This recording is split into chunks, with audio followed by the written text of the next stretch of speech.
Sleazy Be Chill activated the Prime sub.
Hey, everybody. Thank you so much for tuning into the show. Appreciate you. If it's your first time here, say hi. It's probably not. It's probably all people that we know here. What's up? I'm Ender. It is, what day is it? Is it Wednesday? Is it Wednesday? Yes. Yes, it is. I had to put that together. Thank you for letting me have that moment. It is indeed Wednesday, my dudes. Thank you so much for being here. My morning has already been a whirlwind of activity, hence my not knowing what day it is. But I put it together. I know what day it is. It's the day that I have to go to band practice right after the stream because I'm playing a 4th of July show at a fancy schmancy yacht club this weekend. And we have to play like 2 to 3 hours. Oh my God, pardon me. 2 to 3 hours of music. And we have to put like a reggae ska twist on all these covers. So rehearsal tonight is going to be a crap load of songs. So I'm not going to be playing drums very much at all today. Because like my wrist already feels a little weird from yesterday. And like I said, I have to play a lot of drums at rehearsal tonight. So we're going to take it easy today. Do some salvaging, do some trading. We're going to finish watching that Tech Talk video from last week's Star Citizen Live. Thanks for all those live likes over there on TikTok. Your name's not showing up. Where I don't know what your name is. You keep clicking like, but I don't see your name. Either way, I appreciate it. Thank you so much.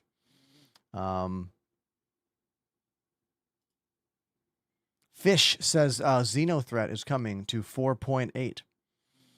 I didn't know they were going to bring Xenothreat in until 4.9. Interesting. You know, I was there for the first Xenothreat. Were you? That was what, 2021? 2020? 2021, I think. The very first dynamic event.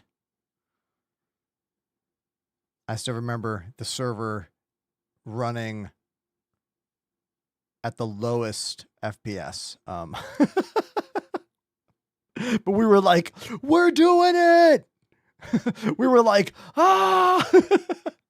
I mean, at the time, like the game server was only what, 60 people?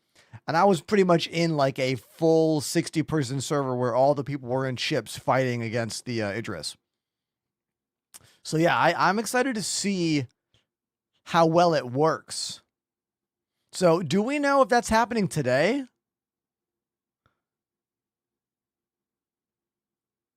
Are they going to unveil that today? Maybe I'll change the name of my stream from... Maybe I should... I'll add the word. I'll change that. I'll put Xeno Space Truckin.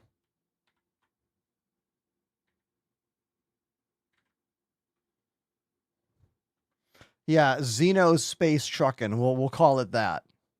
That's fine. All right, so I better launch the game. Hey, I'm on brand today, see?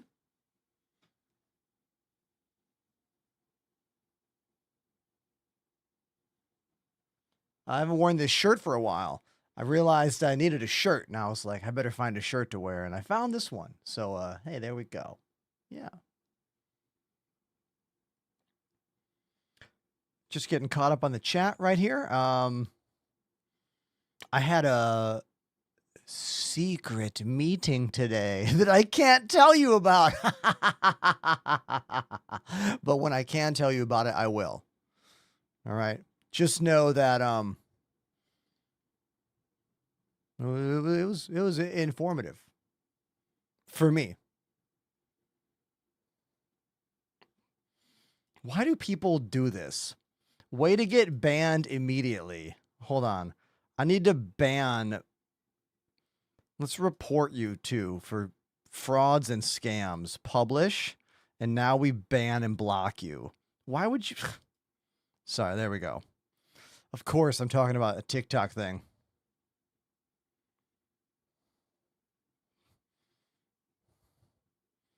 You know, when you see something that is too good to be true, that's always there's a reason that's a phrase. Thankfully, all of you friends on Twitch don't have to see the insanity that is the TikTok chat.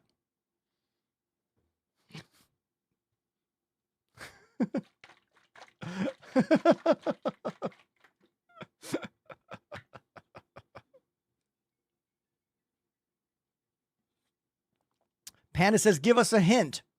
I was talking to someone who works at CIG. That's the end of your hint.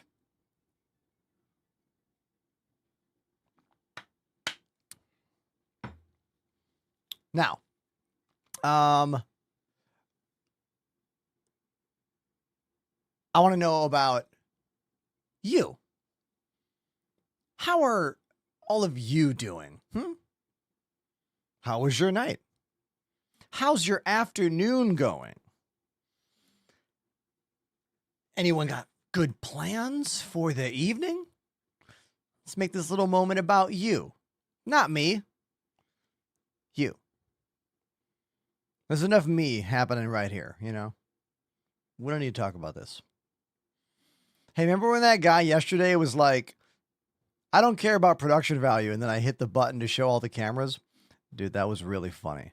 I need to find that clip because it was really funny when it happened. And I want to watch the clip back and be like, is it funny?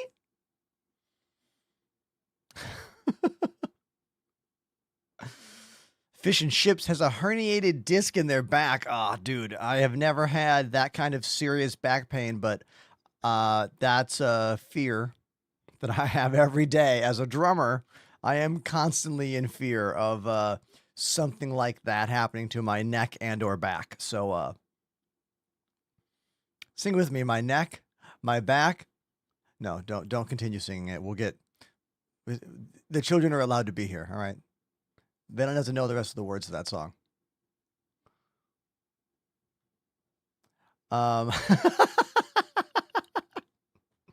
Hey, you know, I'm feeling good when I'm just like off the top of the dome like that, you know?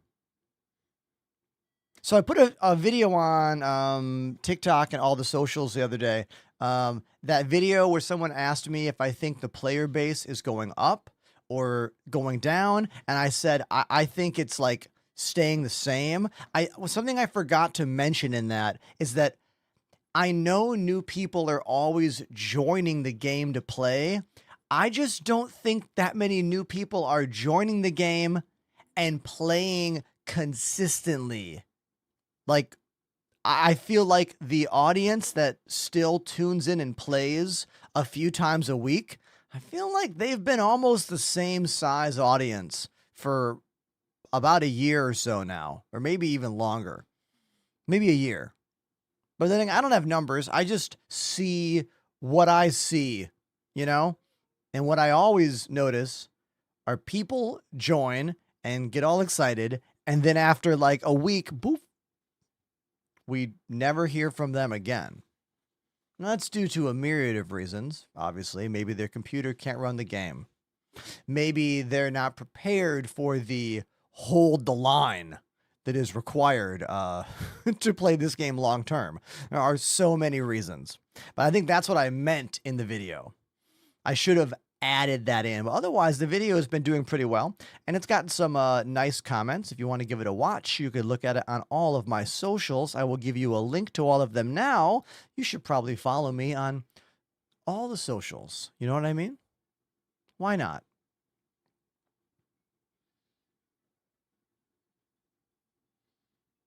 Why I'm here. Thank you for being so nice. Appreciate you.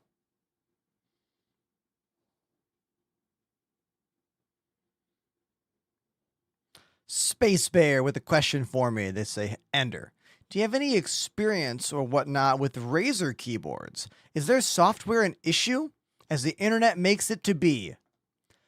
As a former Razer fanboy who used to run an entire Razer setup of peripherals, from the Orb Weaver, the Black Widow keyboard, I used the Death Adder for like 12 years or more. I can say that the worst thing about using Razer products is the Razer Synapse software. Hands down. I like a lot of their peripherals. Hell, I still use the gaming mouse. I switched to the Basilisk V2 because of the unlocked scroll wheel that smartly goes click, click, click, or full spin, which is really, really good for moving boxes with the tractor beam in Star Citizen. You just flick, stop. Flick, stop. I know there's also a Logitech mouse that does that, but I like the design of this one better. Now, I don't have to do much in the software because I'm only using the one mouse. But from my experience using a full set of Razer devices and Razer webcams over the years, the software is definitely challenging. But pretty much almost all peripheral software like that is challenging, right? Is anyone like in love with any of those pieces of software? Logitech G Hub, Corsair IQ,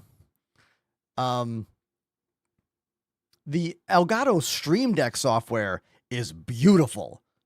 I wish Corsair IQ would like let the Elgato team, whoever made the team for this, like whoever at Elgato made the software for the Stream Decks, I wish Corsair, who owns Elgato, would let that team redo Corsair IQ. Because if they could make IQ run as consistently and as well as the Stream Deck software, I think we'd all be happier, right? Whenever someone's like, I'm new to building PCs, and they're like looking at peripherals and looking at RGB lights, I'm always like, buy all the same stuff. Even if it's more expensive, buy from all the same company. If you have lights on your motherboard and lights on your fans and lights on your case, like get them all from the same company. Have one RGB to rule them all. You know, all that software, it just adds more bloat. It adds more startup stuff. It adds more confusion. One updates, one doesn't. Yeah, there's a reason that I don't even have RGB in my computers anymore. I got tired of dealing with all that. And they're in the hallway. I can't even see them. So my computers could be glowing like a Christmas tree right now, and I'd have no idea because they're out there. They're in the hallway. They're not in here. Speaking of computers in the hallway, you guys know our buddy DePoets, TikTok creator extraordinaire. He made a video about HDMI cables, and because he was discussing how HDMI can run to longer lengths than DisplayPort, he shouted me out as someone who uses long HDMI cables. And I thought that was very nice of them. DePoets is the GOAT, for sure. Bro is doing stuff in the content world that I could only dream of doing. Just getting caught up in the chat right now. Is Squadron 42 coming out this year or delayed? We honestly don't know. Like, that is a straight up honest answer. We do not know. I think if it does come out this year, it's going to be really close to the end of the calendar year. Like we're talking a Christmas week launch in my mind, if we get it this year. And if it goes till next year, who knows? But we all know why any game is not coming out this year. It's because of GTA 6, the juggernaut that is GTA. And even if you don't care about GTA, the problem is the marketing world of video games is only going to focus on GTA. Any other game launch is going to get buried, regardless of who the game is for. So that would be why I believe they are going to delay Squadron. How funny would it be if all these games delay their launches and then GTA 6 delays their launch again?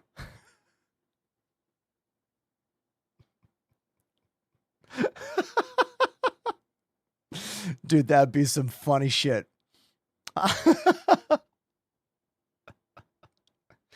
Stephen Gibbs talking about the LTT cables. Yes, I watched the full video on the LTT cables, and I want to get my hands on some. I should actually reach out to the crew over at LMG because, you know, they invited me out to LTX a couple years ago, gave me a bunch of merch and stuff.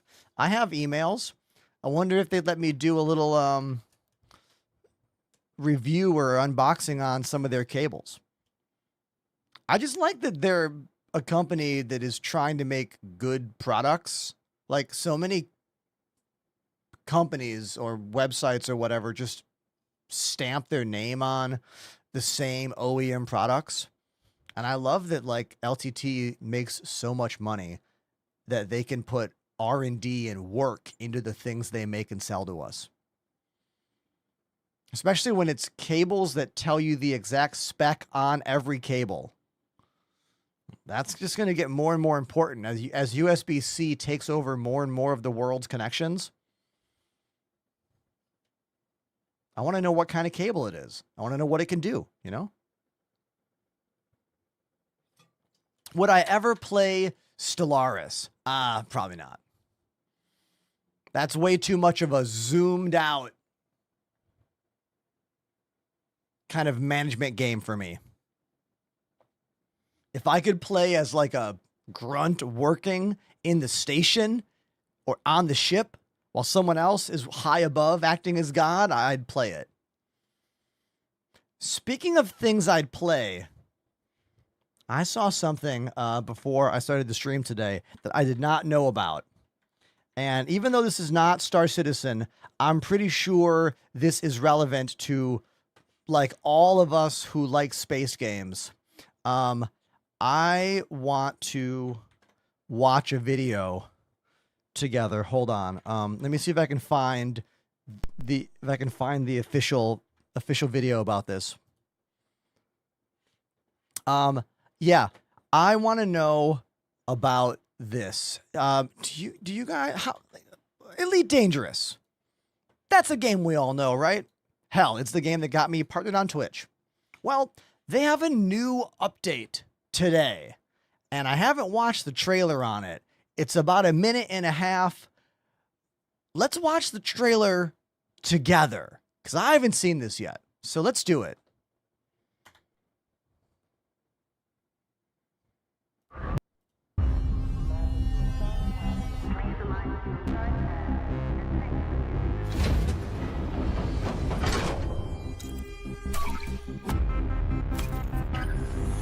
Okay. 4-person squad.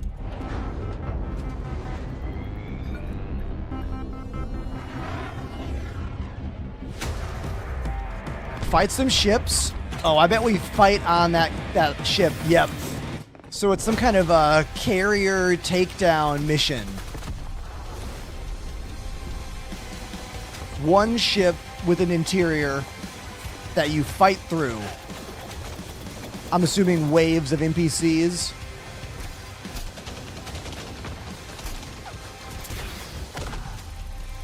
Okay.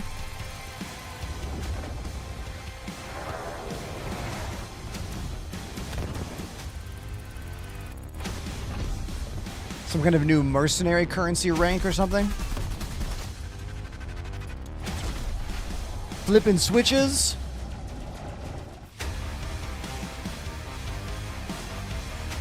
Ah, unlocking weapons, looks like.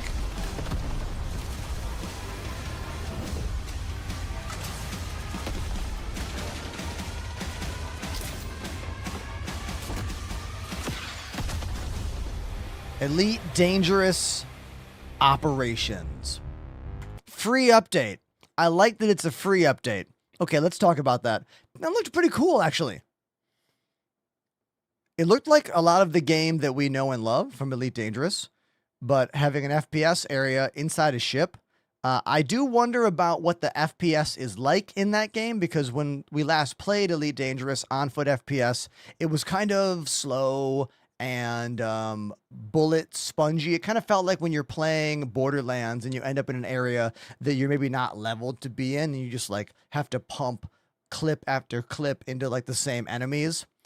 But that was years ago. Like, I haven't played Elite Dangerous FPS stuff in like 4 years. So maybe it's better. Maybe it's not. Ultimately, my question is, who is this for? Is this update only for the existing audience of Elite Dangerous? Or is this something to get new people into the game? Because they're offering what looked like weapon unlocks instead of just currency drops there. And I'm assuming it's only 4 players versus all NPCs. It does look fun, though. And you know what? I bet it works. I bet it works pretty well. And that's more than can be said for the game that we all love. So yeah, if you like Elite Dangerous, maybe it's a time to check that thing out. Looked interesting. I don't know if I want to play it or not, though. What do you think? Who's going to play that? Are any of you going to jump in and try this out? I'm actually curious about it. But like I said, I haven't booted up Elite Dangerous in, oh my God, almost 5 years.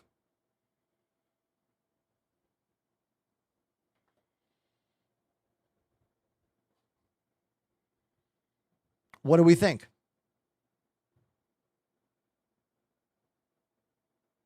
Little hiccup on the stream. Don't worry about it. What do we think? I'd love to hear the thoughts of the handful of you that are chilling with me at this point. Pandemanium says, meh, still 0 interest. That's fair, dude. Absolutely fair. Because to be clear, it's just for fun. And what you get out of it are more ship weapons.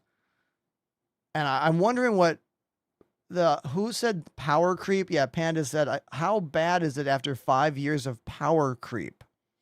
Yeah. I love this. Solid Gun says, I have over 2,500 hours in Elite, but I've not installed anymore. This is not going to make me reinstall it. I mean, yeah. I don't think I'm going to reinstall it either. You know what would maybe make me reinstall? If that was a PvP versus thing. If that was like squad of 4 versus squad of 4, or like squad of 4 ships versus like team of people in the station, I could see that angle kind of enticing me more. But from what I remember about Elite Dangerous, so much of the game is about like playing the game and doing things in the game so you can then upgrade your ship more. And like, I'm not interested in getting back into the full-on routine of all that. And you're right. Like, if we go back and we look at it, like, the graphics have not gotten any better. You are correct. It still has a very dated look to it. It's not a bad looking game, but yeah, it still looks like it looked in 2017, you know, which is fine. Gaming is not all about graphics. We know this, you know? I love the skin on this guy here. Look at this dude. Hold on. So we got like cool looking guy, cool cowboy hat guy, cool Star Wars looking droid dude. And then look at this. Hold on. Hold on. Then we got Mr. Greenberg, your substitute teacher, right here in the middle. Like what?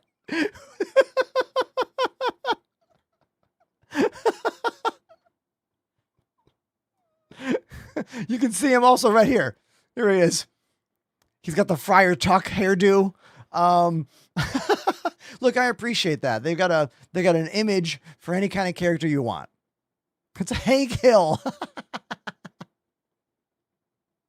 This split screen thing here is reminding me of the OG days of Halo and before that 007.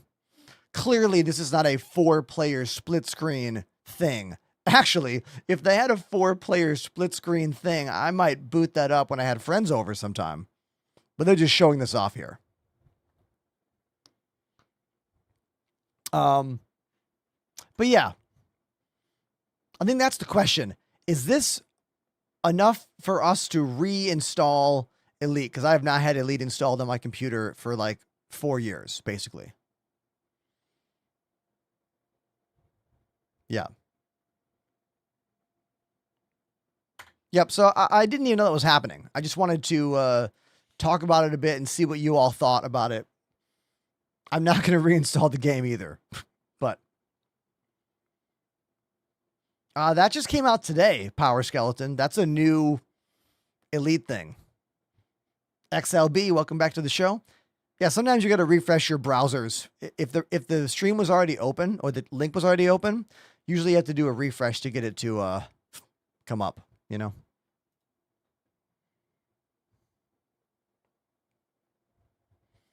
Here's a question for all of you. What would Elite Dangerous need to add to get you to reinstall the game? That's honestly the ultimate question if they want to get a lot of the community back. What would they have to do? I know what you're going to say. Pandemanium is correct. The biggest answer is Frontier should just stop. They should just stop everything and start working on Elite Dangerous 2. It seems, I don't even know who it's for anymore. I every time I do this, someone gets mad at me. I don't understand why they're still shoveling work and money into that game.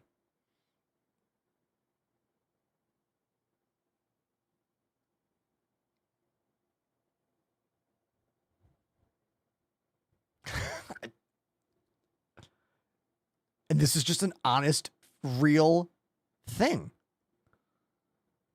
Pandemanium says 15 years, no anti-aliasing.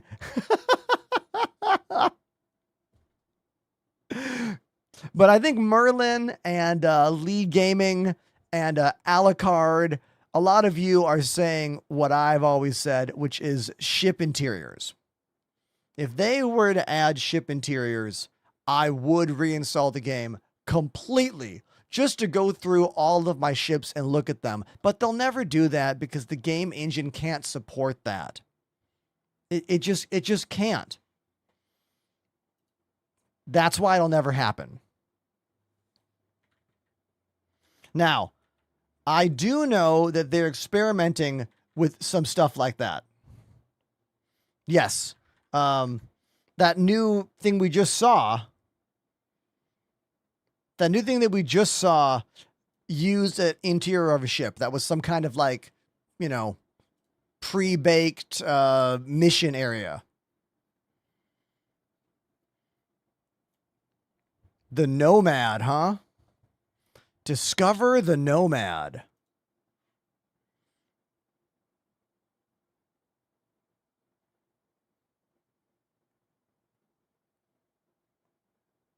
Look, I don't want this to be a Elite Dangerous bashing moment. Look, I still love Elite Dangerous.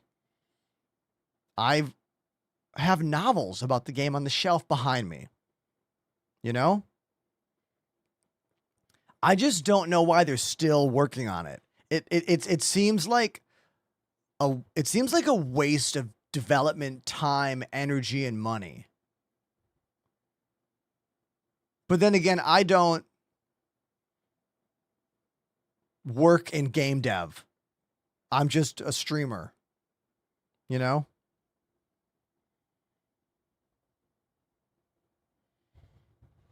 Oh, what's this video? Oh, this is the inside of it.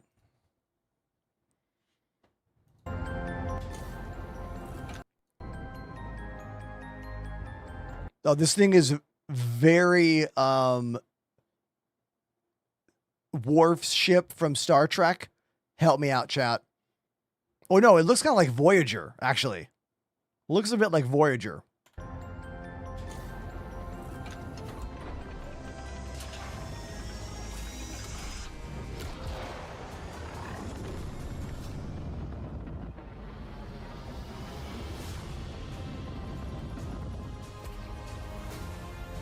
Yeah, the Defiant was the one I was thinking of, Steven. Thank you.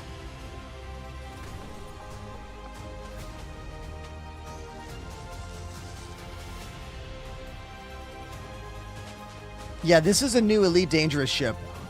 Oh, I can see. So the entire ship there is just open. So their ship interior is that the entirety of the ship is 3 doors, open, open, open, cockpit seat. And that looks like what their engine can handle. You know what I mean? That looks like what the engine of Elite Dangerous could do. And if every ship was that size, they could probably add interiors.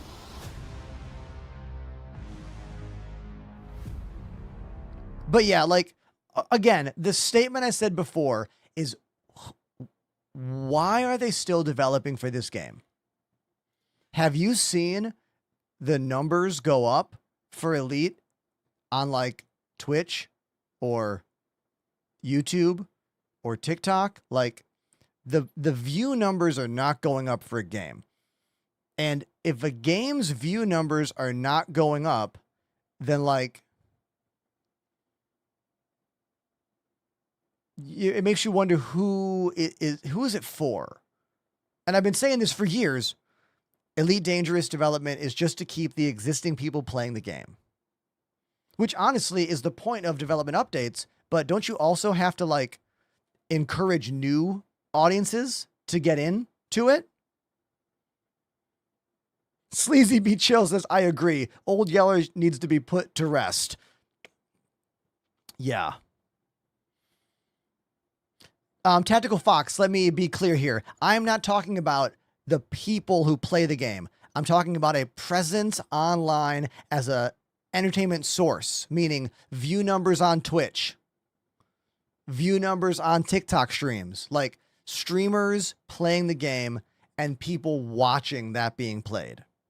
Ultimately, that's one of the main reasons so many people have left the game who work in content. But look, let's button this conversation up right now. Let's button it up and say, hey, if you still like playing Elite Dangerous, it is cool the developers are still making stuff for you. That's cool. I might not understand it monetarily as a business, but as a development team trying to continue giving passion to the people that like playing it, they're doing it. But you know who's also doing that? No Man's Sky. And they're not only getting their current audience to keep playing, but they're getting new people to play the game. And every time they do a big content drop, numbers skyrocket online of people watching streams for No Man's Sky. I think that's one of the core differences between Elite Dangerous doing things and No Man's Sky doing things. Yeah.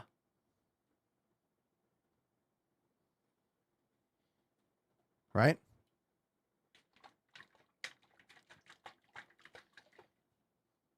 No Man's Sky is an anomaly. I mean, yeah. No Man's Sky is like one of the most impressive underdog, turn the page around, like Phoenix rising from the ashes stories of like all game design, right? Can you think of any game that ever has gone from being as hated on as No Man's Sky to as beloved as No Man's Sky is now? Like, I can't think of one game. Cyberpunk, a little bit, but Cyberpunk was only hated on because it was glitched to all hell when it dropped. And that was their own fault for trying to be on console and PC at the same time on the same day. You know?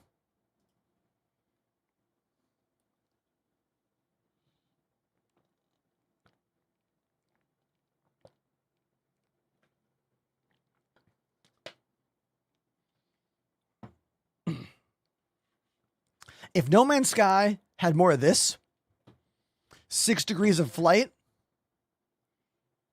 I'd play it. I probably would still be playing it on the regular. It's just not that kind of game, you know? It's not. It's a this kind of game, you know? Or controller. It's not a this kind of game. And I am the anomaly there. Most people could care less about that.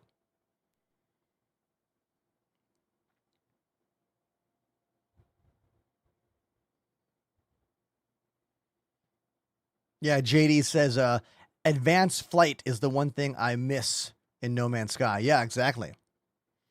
I think about another game that could have kept me in if it had more advanced flight mechanics was that really cool Star Wars game, Star Wars Battlefront.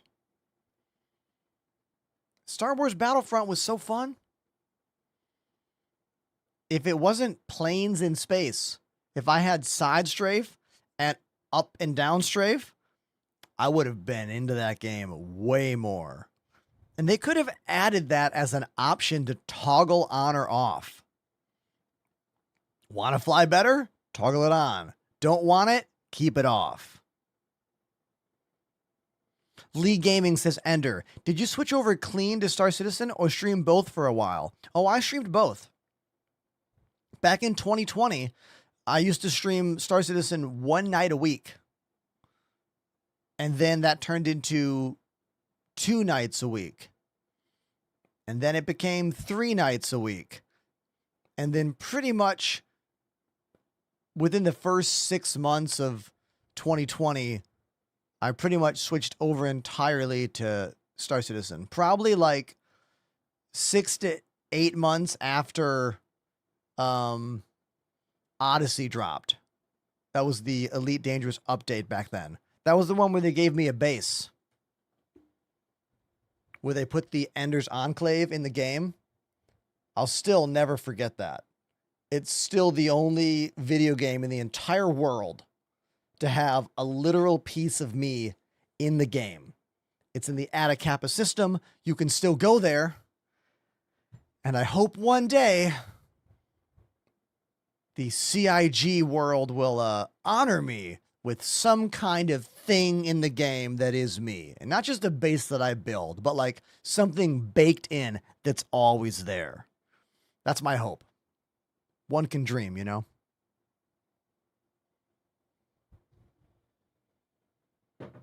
Like maybe there's a bar at some location in Pyro with like a band on stage and there's a drum set. And if you go in close to the drum set, you can see it says like Ender's drums or something. Well, like sticks with my name on them. The Phantom Mime has subbed for 13 Hey, months. Phantom Mime, thank you for 13 months on the channel. You were the first resub while I was on camera. Before I was on camera, Sleazy Be Chill resubbed for 2 months. I'm sorry I missed that, Sleazy. So thank you to Sleazy Be Chill and Phantom Mime for being the very first resubscriptions of the day. A bar named the Ender's Prize. Oh, dude, that is... What if CIG did this? You guys know Tarkov, right? So Tarkov put items in the game for pretty much all of their like primary streamers and YouTubers. That would be cool if CIG could do something like that. Like put little items in the game that are references to the creators. That's small, you know, simple. You can collect it and carry it around, you know? I think that'd be pretty cool. They should have a barber shop called Ender's Chrome Dome. Chat ban that guy. I'm just kidding. Don't do it. Let's make sure my joysticks work. We do this every single day because nothing helps make the game more fun to play than knowing your joysticks work once you boot the game up. Go into Arena Commander. Go to offline mode, free flight, launch, pick a ship, and then see if it flies.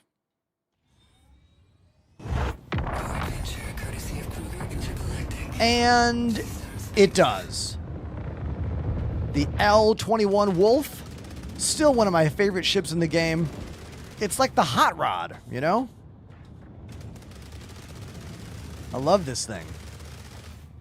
Shiny, sci-fi, but like a retro sci-fi aesthetic, you know?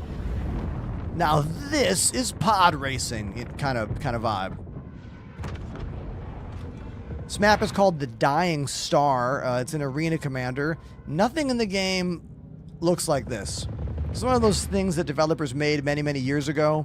I wonder if we'll ever have a location in the game that actually has this kind of thing happening. You know? I sure hope so. I want stellar phenomena. I want black holes, quasars. I want all that stuff. I hope we get it.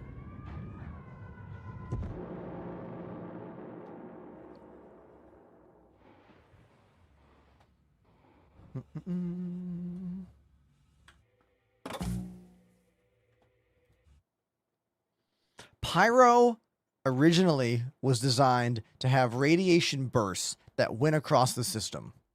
And I'm pretty sure they had it in during the Pyro preview at CitizenCon 2023. Didn't they? I have a vague memory. Either it was there or they were like, hey, we took it out for this demo. But they kind of stopped talking about that. You know? I have no idea if they plan to bring those solar radiation bursts back into the game. There is a trend in the Star Citizen development world where they will talk about something a lot and then just whoop, gone. And it's not mentioned again. And that's kind of how I feel about the pyro radiation bursts. I don't know if that's going to be a thing they bring back or if that was just an idea that squirrel, you know, what do you think?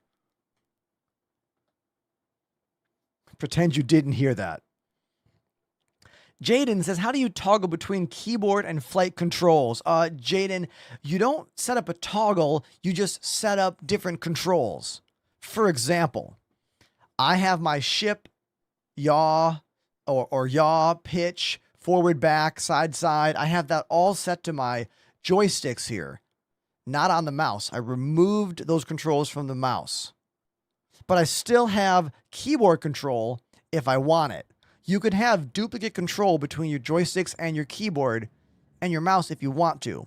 So for me, when I'm flying, all my controls are here, and this is only head look. Now you can press Z to lock your head in place because by default, this is flying the ship. Then you hit Z and now this is looking around. So that, I guess that's kind of a toggle switch, the head look Z button, but there's no like default switch like you're talking about. You just got to go into the nightmare fuel that is this binding menu and set up everything you want to set up. There is no search. All the drop-down menus are humongous. It's also full of buttons that straight up don't work anymore. So good luck, have fun, don't die, and ask me for your help, and I will help you.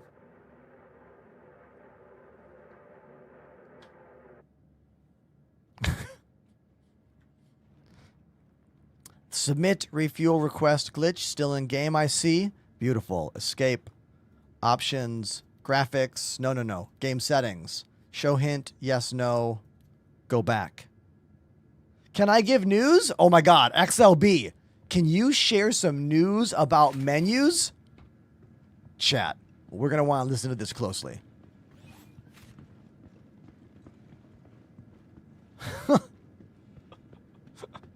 My kingdom for a search menu. My ultimate goal, if I'm being for real with the whole menu system for binding, I have two wants. Want number one, a search option.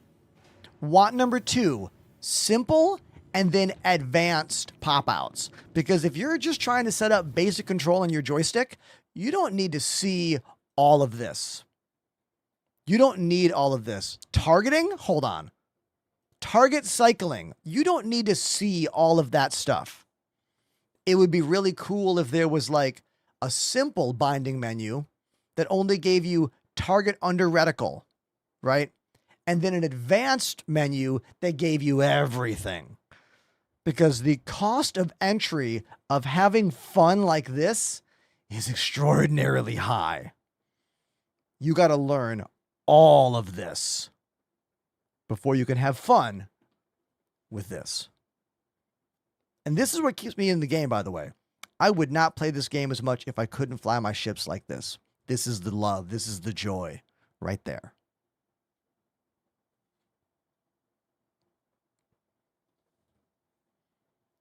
The binding menu is the reason I stopped using joysticks. Exactly. That and this. Also the whole tilde menu, PP _ resort joysticks, that thing, that stops a lot of people from using multiple things. Because if you use independent pedals and a left hand and a right hand, and if you have button boxes too, you got 4 devices now, my guy. Like, and they're going to get switched around if you unplug and replug. You have to become an OG 90s movie hacker here to like swap the joysticks around.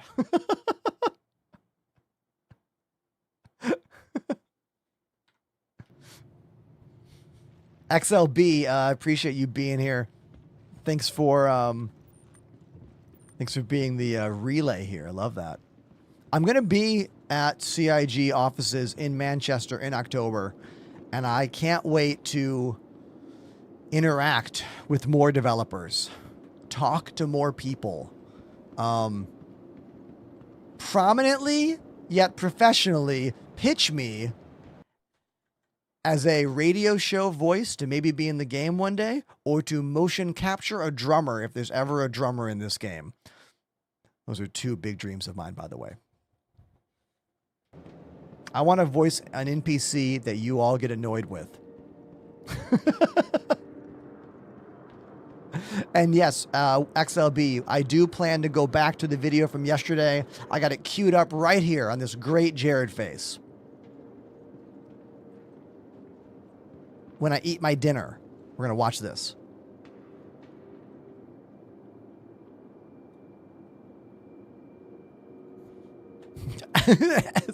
Binding menu equal hair loss. Oh. Good Luck, Have Fun, Don't Die was a great movie. Game Freak, for sure. I loved that movie. It was really fun. What's the name of that actor? I forget his name.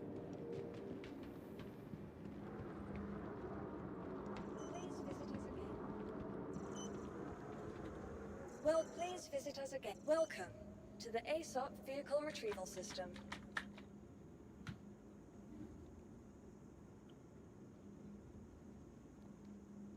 Yeah, let's get some cargo missions. I love that. I want to use my new alien friend. The Raylan.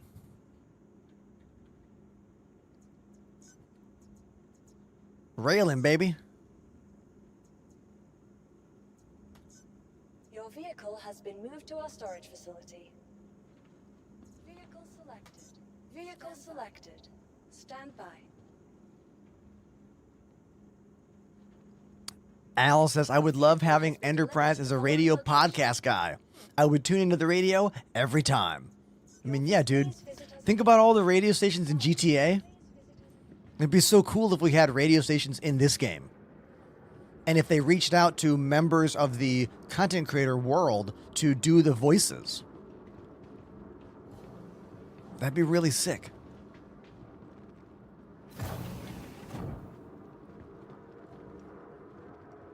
Let's go make sure my ship is here.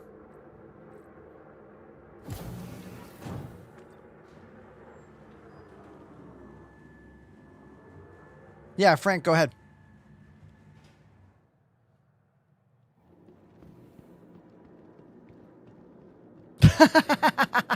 Who remembers yesterday's hijinks? If you do, you'll know why that's here.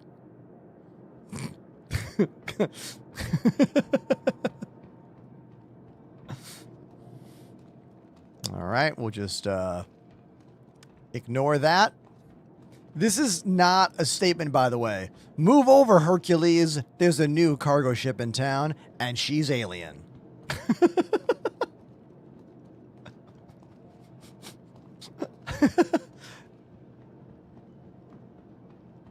Because if you have to move vehicles, it's still better to use the Hercules. But if you're not moving vehicles, this thing is so much more stylish. I believe we're seeing a glitch right here. I think we're seeing the shield being turned on for the cargo, even though it shouldn't be turned on yet.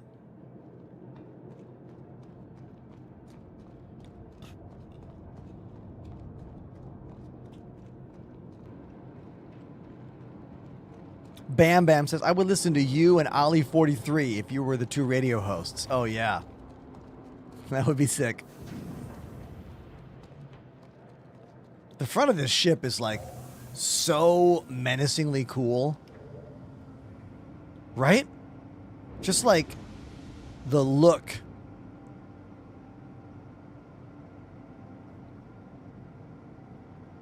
It's a striking craft. The Gatak Raylan. It is the first cargo ship in the game by one of the alien manufacturers. Gatak being the company. Other ships from theirs that are in the game from a couple years ago involve the Sulene, which is the one that's kind of shaped like a rocket ship. Points straight up. It's a starter ship. And what's the other one called? The one that's kind of like a little bug. What's that other Gatak ship? Bug-like. What's that one called? I forget the name of it.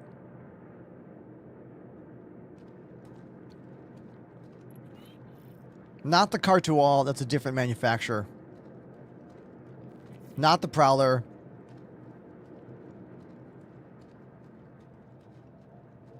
The Talilu is the other ship that looks like this, but's made for cargo, or made for ships. Yes, the Santok Yai. Thank you. Santok Yai is the other alien ship from last year. So these legs have two buttons. One button here opens up the main door. Full of hover tech. Everything about this ship is sci-fi excellence. Floating, flying, transforming platforms that are beautifully animated. This one has a fuel port which does nothing yet. You can look at it. Wow. There it is. Doesn't do anything yet. But there it is.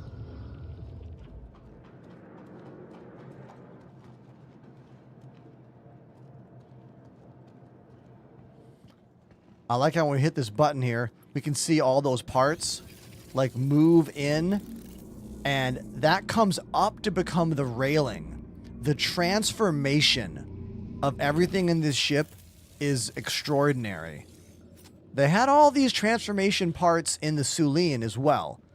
but they kind of leveled up a lot of them for this ship. Clearly the ship is bigger, has more room for stuff, so they're doing even more with all these. I want to watch that again. So cool.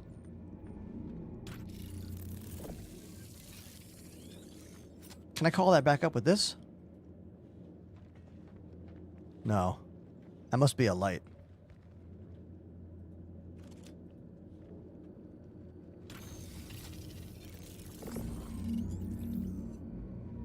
Yeah.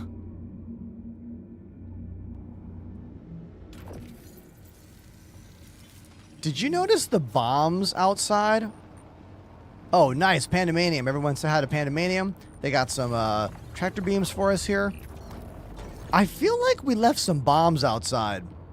I want to go back down and see if they're still here. Hold on. I think they are. Hold on. So, Al, if you're wondering why there's a bunch of rubble everywhere, oh, yeah, they're right there.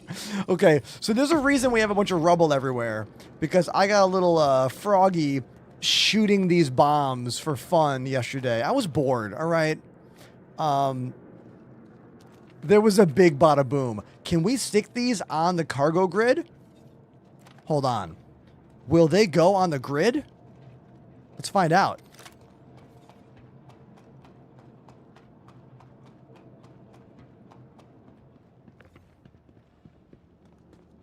Oh, they stick.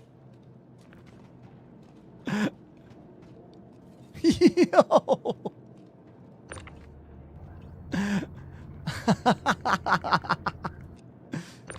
Man, I look forward to the day where you can try to like remote trigger these, or like you could turn any ship into a bomb delivery device. Now, these won't explode unless we shoot them a bunch. I don't believe any physical drop impact can make these go off. I think we do need to shoot them a bunch. I'm getting a bit of a Sea of Thieves vibe here. In Sea of Thieves, you never keep the bomb barrel on your boat. Never. Okay? So, let's hope it works out for us.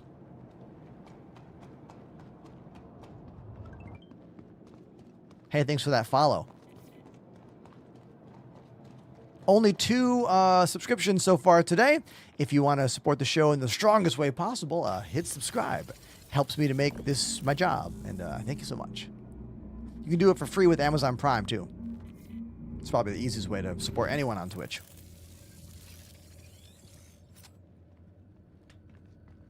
Taxi wants to know about my GPU. I use a 4090 for this game. If you want my full spec, do exclamation specs in the chat.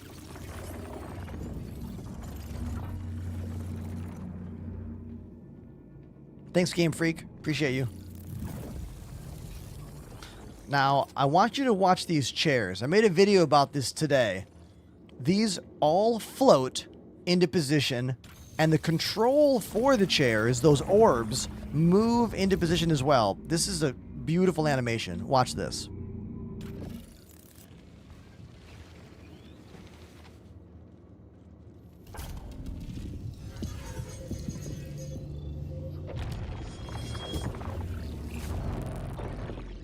Right? How incredibly cool was that? Engine on? Systems activating. Systems on.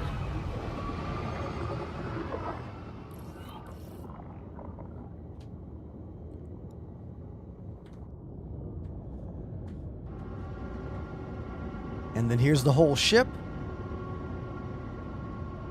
If I zoom in, the cockpit is right up here.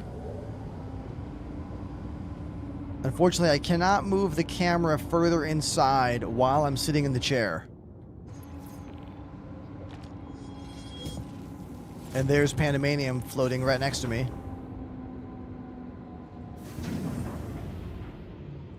Let's hop on the comms and talk to Panda and see where we're going. Good afternoon, buddy. Yeah, what's up? Hey, man. So, where are we going, huh? I have. Check.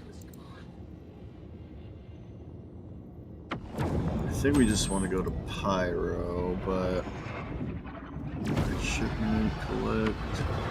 Alright, here's the guy. So we can collect a bunch of stuff from Art Corp and then drop it off at Pyro 2, and then we'll have good missions. Cool.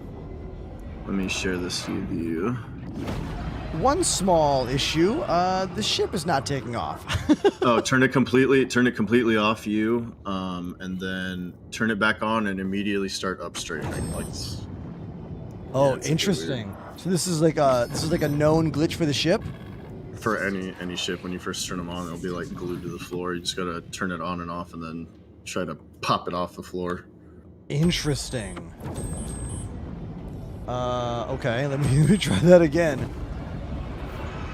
So, oh, See how it's. oh, yeah, there we go. there you go. Dude, that was weird. So, Oh, and of course the doors are closing. oh, it's- Careful, I got it. careful. I got it. I got it. I made it. I made it. It's the pain a little bit. That's okay. Dude, what is up with that? So that's Yeah. all ships right now? What a terrible glitch. It's very hit or miss. It only happens to me sometimes, but it happened a lot in the Ironclad. So it would like try to lift off, and it would be like, ugh. Very And then, interesting. Yeah, you just power cycle and just smack that up thruster as soon as the engines are on, and it just pops you off. I don't know what it is. Yeah, XLB saying, yeah. It's literally just like an engine problem. I don't know. Interesting. Not game engine, but like ship Yeah. engine. So it looks like this one will want to go to Art Corp, and then we pick up everything on one of the moons there. Okay.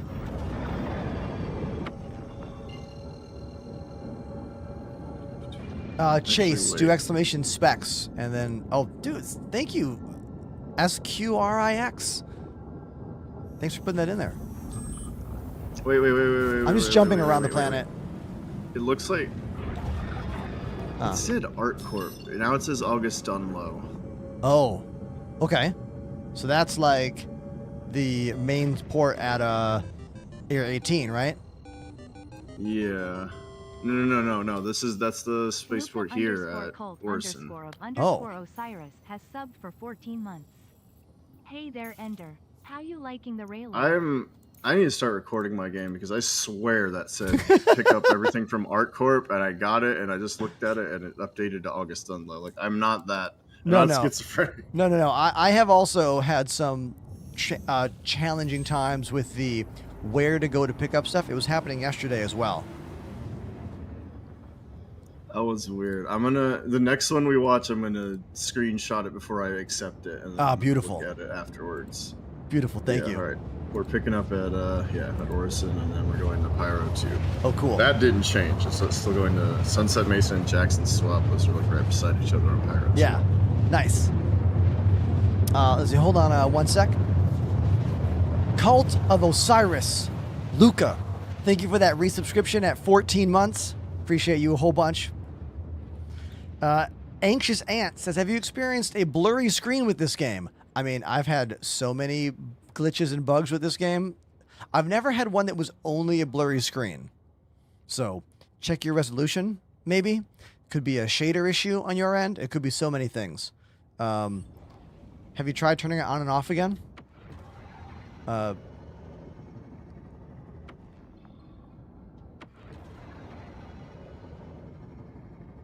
XLB says, if you have the advanced HUD on, you can see the landing gear symbol should be a weight. And the issue is I don't see enough thrust is associated to it. Okay, so I always keep the advanced HUD on pretty much in every single ship I fly. Oh, this is interesting. I haven't seen what the default HUD is for this ship. Oh, awesome. I'm so used to always using the default that I never look at the built-in stuff. I like the way it kind of is going on the left-hand side right there. And then what's that boost on the right? Yeah. So that boost meter goes all the way down. That's cool. I've just gotten very used to this because every ship has the same HUD. This kind of makes it feel like Elite Dangerous. Everything's the same, but it's all in the same spot and you know where to look. But this makes it feel more unique to the ship. Maybe I should use this today to kind of get used to the default version of this ship. Yeah, I'll do that. You can set those as toggles, by the way, in the options menu to always interact that way. If you always want advanced HUD, you can do that.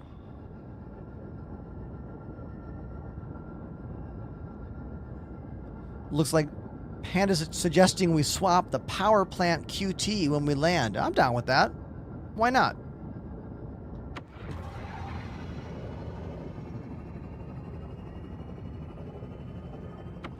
In terms of using this ship, I've only used it a little bit, you know? I used it a bit yesterday. We're going to use it a bit more today. I like all the ships with external cargo. Ooh. This game is not on Steam. You can only get it from Robert Space Industries. Hiya, Dee Dee here. Let's see what you got. Exclamation cheat code to get my link. Right, a refueling job. What would we do without folks forgetting to top off, huh? Anyway, I'll leave you to it.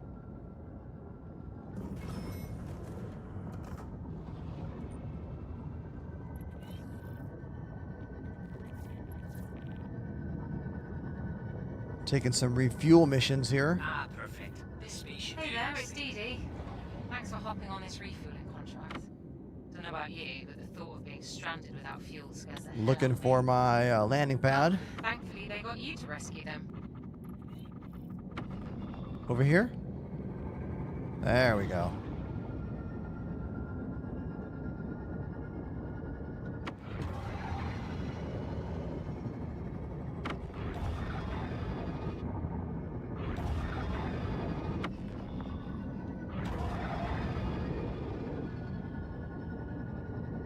I love the sounds of this thing.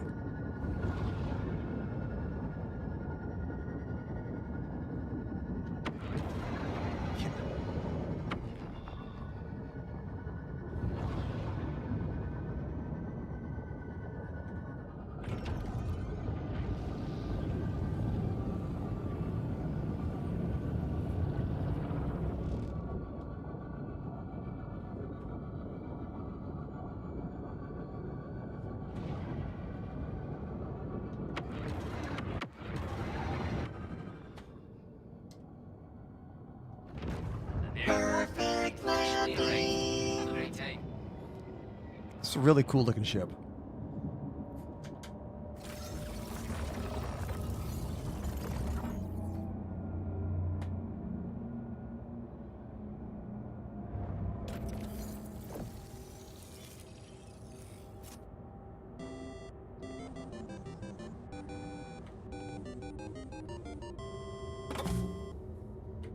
Woven_Finn has subbed for 15 months. Hi Ender, did you have a good holiday? The pics Woven. look absolutely great. Wolven, thank you very much for that 15-month resubscription. And yes, I had a really great time on vacation in Bali. I had so much fun. Oh, the lighting looks different in here now. Are the different lighting modes working?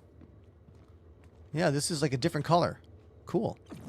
But yeah, Bali is such a beautiful, such a beautiful place to visit. I was blown away, honestly. And the people were so friendly.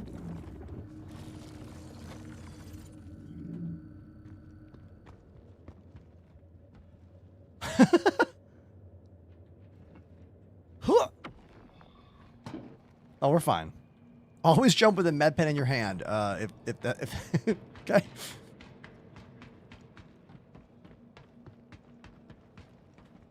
Oh, I should bring the ship closer. I'll bring the ship closer and we'll use the tractor beams. I left it so far away. I was gonna say store it real quick. Oh, that's right. We're gonna And put then, parts on it. Yeah. Remove the jump drive first. And then let me see what I even have here. Okay. I might not even. Yeah, I don't have all my component stuff is somewhere else. Never mind. Okay. Sorry. That's I all thought right. I had stuff here. Nah. I'll just move it over It's so we just can use tractor shipments. beams. I forgot that we're getting the cargo here as well. Yep, yeah. We should be able to. We'll just want to split it up, like left side, right side for the 2 different stops, but it should be easy. I'll bring up the. Oh wait. Yeah, just move it over to where I am. Cool. Hold on one sec. This is a great question in the chat. Black Box King says, Ender, what is your favorite bug or glitch from this game? Easily that glitch from a couple years ago where you could shrink your character down. Like you would get tiny. Anyone remember this?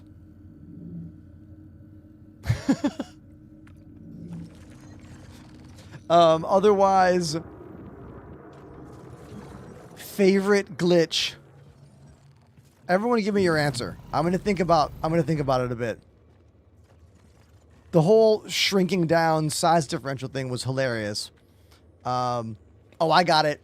My favorite glitch ever in this game was during a PTU for an early 3.0 patch where the ceiling for the areas at Microtech did not render.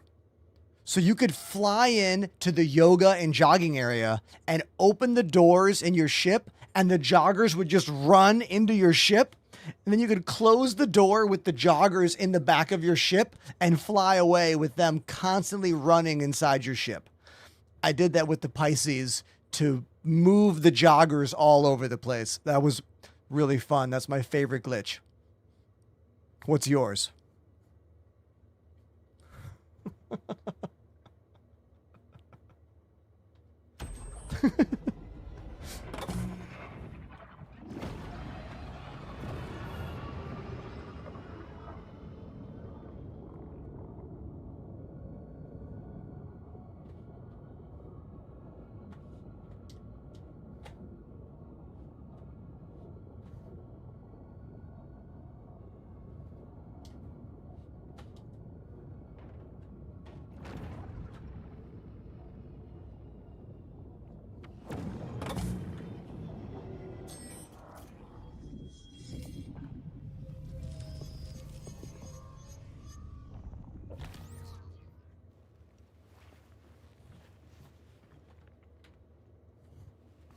Oh wait, not this chair.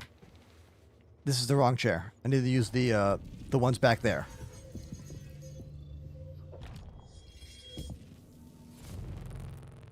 Maybe I'll have to ask the favorite glitch question again later.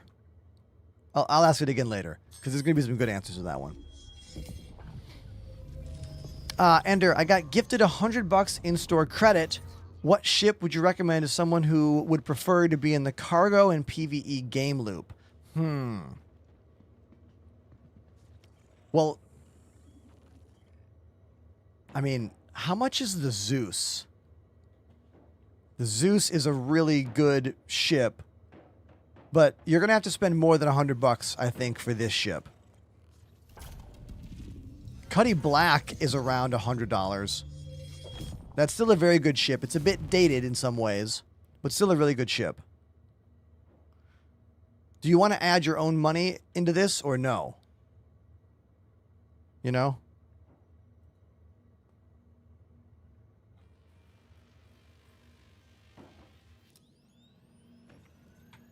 Is the shield preventing us adding stuff?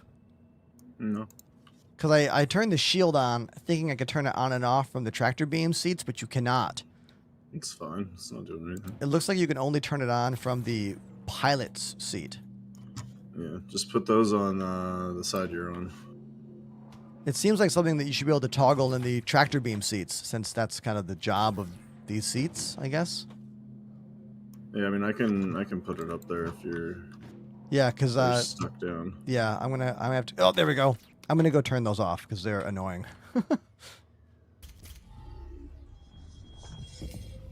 And this seems like something that you should be able to do from the tractor beam seat.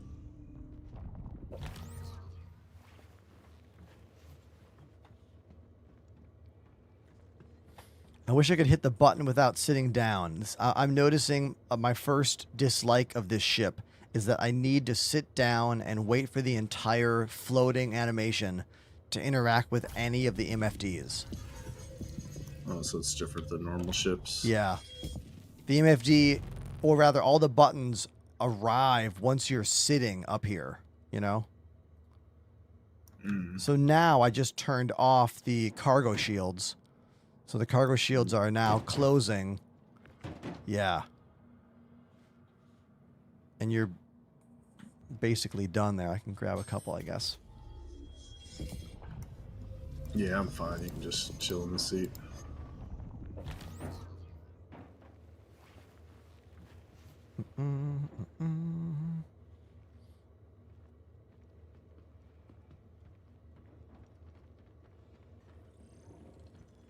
What do you think? What is your ship suggestion for our friend Erendral? Erendral? They got $100 starter bucks. ship. They got $100 and they want PVE and cargo.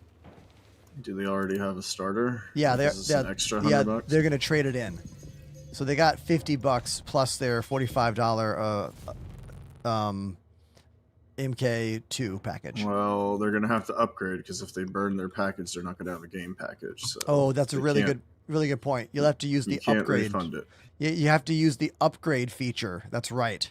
So those. Yeah, if you melt your main starter ship package to get the credits for it, you will lose access to the game. You'll have to rebuy another $45 package. So you want to upgrade Yeah. that $45, whether it's a Mustang or if it's like the $55. Yeah, that's a Aurora or great whatever. point. That's a different thing on the site. There's an upgrade button that will let you upgrade your ship you have to another one and put in the money. Now, you could put in the gift card money in that, but you'll have to use that feature. Yeah, I would say starter. You'll be limited to what ships are available right now for the upgrade as well. Yeah, I would say Cuddy Black's always a good all-around. That was the first one I thought of, yeah. I mean, it's really inexpensive. It can pretty much do anything that a small ship needs to be able to do. Decent cargo, decent firepower, decent defenses. You can put little vehicles in it. I mean, yeah, it's a really good all-arounder to start. I upgraded off of mine pretty quickly, but that's because I set my sights on something much bigger. But that'll eat most of your credit, and it might be like, I think it's 115, so you might need to spend like 10 extra bucks or something. But that's a good one. Yeah. Black will get you. It's an older ship. It doesn't have a lot of the newer features. It's my Can't only take gripe. components out of Yeah, it. that's my only gripe is that it needs the gold standard pass. You know. In a similar vein, C1 Spirit, not as good as Cuddy in combat, but a little bit more cargo. Well, more cargo than that if you don't want to put it on the grid. You can put like a bunch in there. Fairly solid, and it comes with good default components, and it's up to gold standard. So Yeah. I'd say Cuddy or C1, depending on if you're more combat focused or more just like I want to haul some stuff around and putter my way around the verse. You'll make more money with the C1, I think, because cargo pays really good right now. Is this a Pisces out here? Yeah. Great combat ship out there. Question on the TikTok. Is the Pitbull good? You know what, dude? I haven't even flown it in game yet. I flew it in Arena Commander, and it was fun and little and zippy, but I haven't used it enough to know if it's better than, say, the other snub fighters. I haven't either, but from what I've read, its main problem lies in the fact that size 1 and 2 guns just don't do anything to anything that's not a light fighter right now. Yeah, So, because of the weapon changes. yeah, lasers need a rebalance, which I believe they're getting soon. Yeah. Ballistics are still meta, but even at that size, like size 1 ballistics, even size 1 deadbolts can only really damage smaller ships. Size Yeah. 2, I think, has a little bit more range, but you only have 2 of those on the Pitbull, so Yeah. it's got a niche that isn't really fully defined right now. Let's put it that way. What's the name of the little ball turret one? What's that ship called? The other snub The fighter? Fury? Yeah. I still like the Fury quite a bit as a little Yeah. guy. I But- mean, it's technically better than the Fury just on account of more. Has the same weapon problem. power. Has the same problem with But yeah. the new weapons. It's like they need to adjust these ships for the way that weapons are now. Which, I mean, let's be honest, you shouldn't be attacking like a capital in a snub fighter and expect to do anything, but only being able to fight light fighters. I mean, it makes sense. I don't know. They can turn around a light fighter like nobody's business. Like, it makes a Gladius look slow, but that's the point, right? So. All right, so now we're going to Pyro. Yeah. All right, hold on. Oh, put those shields down again, too. Oh, yeah. I will do that. Oh, this is a weird thing. My MFD is like bouncing around.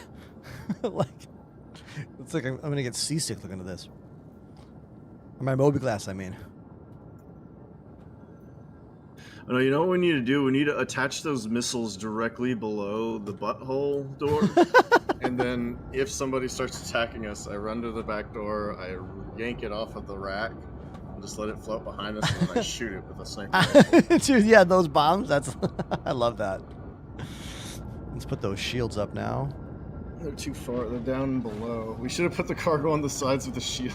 Oh, I know. I guess it's below one of the shields. Yeah. That's The okay. most shielded areas are those top right ones, it looks like. Top right and left. Yeah, they've got full coverage. That's okay. Yeah. It's definitely an interesting... I like the compromise they made, because, yeah, the triangular cargo containers would have been... A huge pain in the ass. Yeah, I don't... I don't know who came up with that. It sounds like something Chris might have come up with on his own, and no, everybody was just like, all right, buddy. Yeah. Let's be realistic. Yeah, we don't need to have a new standard of cargo size for one ship. It's also just horribly... I mean, okay, it's not horribly inefficient, technically, because you could put 6 triangles to make a hexagon, which is the most efficient space, but it would be really fucking annoying, so... This bouncing MFD is very annoying. This has got to be a new glitch today. Whenever I open up my MFD, it's like swaying all over the place. You're just breathing really heavily, man. Like... I'm also having some routing issues. It's not letting me go to the gateway. I'll just fly near it and then like figure it out from there. So I'll just go to ArcCorp for now. Or maybe I can do it this way. Yeah, I want to try going here, maybe? Yeah.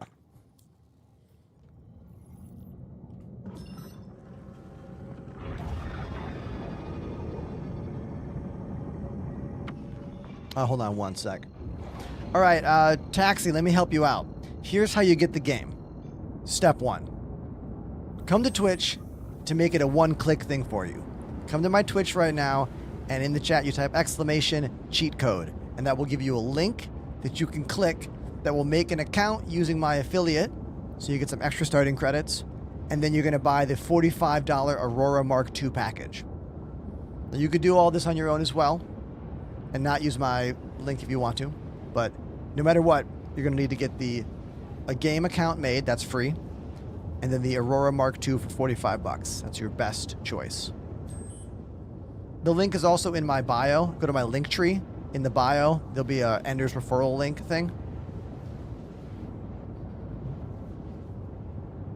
Thank you so much, Rift TV. I'm sorry I missed your raid a minute ago. Sorry about that. Thank you. Is it Florida? FLD? Is that Florida Rift? Sounds like my neighbors are bowling upstairs.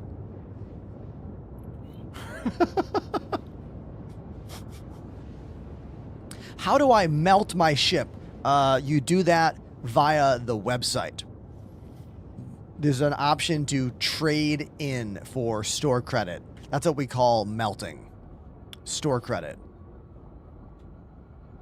The ship we are flying right now is the newest cargo ship in the game. It's called the Raylin, and it's a very striking, cool-looking alien ship that has kind of a X flying through space presence. All the cargo attaches to the back of it externally. There are shields that can be deployed around the cargo to help protect it. I've got those shields deployed right now.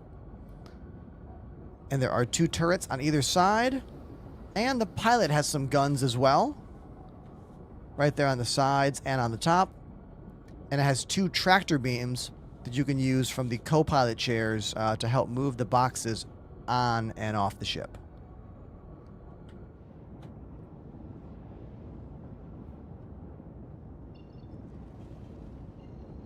All right, now let's see if we can go to Pyro now. Pyro Gateway. There, now it's working. Cool. This is a good ship to explore and loot in. I mean, any ship in this game is fine for exploring and looting because we don't really have an exploration gameplay loop yet. So exploration just means fly somewhere, and any ship can fly somewhere. This ship has a lot of cargo space. Hendrix, I want to say 600 something, 650, 669. It's somewhere in between 650 and 700, I mean.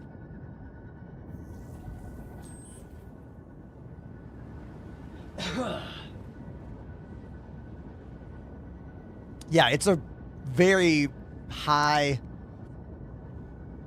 what's the word? High capacity cargo ship.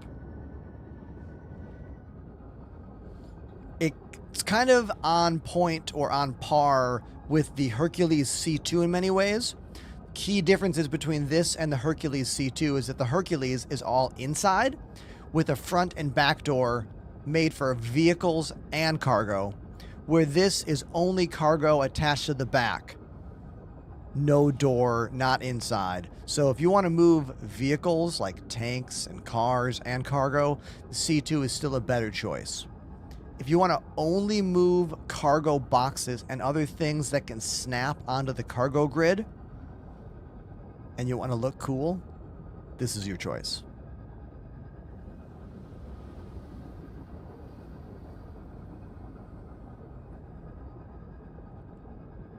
This does not carry snub fighters. You're thinking of the companionship to this, the Tilui. The Tilui, I believe I'm saying that right, is the one meant to carry 4 small snub fighters. It looks almost identical. Uncle Hax is right. It does look a bit like their crossbow. Probably intentional there.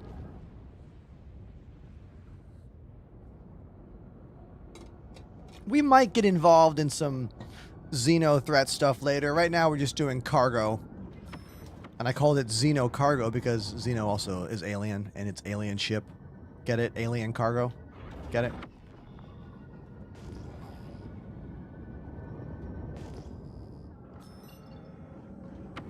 Is the Arrow still good? I mean, it's still a fast, maneuverable light fighter.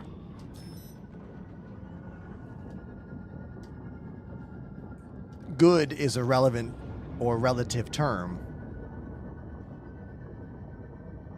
I'm thinking about getting the RSI Apollo. Oh, yeah, medical ship. Really cool medical ship. Fun. Great for supporting your squad so they can have mobile respawns.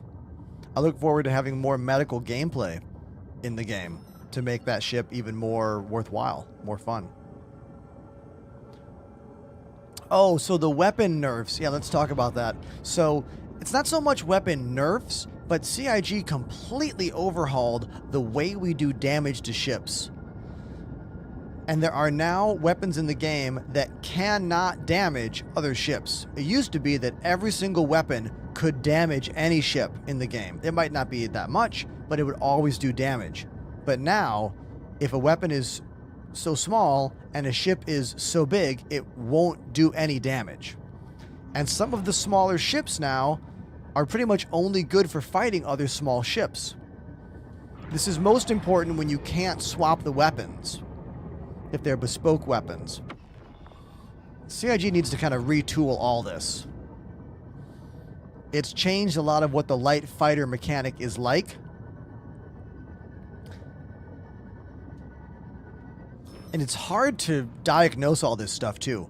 Like, you have to use third-party tools like websites. What is it? SP Viewer? Was it exclamation ship info in the chat, I believe? SP Viewer gives you a really nice thing where you can look at the alpha damage for your ship and any ship you're fighting. And then you can see if your weapon loadout can damage that ship. I like the way they do the alpha damage on SP Viewer. But all that stuff needs to be in-game. Like, it should not be difficult to know, am I damaging the ship I'm fighting? There should be a clear answer. Pew! You should know.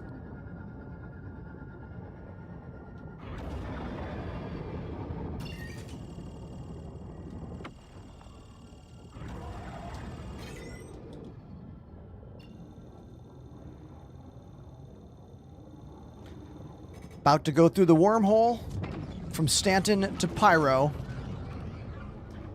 This is how you travel from one system to another in Star Citizen. This premiered at the beginning of 4.0, a little over a year ago when we first got the Pyro system.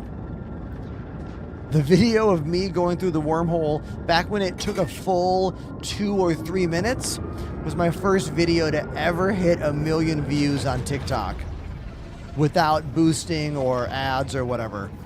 And it's still one of my highest viewed clips on the internet. This used to be 2 full minutes of flying, I think. It was either 2 or 3. And the community was not happy with how long it took. They were like, it's too long.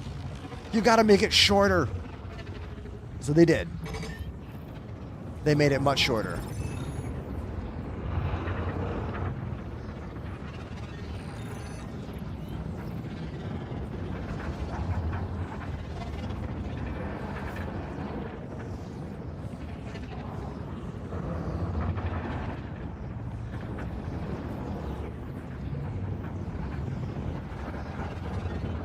Yeah, we definitely got to go check out the Xenothreat stuff today for sure.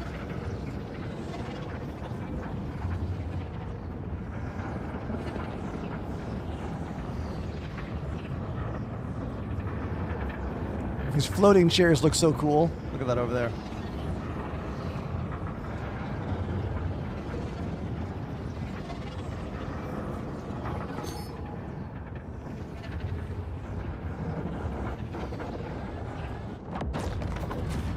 What happens if you hit the sides is your ship can take damage and you can get pushed out of the jump. CIG has talked about things like you're getting spit out to a random part of the system, but in my experience, you just get dropped out of the jump early. Either don't go to the system or you do go. Like, if you get dropped out too far, you won't make it through, but they seem to be pretty generous. Like, but I haven't tested it for a while.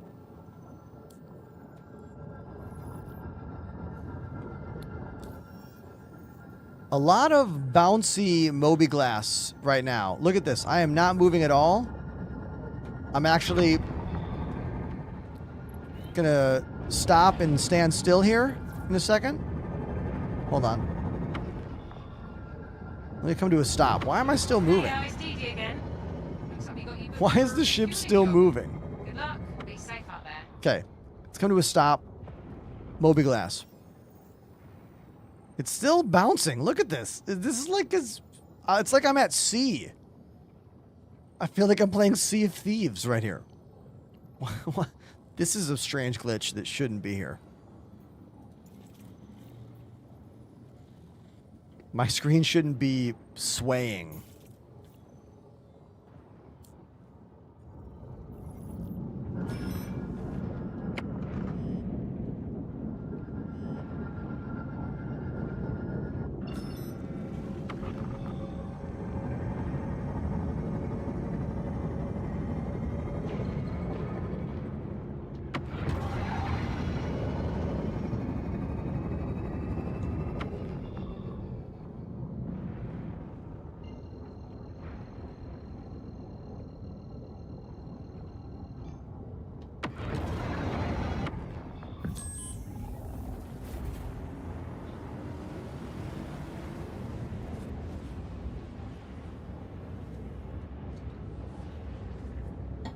Everyone in the chat, we can see that our buddy Apollo used our cat chatbot Percussify to get you the links for Urkel and SP Viewer.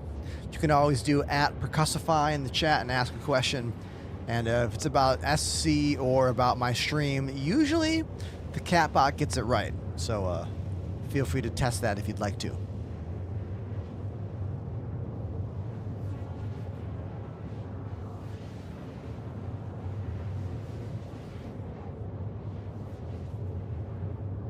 Is there a fix for executive hangers? Oh, I haven't even attempted that gameplay loop in a long time. I'm sorry, I don't know the answer.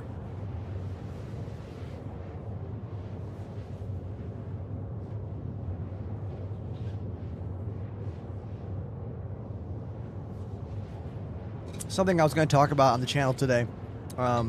This is totally random. But I feel like we have a common thread of people here. Look, people who play this game, Star Citizen, are older. Pretty much all in their 30s, 40s, 50s.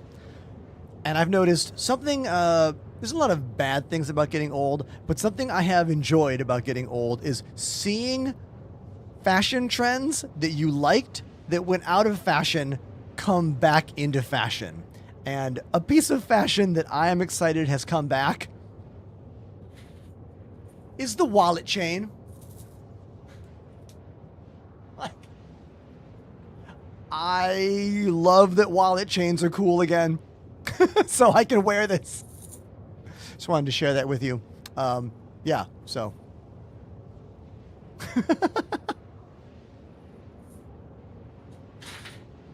I mean, this wallet chain's awesome, right? Look at this thing.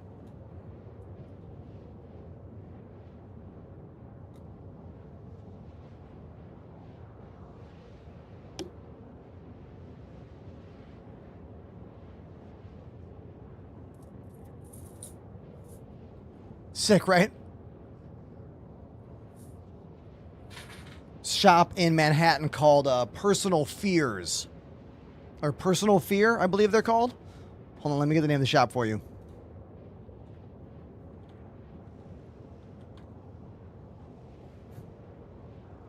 Yeah, Personal Fears is the name of the shop. They are a East Village, Manhattan shop that sells all kinds of like stainless steel based jewelry, and that's where I got it. The shop is really cool. I'm a fan of this place. So yeah, there you go.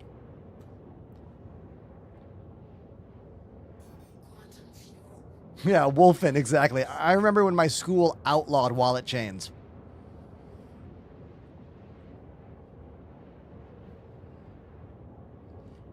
JD says, I'm about to play Elite Dangerous for the first time. Any tips? Yeah. You're going to crash and you're going to explode. Be okay with that.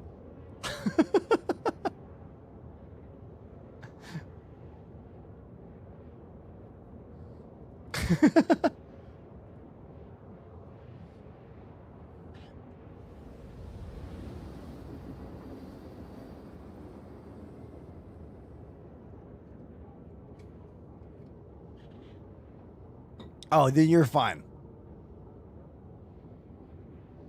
Just got back to SC for the first time in months and didn't realize there was a wipe. Yeah, there was a patch wipe at the beginning of 4.8 about what, 2 months ago now or so? And it was the first time we have had our credits and inventories in this game cleared out in about a year and a half. The last time was patch 4.0 at the beginning of 2025.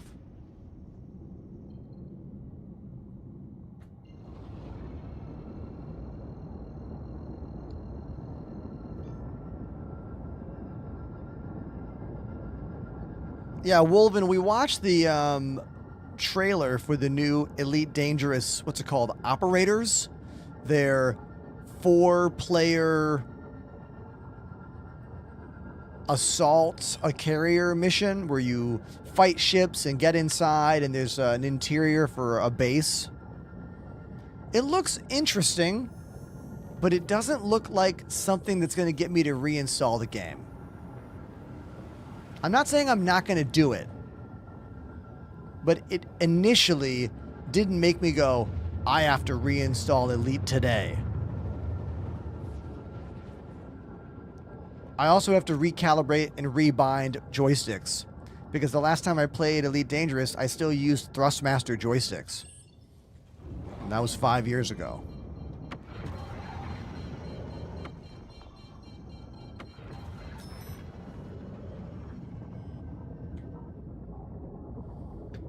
Here we are in the Pyro system now, in that alien ship, the Raylan. Quite a striking ship. Just imagine this thing flying down to where you are, you know? Like, it's menacing and different. Very cool.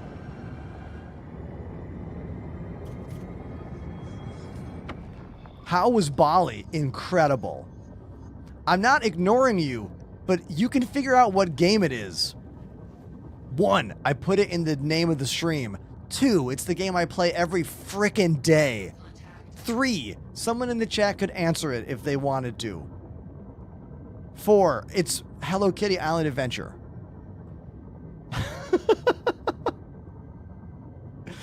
When you comment on a stream, it's not a contract. I can decide which ones I want to respond to and the ones I don't want to respond to. I don't like saying Star Citizen to every person who asks the question.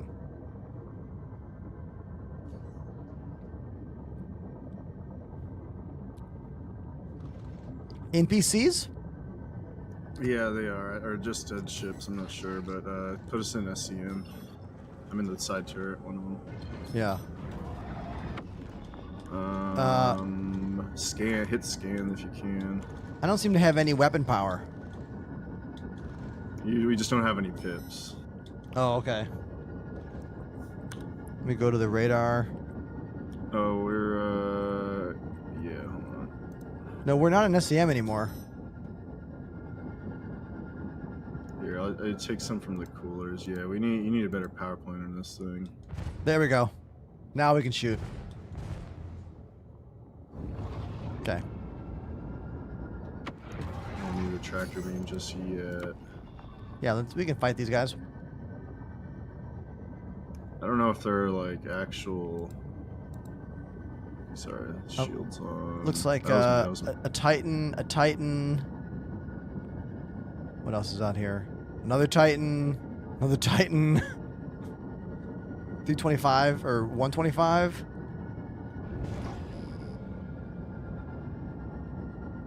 Alright, we should have some more. Wait, I don't see. I only. Yeah, I'm moving towards two of these ships.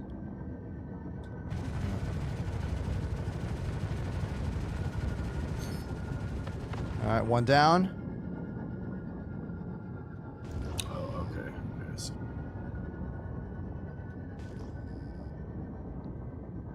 Dr. Wool, this is a new alien cargo ship, the Raylan.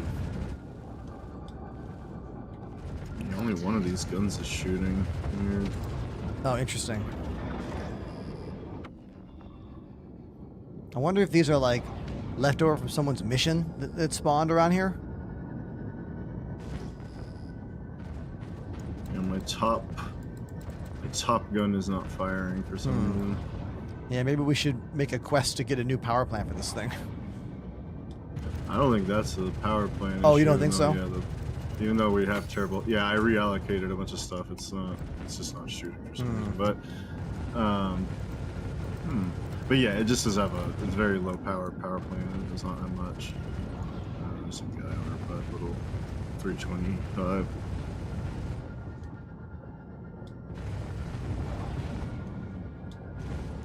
Oh, hold on one sec.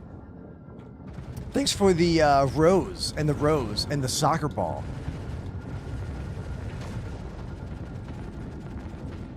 Keep in mind, the #1 way to watch my show is Twitch.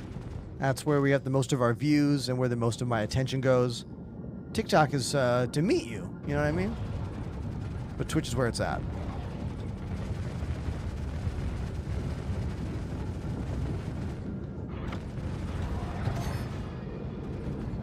All right, I think we can probably just land now. Yeah, which one? So I have a marker over there. Sunset but Mesa is one of the spots, right? are we right? Is this, Yeah. this right below us? Yep. Okay. Sunset Mesa's right here. Yeah, it looks like there's a nice big old pad. I'll go ahead and start getting out.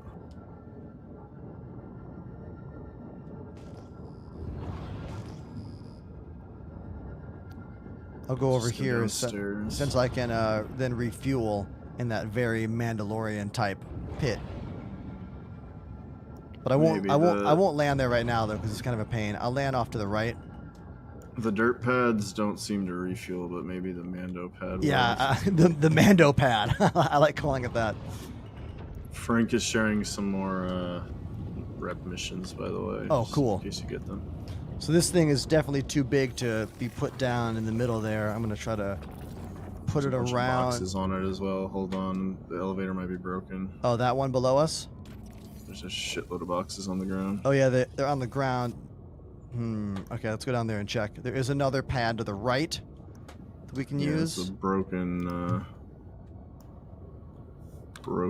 fuel pod here. All right, I'm on the ground. Hold on. I Let just me saw go check I this just saw you elevator. fall. Perfect landing. Okay, I'll put the pad down for you so you can get back up.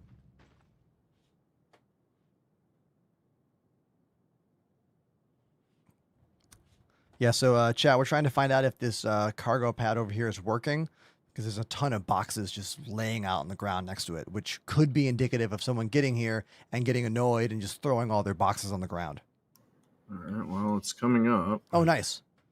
Harry, this is a new cargo ship. It is called the Raylan. Pop up and rotate to your right about 45, 50 degrees. Okay. And then back up a little bit, but you're going to have to watch your feet. Actually, come over here to where these boxes are and just come, Okay. yeah, you can keep that angle, just side strafe. Turn to your left about 10 degrees, straighten up. Yeah, that's perfect. And then go straight down, you should be fine. Sweet. I'm just gonna try to send one of these boxes down and see if it recognizes. Yeah, we'll what's try. going We'll on. try one. Yeah, you guys can see Panda's right there at the terminal. Okay, looks like it's working. It's Oh, recognizing awesome. it, so I'll Sweet. start loading it up. Let's see. Is it all the blue ones? It's everything on one half. I split it up. It's Oh, just nice. Half of it goes, half of it on one side, half of it on Nice. the other. I'll hop in the tractor beam up here for the other part then. I'll get in the right side tractor beam, so I'm looking at the correct one. That boy Levi says, "Yo, that is some sick shit." I mean, yeah, the ship is cool, and it's nice when you can see the intended purpose and like the idea behind it there.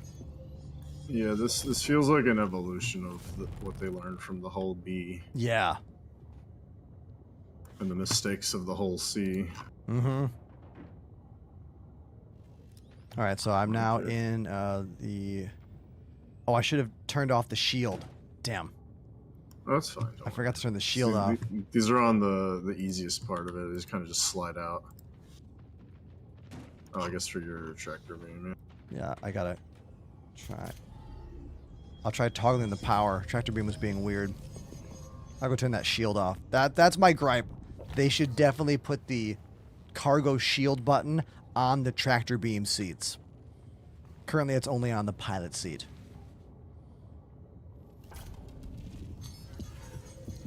Yeah, so if you guys notice, watch what happens when I hit this button.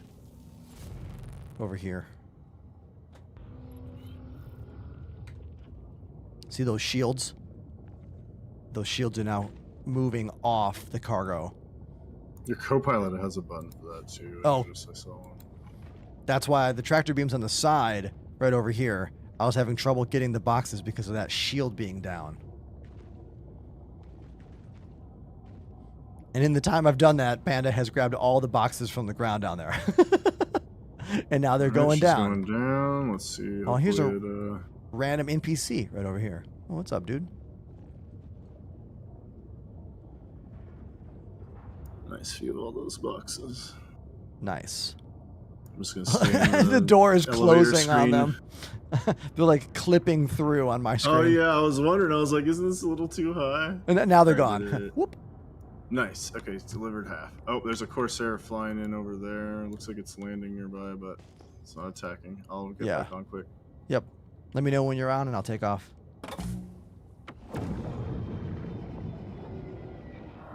Yeah, it's like behind us to our right.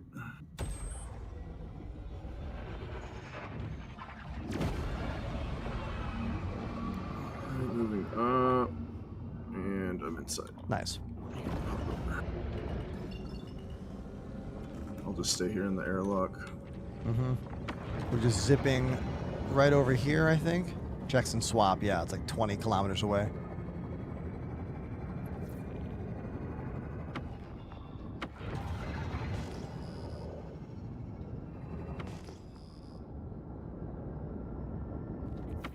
Okay, so this airlock is actually like in the front of the ship, or this elevator thing. Yeah. Yeah, the door is in the front. You get turned around kind of when you come in, you get on the elevator, you turn around. Yeah, I've done the same thing a few times. I do like this ship. I think it's really cool. I think they hit all the points of the design brief. Mm-hmm. I think, and maybe this is just part of the alien style that they're trying to define, I feel like the hab floor is too big. I feel like we could have gotten away with making this whole hab area a lot smaller and then adding more cargo. Yeah. But I think it's because we don't need those spaces yet, so it's hard to know if they're important or not, you know? Like, our characters don't need to go to the kitchen and eat. And I guess for the Xi'an, I'm sure there's probably some lore about them, like, you know, being very communal or... Yeah. Or, like, it's like the areas of the game that we don't have any part of yet. So it's like, why would a ship be anything more than a seat with weapons and a room for cargo? You know? yeah, no, it's just like, you know, you got the hab back here with the 4 beds, and then you have... I'll show chat in a second so you guys know what he's talking about. Yeah, the whole dining area and, like, this, you know, it's all very cool and aesthetically, like, this is like a massive room, and it's like right underneath the cockpit. I feel like we could have just like, I don't know, shortened it a little bit. But maybe I'm just nitpicking. And we don't have that many alien examples to choose from. Yeah. It's such a super cool ship. I love the execution on it. It makes me, I want to be more excited for more alien fighters. It's just other than like the Blade, a lot of them just don't have a niche right now. You shoot off one wing and they're basically unflyable, you know, because there's so many spindly bits. Oh wait, I forgot. It's not a real ramp. Okay, so I need to get in the habit of not opening the door because you can't walk down it. Like I keep hitting the button, but if you do that, you don't have anything to walk on. Like yeah, then you just fall. I got space knees. All right, so now we're going to find out if this one works. I'm going to get to the tractor beam control while you're doing that.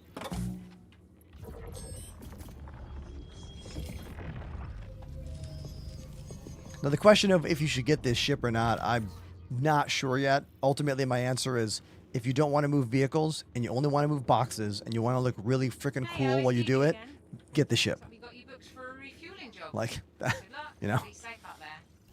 Okay, this one doesn't seem to want to come up. Okay. But hold on, let me... I'll get in the tractor beam just in case it does work. Oh, I got to do some power management, I think. Okay, I don't know if that was a trick or not, but let's see if it loads. I am going to try to do just one. Okay. So right now, you guys, we're watching Panda over there, trying to see if the lift is functioning before I start grabbing boxes with the tractor beam here.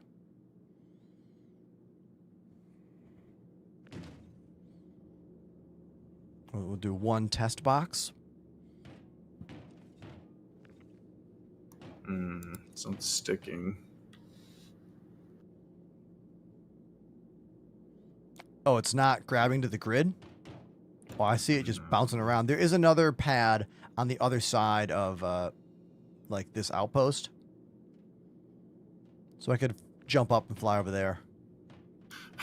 It says there is an item blocking this freight elevator. Yeah, medical supplies. Yeah, the item you're Oh, trying okay. to use. Does that one work? Okay, it's recognizing it now. I don't know why. I wonder but if it's still not sticking. Yeah. Let's try the other Yeah, elevator. I'll Where grab is it. It'll be too far for you to get over there. You can probably walk over there, but I'll fly the ship over there. Okay, yeah, just pop over. I'll move. Yeah. Oh, I think I see it over there by the rock wall. from the perspective of this location, it was like straight across the other way that we flew in. But here, once you see my ship in the air, you'll be like, oh, there it is. Hopefully there's no enemies here. I think they're all like, I don't think they shoot at you unless you shoot at them. I don't know. My headhunter rep got messed Oh, up. So I'm not really right. sure what my status is out here. Or I mean, I was headhunter before the wipe, and then somehow I accidentally did a citizens mission, so I'm technically a Citizens for Prosperity person right now. Ah. Yeah, so there is another one. Right. There's actually two other ones. Yeah, the one I'm looking at is the one I'm like almost there over here. Am I shooting towards it? Yeah. Where the looks like a Hermes. Oh, yeah. It's crashed.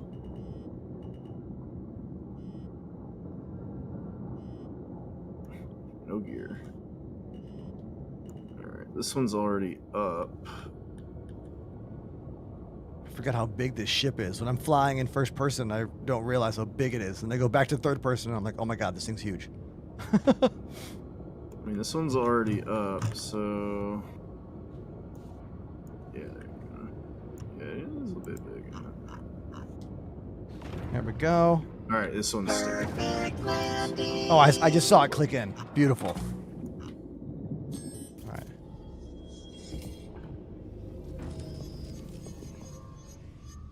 All right. Crazy. I would say the tractor beams are in really good spots for grabbing the left and right sides of the cargo, but a little harder for the middle of the cargo.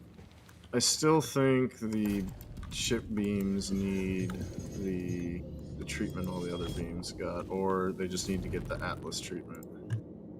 I know that kind of defeats the purpose of having the Atlas. Oh my god, I thought it was a fucking player. Oh my god, shoot the shit out of that dude. Oh man. Whew. He was moving really weird, but he was in the running in fear animation, so I was like, what the fuck is he doing?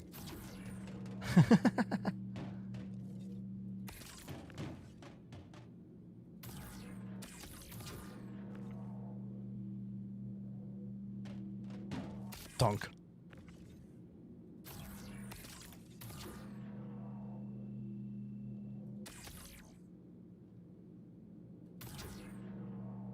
Yeah, this is the one of the ship tractor beams we're using right now. I think that was the last box. Nice. And now we see if it works. You can all see right now that this ship would be much more tedious to do all this alone. Like these larger ships like this, yeah, you can do this stuff alone, but it's significantly more streamlined and more fun to do this with someone else. So we are playing with my buddy Pandemanium right now. And I think Apollo is chilling on the chat as well. Yeah.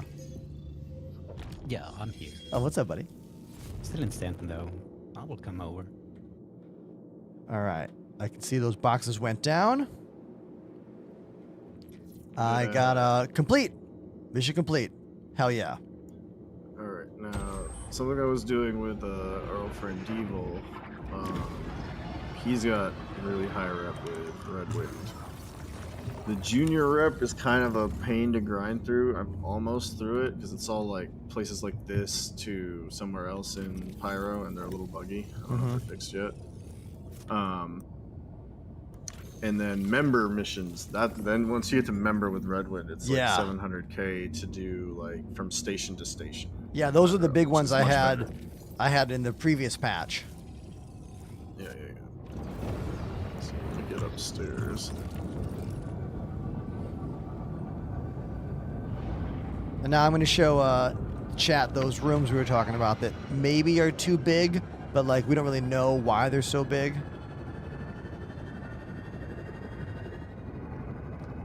Because I'm sure there's people watching right now who have not seen the inside of the ship yet. So These are a little weird. These other ones. So there's two types of missions, and it's going to be like collect a couple of items from a couple different locations, like 3 different locations. But for some reason, the first 2 won't have anything, and then you go to the last location on the list, and all the material is there. So it's like kind of better, but it's bugged. It's weird. I don't know how to. yeah. I should get some more. I forgot to test the Mando pad for refueling capabilities. We'll just go to one of the bottoms of one of the stations. Let's see. We can go to... What are we near? Wait, what is this? Pyro 2? Is Monox? Yeah, we're at Monox right now. The one up with, I forget, Checkmate. It's like right beside us. Yeah. To the right of the star. Yeah, this is definitely a glitch that was not happening to me yesterday. Every time I'm in any MFD, it is just like bouncing everywhere. Like I'm on the open water. No matter if I'm moving or standing still. I wonder if that's related to this ship only today, because it wasn't happening yesterday. And I flew the ship yesterday too.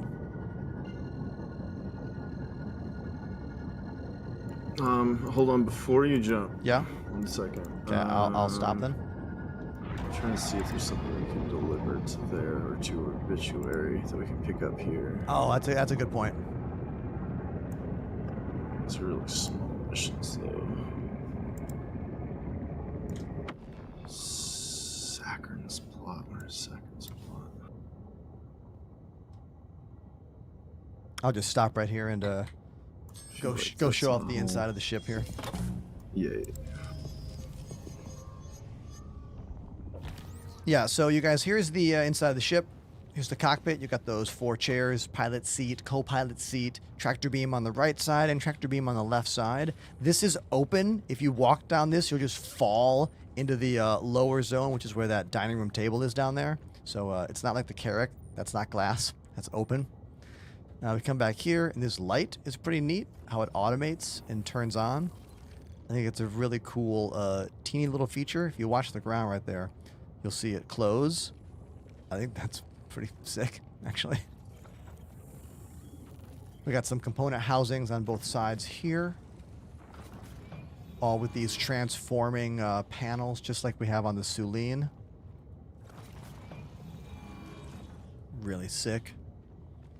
Actually, right here, Pandemanium is the one that sent us a video like a year ago that was a talk from a computer graphics design seminar or like design convention. What was that video, dude? Oh yeah, it was one of the ship artists who did like a presentation on like their methodology and like defining styles and stuff like that. It was all based on the Sulene. So he did the Sulene had just come out. He talked about the Pulse and I think maybe the Wolf. Yeah. It might have been before the Wolf. I don't remember. But it was all for like a non-Star Citizen audience. It was like all other like computer designers, right? Like graphics designers. Like, game design, yeah. And it was a really interesting talk. Yeah, it was cool. And he talked all about these panels, like how he like designed them, and it was like the idea and the methodology behind it. And it was kind of the first ship of this design language, you know? So we're seeing all those things from the Sulene involved in this ship. Alright, sorry, these missions have been populating kind of weird. Here's that larger area that Panda was talking about, saying maybe it's bigger than it needs to be. We got the dining room table with the floating chairs. And this really cool lookout zone to the front of the ship. This area, which we don't really know what these things are. It's just a table. Other than decoration, these like... Oh, it's like food processing. These pistons, and then this is like, you know, what, the Mr. Coffee or the slushy machine. Like one day we'll know what those do. And on the other side, there's just this like tranquility zone with a waterfall and a koi pond with digital fish and bathrooms on either side. Yeah. Yes. All right, so there's a couple of these missions, but the problem is they all go different places, and some of them are, like I said, buggy. So we need to get a little bit of this rep. Here are the really interesting suit lockers that we don't get to use yet, or escape pods, maybe. Yeah, I think they're escape pods. Yeah, and then we've got another little panel here. And a lookout zone, little window seat, And these are the turrets, the side turrets here.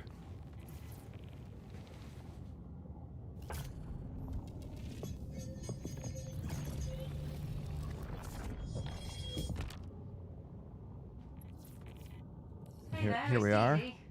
Thanks for hopping on Here this we are on the refueling side turret. Don't know about you. The ship's definitely Stranded underpowered without though. fuel Like supply. Panda was right. It needs a power plant upgrade because like you can barely run all the systems at the same time. Seems like a mistake.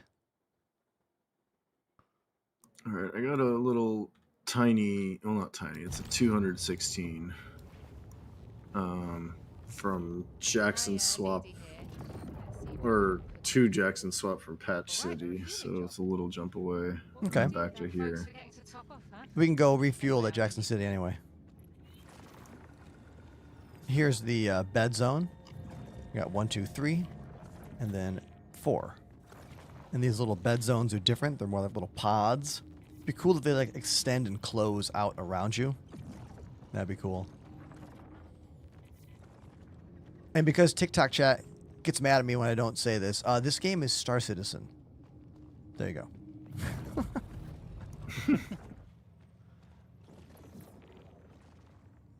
All right. I'm going to go back up to the cockpit. I'm going to sit in the co-pilot seat. I'm going to run, refill my water. I'm just trying to find A mission? some other.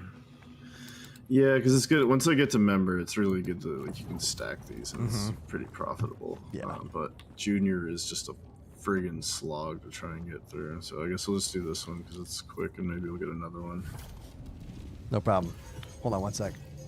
Mikey, were you not watching a few minutes ago when someone got mad that I didn't answer the question about what game this is? Okay, so here's the ship we're in to kind of set the tone for what's happening, but we're friends now. So it's all good. It's all good. Abdi? Abdi, right? This is the ship we're flying. It is called the Raylan by Gatak. It is the first alien cargo ship that can carry around 650 boxes in the back there, or SCU rather. And it's got 2 side turrets. It's got 4 guns for the pilot. It also has 2 tractor beams, 4 beds, 2 bathrooms, kitchen table. Yeah, there it is. I'll be right back. I'll put some music on for you. This is from the latest Daft Punk movie, I think, right? Yeah, it is. No, Tron. It's the Tron movie, Daft Punk music. My brain just did a thing. Don't go anywhere. Be right back. I'll put the cameras on rotate for you. Or no, I'll leave this up. You can watch the spaceship, okay?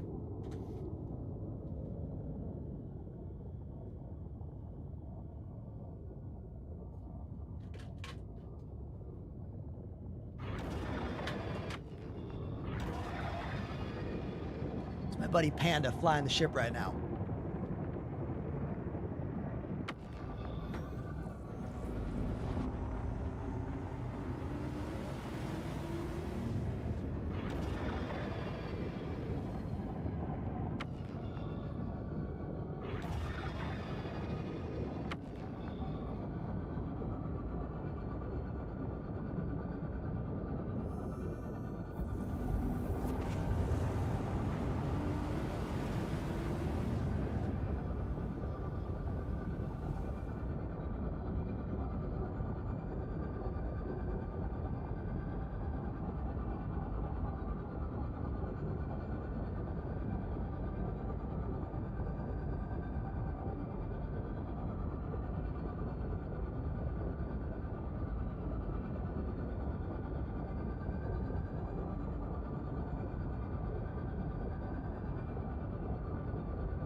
a little break and I'll see you on the next one.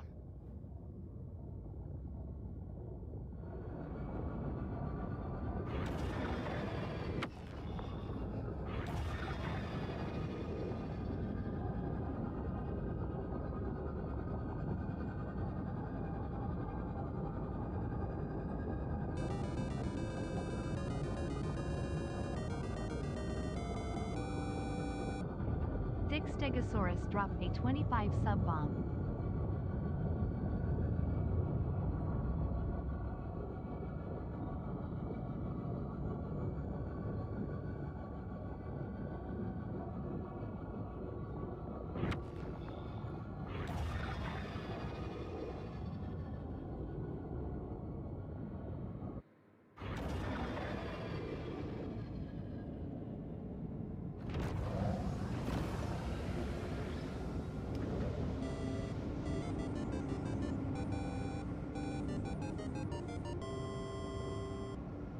Dick Stegosaurus has subbed for 30 months. OMG, it's so crazy it's been over 2 years sub.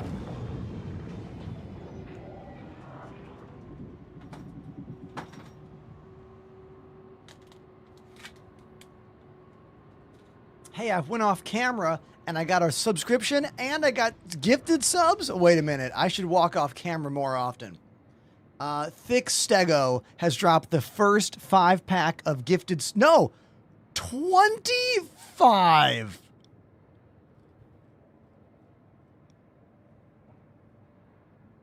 $25 gifted subs from Thick Stego. Stego, I want you to know before you did that, we only had maybe 4 subs all day. That's amazing. Thank you. And look at this. _VX9 joined the Enders Elite. You have convinced Fireseal to subscribe for the first time. Thank you. Thank you very, very much for jump starting the subscriptions and maybe more. Who knows? I got a sandwich here. I got a chickpea salad sandwich wrap. We're gonna eat that in about 20 minutes while we finish watching yesterday's Tech Talk video with Benoit. I got a protein bar as well. This is my favorite protein bar. It's called No Cow. From my research, it is I think the best plant-based protein bar in terms of like protein to sugar count calorie ratio. It's not a candy bar. Like some of those are dipped in chocolate. Too many empty calories there, but that's a different conversation. Thank you for the gifted subs. Thank you for the 30-month in a row resub from Thick Stego. 2 years. Thank you very much. Subscriptions are the main way I make money in this job. It is why this is, in fact, a job. Thank you, everyone who has subscribed to my channel over the years, and thanks for, still being there. Truly. Thank you, thank you, thank you.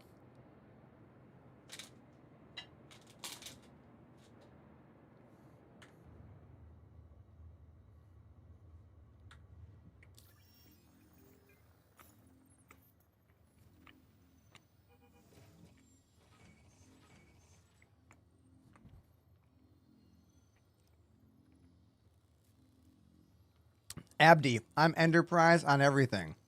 Twitch, TikTok, Instagram, YouTube. Blue Sky, but I don't even use that one.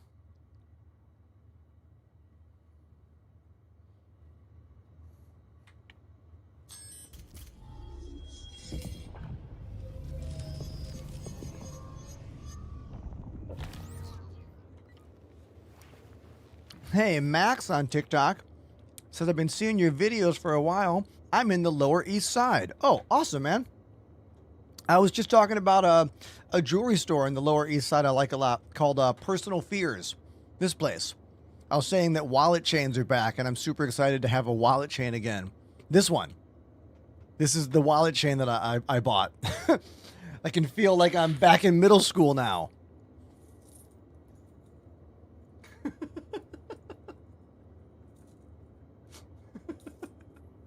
Look, you live long enough and fashion trends you like will come back.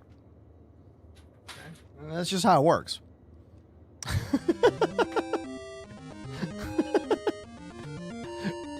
Yo. Can you play You Make Me Wait by Fruget? Everybody, Phantom Mime with a drum donation. I'll do that. I'm not going to do many drum tracks today just because I do have to go to rehearsal tonight after this, and I have 2.5 hours of cover songs to practice for a show I'm playing on the 4th of July. So I'm not going to do many drum breaks today, but you know what? I'll do this one. Thank you very much, Phantom Mime. Let me look this track up. I don't even know it.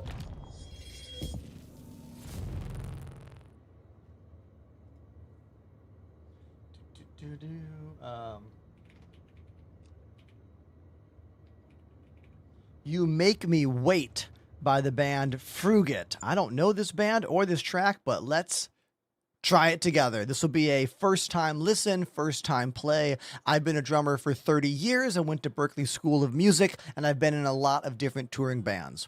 My current band's called Stop the Presses. You can do !Enders Band in the chat if you want that link, or just come see a show. I got a show in Connecticut next week, and some more stuff in the fall. But let me get to the drums and play this new song. Thank you again, Phantom Mime. Appreciate you. I gotta put my shoes on first and get one more bite of my protein bar. Oh, that link won't work on TikTok. Sorry. Come to Twitch.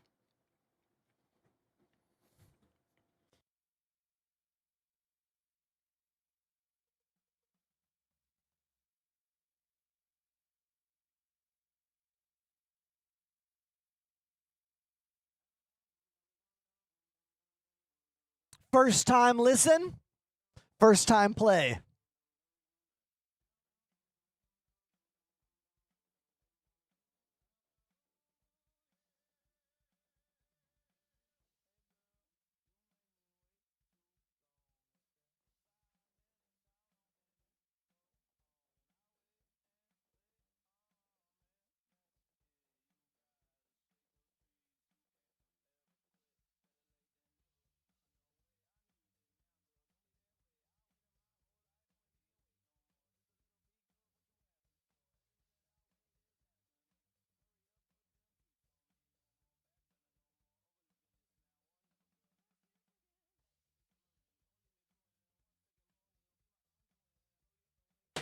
This song is awesome, right?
So that song is called You Make Me Wait. Never heard it before.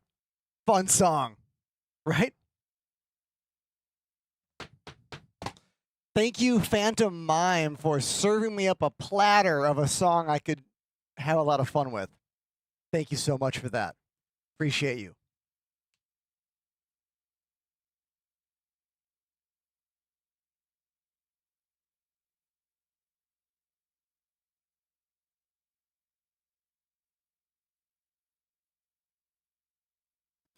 Now, normally I would say, let's get some more songs in, but like, I mean it when I said I can't play a lot of drums today. I got to be careful with my wrist. I was feeling a little bit weird earlier today, and I do have to have band practice tonight, and I got to be okay for that. That song again is called You Make Me Wait by Frugit, Frugit. Frugit.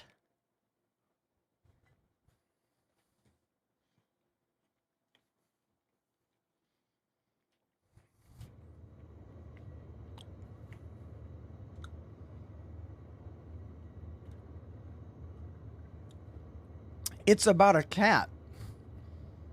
Interesting.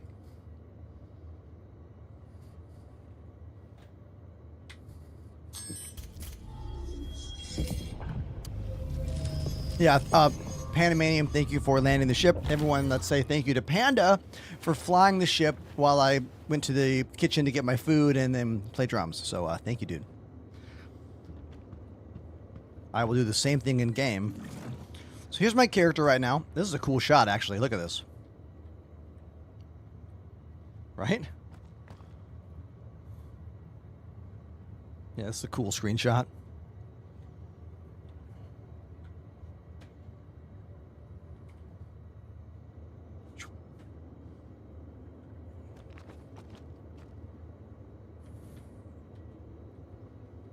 Here's my character today. I've been wearing this armor for a few weeks now. It is the ASD Geist armor. This was printed from the blueprint for the Geist armor. This way I have slightly better stats than if I just found this armor on its own. Take the helmet off, and the character looks like this. If I zoom right in, you can see it looks a lot like me. Hey, yeah. I got some goggles on, though. Here, let me try to match the vibe with my Zennies. Not quite the same vibe, but, you know, we're getting there, right? Yeah, let's eat some food. I got a hot dog here. Imitation meat. We're still vegan. There we go. Yum.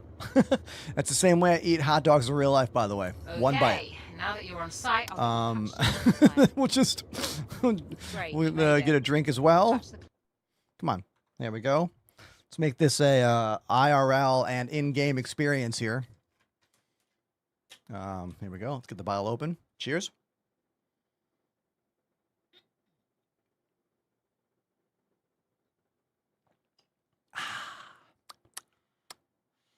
There we go. Nice. Nice. This is a side profile on the beard. Looks pretty similar, right? Buster the Destroyer made this face for me.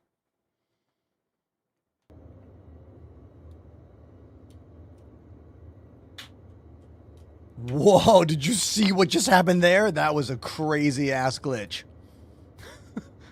I can't do that in real life.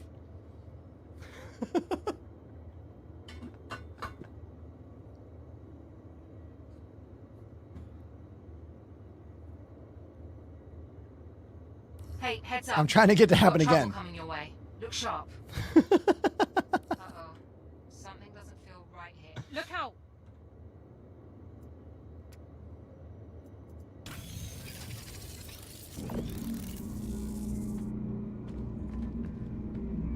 All right. Hey, there we go. See, now you can see it looks like me, right? Hey, yeah. That's me.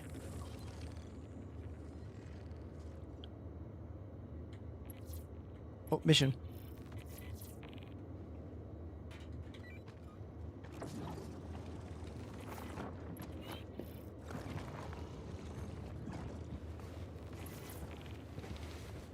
Aha, thank you, Panda.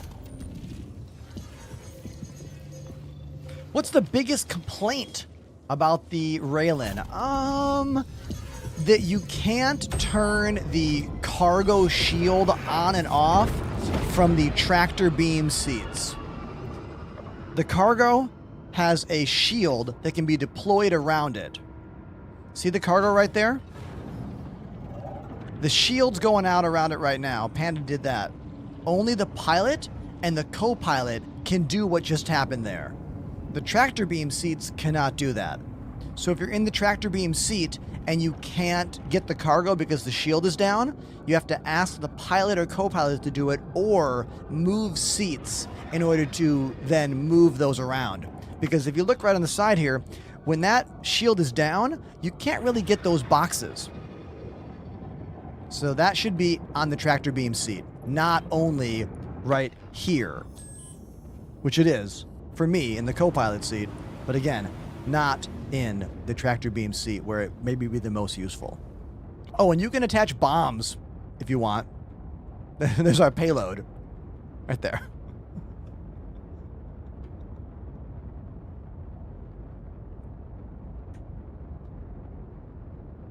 There you go. How's that for your answer, Larry? Otherwise, it's a really good ship, and I'm really enjoying it a lot.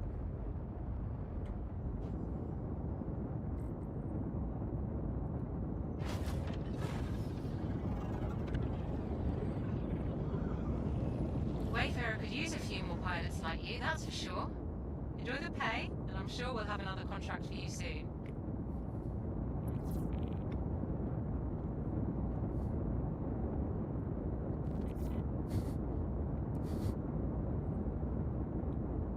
What can I say, Star-Lord? We live dangerously.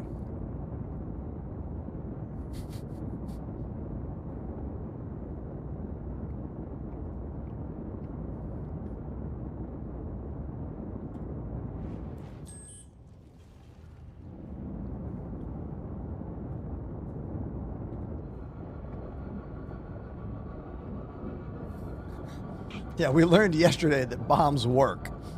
You saw yesterday, okay. Oh, look at the global illumination. Is that what we call that? No, occlusion. The light behind the planet there.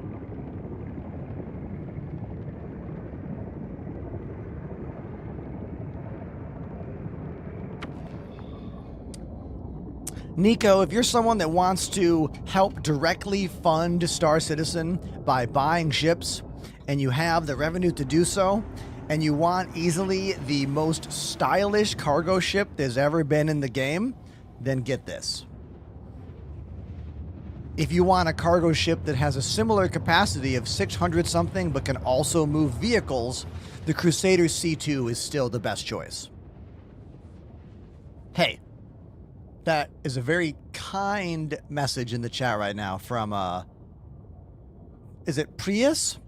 Prius Leet? Says, I think you are the most entertaining streamer ever. That is very kind of you to say. I don't know if it's true, but you know what? I'm going to imagine it is. Thank you. I also want to thank you for not saying Star Citizen streamer. Whenever I get a compliment, it's always attached to Star Citizen streamer. Now, it's not a bad thing, but it is a much more limiting pool of a phrase. Like when someone's like, you're the best Star Citizen drummer. I'm like, well, I'm the only one.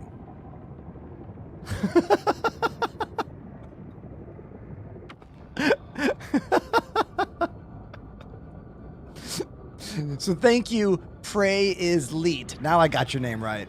Thank you. Look, I love streaming. I really enjoy doing this kind of work, and I truly hope with every fiber in my body that when Squadron releases, there'll be hundreds of new people here in the chat to hang out with and talk to and meet. I just hope I don't crash out.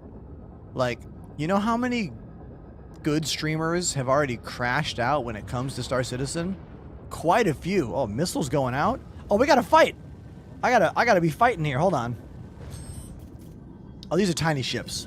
They'll get destroyed immediately.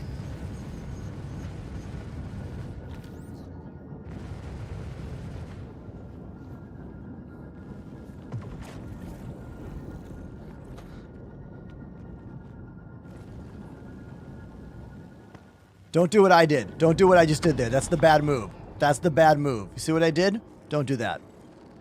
it would have been better to fall out the front of the ship. Not the front of the ship, but there's like glass. I went the wrong way. Nope, I'm too late. Took me too long. Took me too long. The fight's already over. The fight's already done.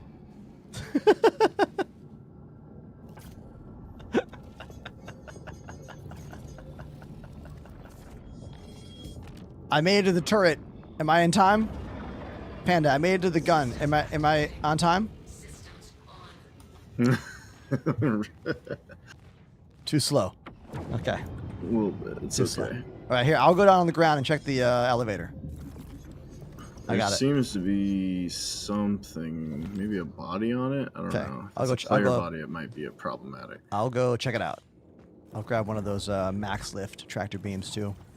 I learned that you can safely jump all the way down that chute while like I jumped all the way down the you know, center of the ship there. And it didn't like pass through the ground or anything. Okay, butthole jump is 60% HP. Oh, you jumped out? Howie. Alright, the player body is not stuck on the thing, so I have moved it. Okay.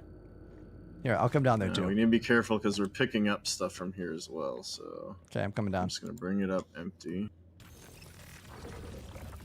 We are on Twitch as well. Twitch, TikTok, and YouTube.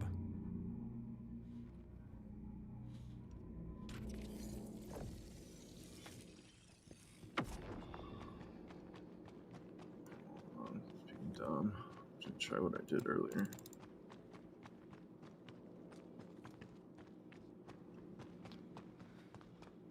All right, you guys. See Panda's hitting the buttons there. Okay, this has worked twice for me now, so I don't know if this is a tip, but okay, so if it's stuck and it doesn't want to come up, if it stays on transferring, what I do is I bring it up, Yep. and then it's stuck on transferring, and then I close it out, and then I go back in, and then I hit up again really, really quickly, and then for some reason that seems to make it come up. But see, it's not sticking, is it? No. All right, let go real quick. Yeah, we are not getting any attachment.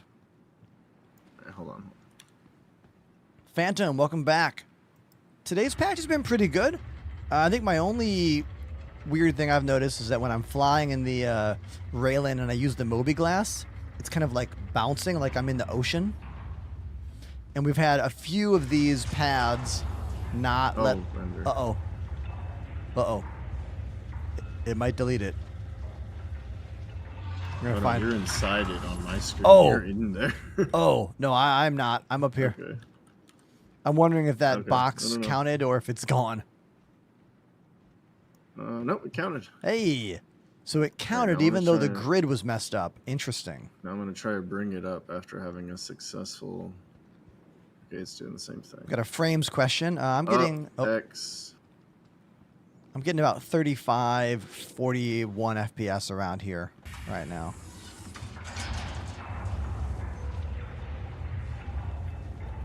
And that box is gone, so it worked. No, it counted, yeah, just... Because you're not tracking the mission, but yeah, it went up by 8. Oh, so we just got to... I don't know how we're going to... Oh, I'll retract. Maybe- I'll retract the mission. I want to do this one at a time. It's a lot of boxes.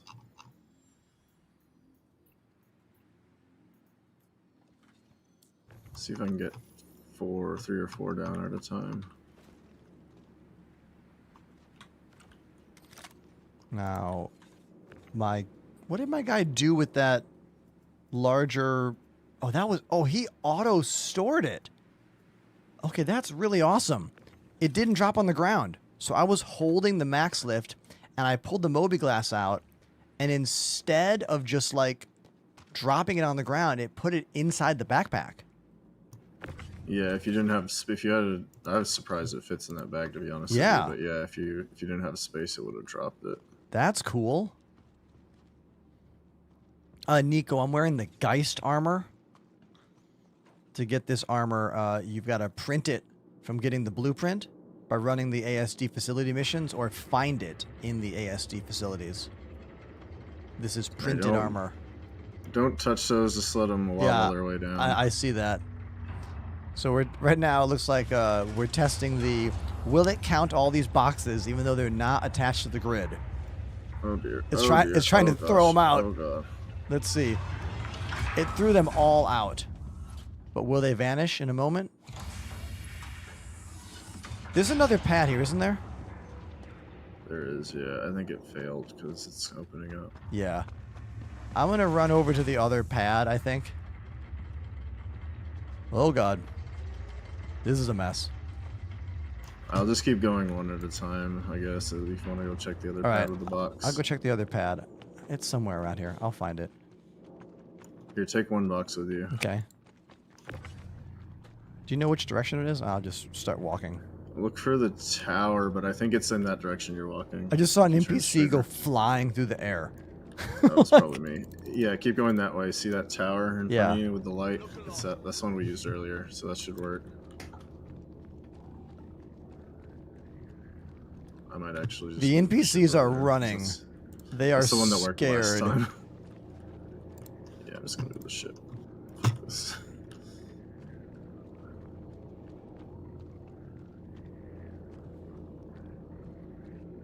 Oh yeah, I remember. There's that Hermes over here.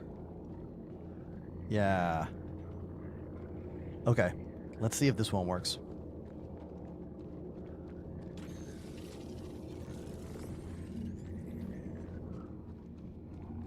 Oh, I got that glowing attribute right now. Yeah, so Chad, if you want to glow, like you got radiation in you, you just highlight yourself when you're in the inventory screen. And then it'll stay highlighted, and you'll glow. Like this. Alright, now where's that pad at? It's somewhere around here. So, is it over here? Yeah, there it It's is. that thing. There it is.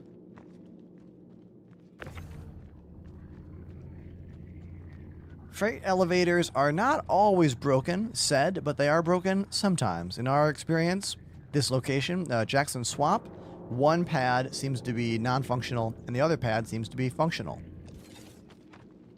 But not completely non-functional, like it worked one at a time, but it wouldn't work with the snapping onto the grid.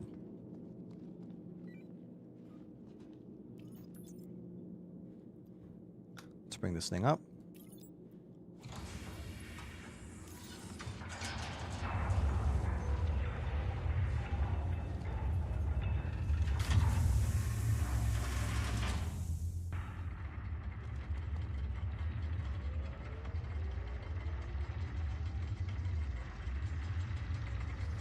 Starlord with a roadmap update. We are moving Siege of Orison and all instance-related content out of Alpha 4.9 and into Alpha 4.10.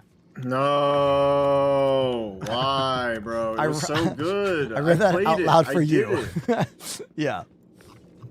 Bro, I did the whole, like, they only had the first platform activated. I did the whole thing. It worked perfectly. Everything worked fine. It was difficult.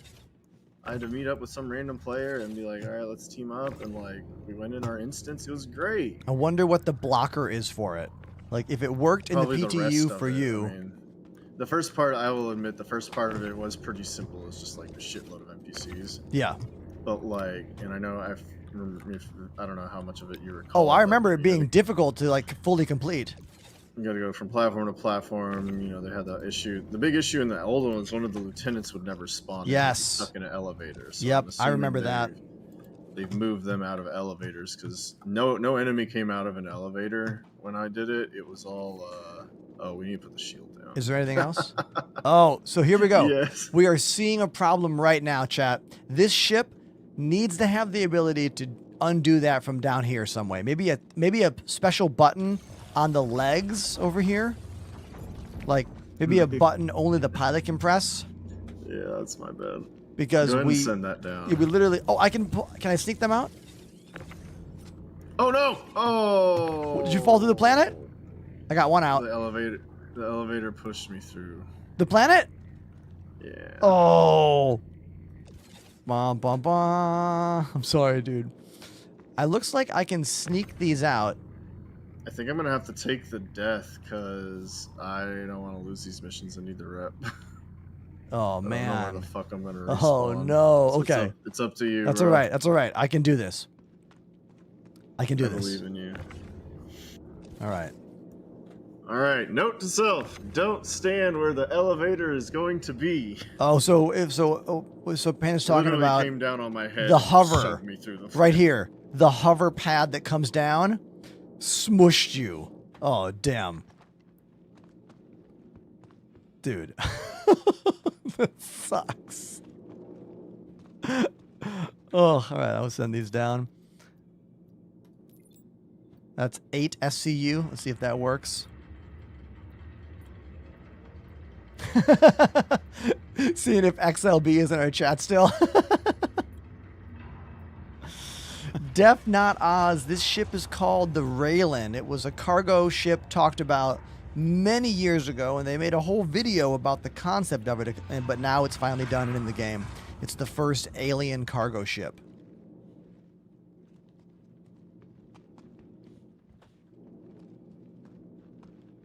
Noish. Where is it spawning you? Oh, I'm who knows where. Way back. I'm stand for sure. I'll move quick in my M80. I am glad that I'm learning that you can kind of sneak the boxes out the side of this. I figured you could, but I mean, I fling those boxes off. Yeah. When I'm cargo slinging, so. You do have to be at this angle, and you can't do this with the ship tractor beam. You would not be able to do it with the tractor beam because you'd have to, like, because it shoots from this side, so you can't get this angle. Mm-hmm.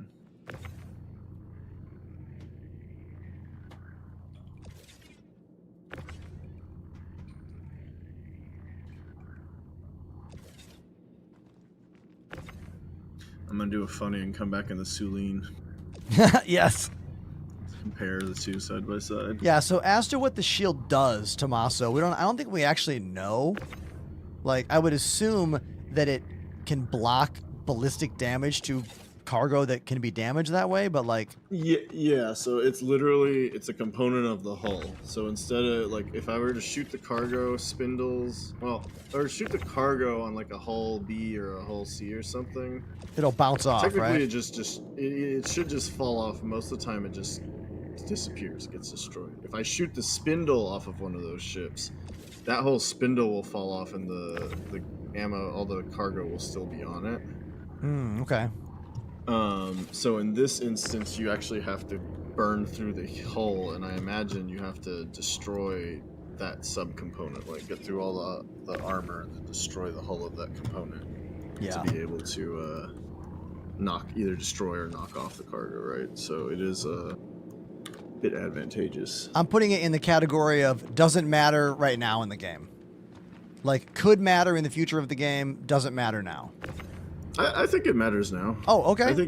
I think right now, like, if those things are down, your shots go to the hull, not the cargo. So your cargo is protected from the sides. All right. Well, The enemy's got to be right on your ass to be able to damage it. it'd be fun to maybe like next week or whatever, when like patch 410 comes out, to buy a bunch of like really cheap cargo, like buy waste or whatever. Yeah. And then shoot the ship and see how easily everything comes off. Then put the shields up and do the same thing. Because then we could actually like see it in person.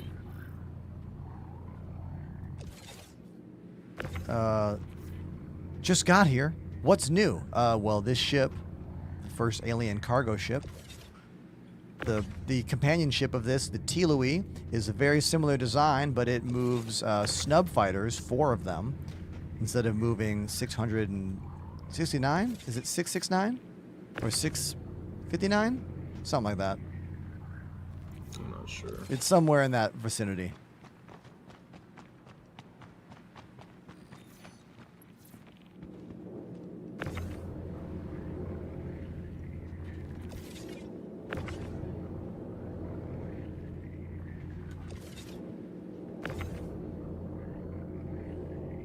There was a small update today. I don't even know what that actually changed or fixed, though. I mean, it added the Xeno threat in, which we haven't done yet. What else did it add in? Is that it? I mean, I sent you those patch notes. That Oh, was literally it. yeah, I like didn't 2 or look 3 at them bug yet. fixes. It's because there's a hotfix channel out, so Ah. they just merged those in and added Xeno. That's it. Nothing major. Damn though, 4.9 without C. Well, that was the whole. So what is 4.9 without Siege of Orison? I mean, yeah, I don't know. It was instancing. Maybe we get rid of that pop-up, the refuel reclaim Oh my god. glitch. Yeah, no shit.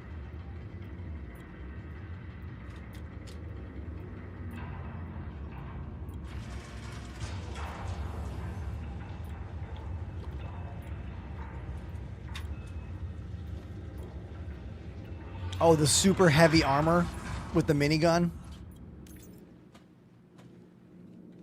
I think that's part of the 410 stuff. Oh yeah. Or 4.9. Well, you're supposed rather. to get it from. You get it from fucking Siege though. So. Yeah, maybe they won't. So maybe that's also delayed. Because it wasn't just Siege of Orison, it was a bunch of, it's relief of Orison, so there's like a bunch of cargo hauling, it's like supply or die, same shit. You get a meter to fill up and rewards, you know, do a bunch of stuff for bring stuff to Orison, go mine stuff for Orison, salvage ships for Orison, go to the platforms and kill Xenothreat for Orison, like, Yeah. or not Xenothreat, it's Ninetales, but they redesigned all the Ninetales armor, they're no longer that bright blue and purple, they're just like dark purple and purple. I think I saw that. Oh, I like this message from Barryborn on TikTok. Says, if you check Google for top Star Citizen streamers, my name is in the top 3. Yeah, I know, because I've Googled myself. You know why that is? Because I've been posting videos every day for years now. Like literally, the 3 videos a day I did for like 8 months really helped all that stuff. Because I've noticed a lot of streamers who are good at YouTube videos, but I was like, I want to be known for more of the short form content. TikTok, Instagram Reels, YouTube Shorts. I figured that was an area for growth. And I think it worked out. Because now when you search for stuff, you find those short clips. Which is cool. All right, mission completed. Here we go. We got the rep. Hell yeah. Nice. Hell yeah. All right, now I'm going to fly the ship and land it somewhere, and I want to finish that tech talk. Okay, there's 2 little missions here to pick up, but yeah, you can go ahead and do that. It's fine. Don't worry about it. Hold on one sec. Anyone with a question about this ship I'm on, now is a great time for that question answer moment. Here's how you get on the ship. You use that floating pad there. You've got some suit lockers, and you've got a gun rack over here. I'm going to put this tractor beam right back on it. And we hit the button, and it closes. All the panels have this very cool floating, odd-shaped, triangular kind of thing going on, which is just like we saw in the Sulene, kind of put into this ship as well. Call the elevator down. The ship is 3 floors tall. 2nd floor. Let's go there. We've got a little kitchen area. Here's our very nice dining room table with some more floating chairs. Little sparkles down there. You can see out the front of the ship here, which is cool. Those are the cockpit chairs up there. You've got bathrooms on both sides here. You've got some koi pond with holographic fish. You can't keep real goldfish in space. They're going to die when you go into, you know, quantum. But these ones, they're fine. Those butterflies are going to live forever, digitally. Food machine, Mr. Coffee, I don't know. Back here, got some more stuff to show you. Escape pods. Turret. We got a turret on both sides of the ship. And then we have the 4 beds. 1, 2, 3, 4. Some more digital flowers. Other turret is through here. Let's go upstairs.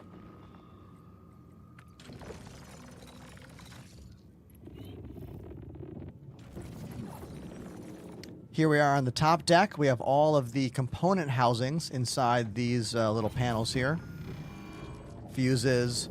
Here's where the engineering terminal is. It's kind of hidden behind this door. Let's see what you got cooking. There we go. I've had trouble with the lighting options. So I've been kind of keeping the lighting default because it's not been working for me. If you're using the ship and you're able to use the lights, let me know. So just like downstairs, we have another gun rack. So there's a gun rack downstairs, but there's also a gun rack up here. Actually, 2 of them. And 4 suit lockers. This is supposed to be the docking hatch, although the ship does not have docking capabilities yet. So right now it's just a jump to your possible demise, depending on the area. So maybe don't jump out that door. Be careful. Can we close that up? Yeah, let's close that. There we go. Yeah. Go to the other side over here, and we get to the cockpit. Don't know about you, but the thought of being stranded without fuel scares the hell out of me. I like this light that turns on automatically. It's a very cool light. We got some more housing for components up here on both sides. And then we got the 4 floating chairs, pilot, co-pilot, tractor beam 1, tractor beam 2. Unlike other ships, there is no buttons or MFDs that you can access until you bring the seat up. So if I hit this button, you're going to see the entire chair animate around me and basically build the cockpit right here. It's going to float up. And then out come the control orbs, and then here comes all the interfaces to actually use and fly the ship, which makes it a pretty unique experience. It's a little bit time-consuming, always waiting for that to happen, but it does look really cool, and it's different and unique, and I like it, so. And of course, the ship has a very striking look. Here it is.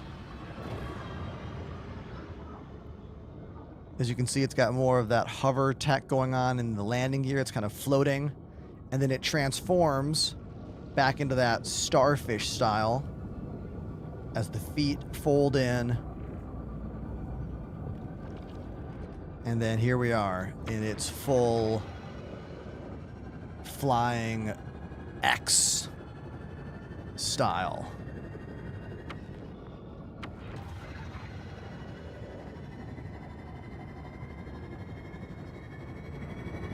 Last feature, of course, being the shields around the cargo.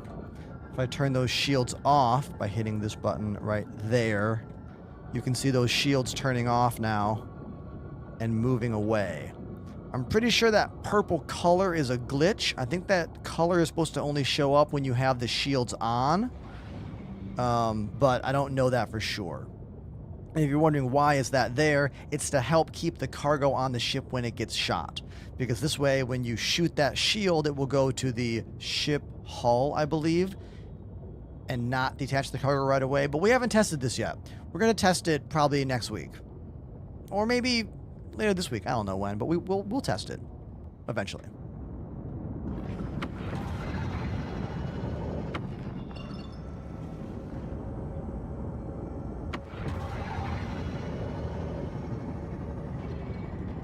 All right, what am I close to here? Checkmate? Yeah.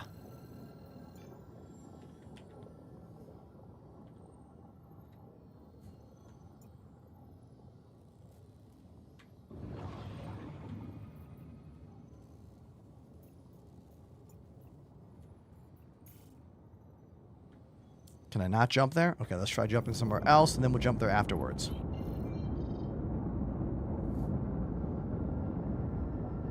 We'll just jump right here for now. Hull B or C or this? What do you prefer? All right, well, the Hull C is one of the biggest cargo ships in the game. That ship has thousands of SCU of cargo. So it's not on a class of these two. This ship is much more in line with the C2, because this ship is about 600 and change cargo, and so is the C2. I forget what the Hull B is in cargo. Chat, who's got a Hull B number for me? How much cargo does that one have?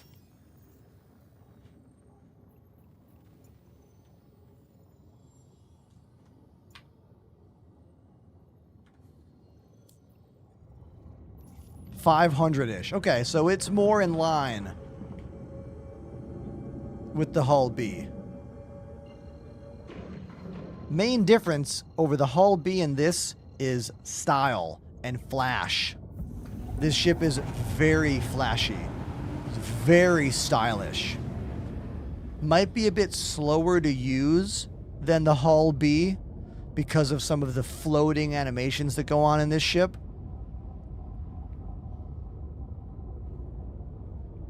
So what do you want? A workhorse that's more utilitarian? Or a ship that's more Flight of the Navigator, to use a dated sci-fi reference?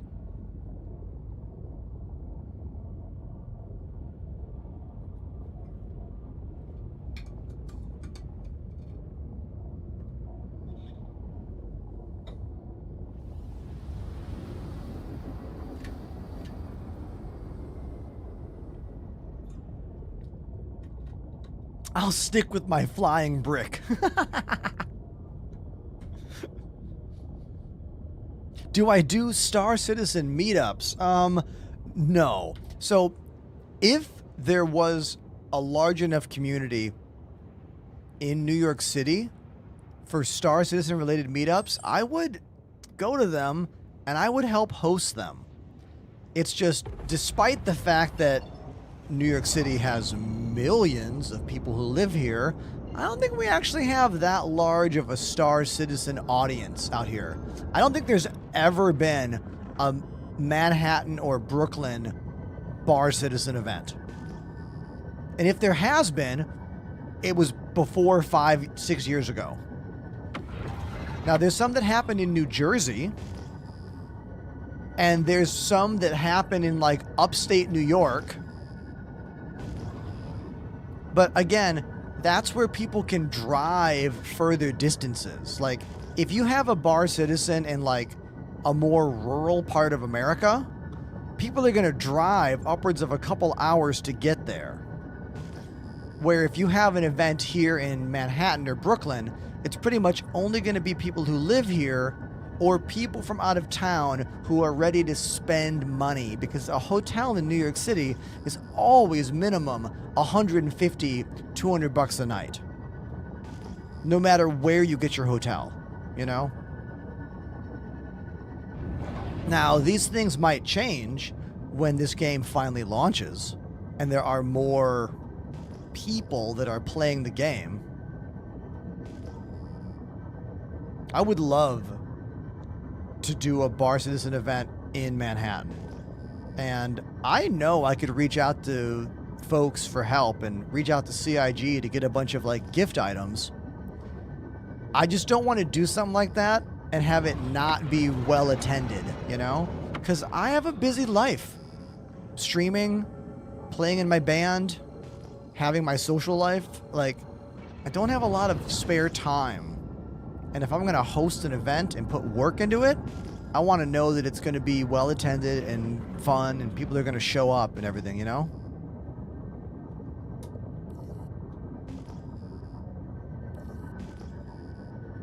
So maybe as we get closer to Squadron being a thing. Speaking of Squadron being a thing, there's a chance I get some news about that when I fly all the way to Manchester, England in October, because I've been invited to a closed-door event at the CIG offices. I don't really know exactly what's going to happen, but I'm excited about the opportunity, and I'm all in. It's happening. I'm going.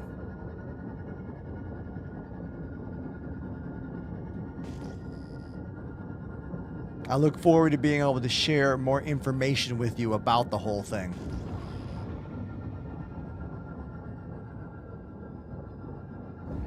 Is that my hangar right there?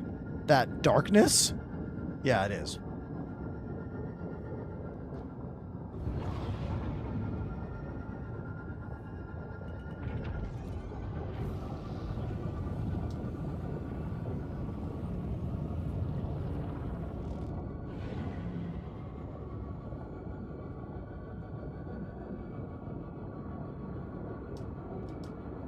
There we go.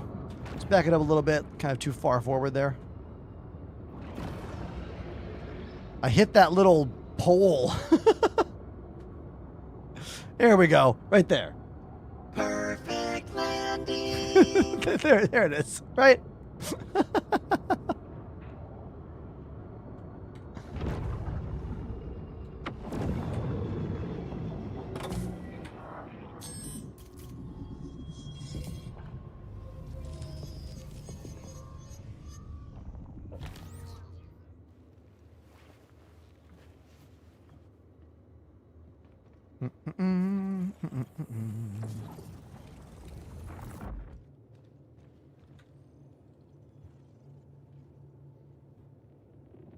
Have I ever been to the UK? No, Phantom. It'll be my first time other than the Heathrow Airport, which I have had layovers in a few times. I'm actually looking forward to putting together a little more of a thing. Sadly, I don't think I can afford to stay in the UK very long because I already have other trips planned. In September, I'm going out to PAX West for the first time, so I'll be in Seattle. And then just that next month, I'll be going to the UK, so I don't really know if I can stay for very long. I don't know what I'm going to be able to do, but I do want to try to take advantage of it and maybe do some collabs with other streamers. I need to reach out to the other UK-based streamers and maybe I can do a pop-in their stream, say hi. Streamer friend of mine named Chloe, she mainly is a Fortnite streamer, but we might do a collab because we've been friends for years online, so I might do a collab with her. Maybe I can get her to play Star Citizen and I can like be there chilling. We'll see. But either way, I'm excited just to go over there. Yeah, Ollie43 is now working for CIG. He's now a community manager under Jared, which is pretty wild. Oh yeah, Spooner. Spooner lives very close, so he and I are definitely going to meet up. I got to reach out to some more people and make it a thing.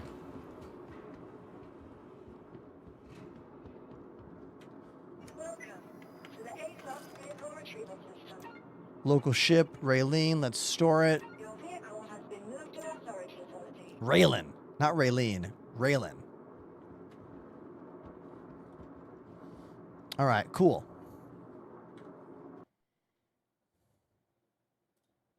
Oh, wait. Set my spawn here. Let's set my spawn before we do anything else. I mean, it should be fine, but I want to make sure.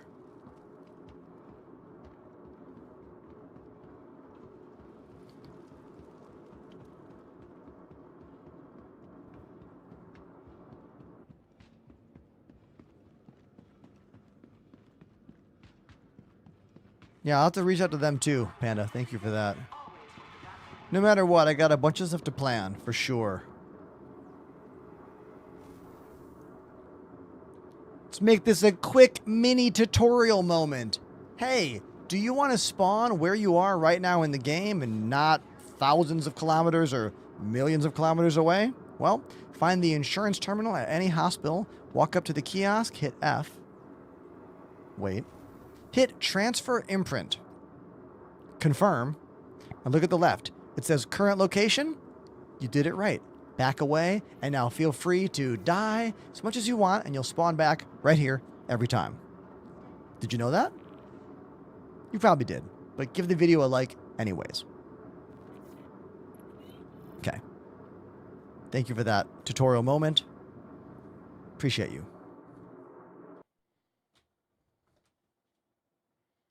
Now, what are we doing now? We got a video to watch. We have a video to watch. We need to finish the tech talk with Jared and Benoit and Jens from yesterday because there's a lot of juicy information in this video that I want to consume. So let's pick right back up where we left off, right here. You know, the freight elevator eating your cargo does not affect server FPS and stuff. The question I asked was, what is affecting the raw server FPS? Yes, Jared was asking a question yesterday of what is the main thing that causes desync? Desync being you see a spaceship here and then vroom, it's over there now. Because that's your game client predicting where the ship should go, and then the server going, actually, it's not there, it's here. So Jared's asking Benoit, what's the main thing that causes that server FPS lag? Yes, and that answer is they're trying to find an answer specifically to that. If it sounds like we don't know the answer, quite honestly, we're still working on it. It's somebody in the chat said it sounds like Jared's frustrated. Of course I'm frustrated. These two guys at the table are frustrated. Quite a lot of people are frustrated. I say it over and over again. We're having the same. You want to see a reveal of my wrap? Look at this thing. Chickpea salad wrap.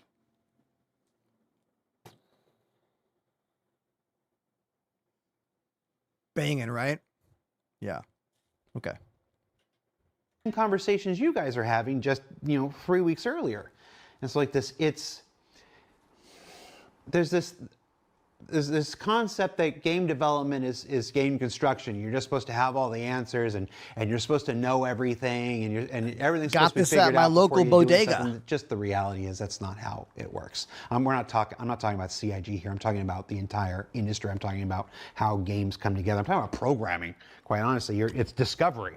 It's discovery as you go through it. We always figure it out. We always figure it out. Like I could sit here and just gush about the quality of the people that we have here. It's like, when I go to a bar, what is a chickpea? It's a garbanzo bean. Yeah.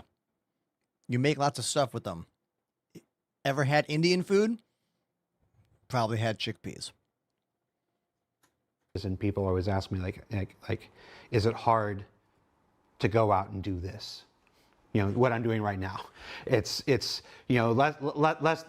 than 12 hours after a patch went out and was totally borked and whatever, and you've got to go out live and put on a face for the project and whatnot. Is it hard to do that? After 318, I had to do the thing. After the freight elevators with Race for Stand, I had to do the thing and whatever. Is it hard to do that? And the answer is no, it's not hard because of the people here. I believe in the people here more than anything. It's when you get to, we all love Jared, right? That's a hard job. Plenty of community managers over the years for other games that are not anywhere near as good as Jared is at this job.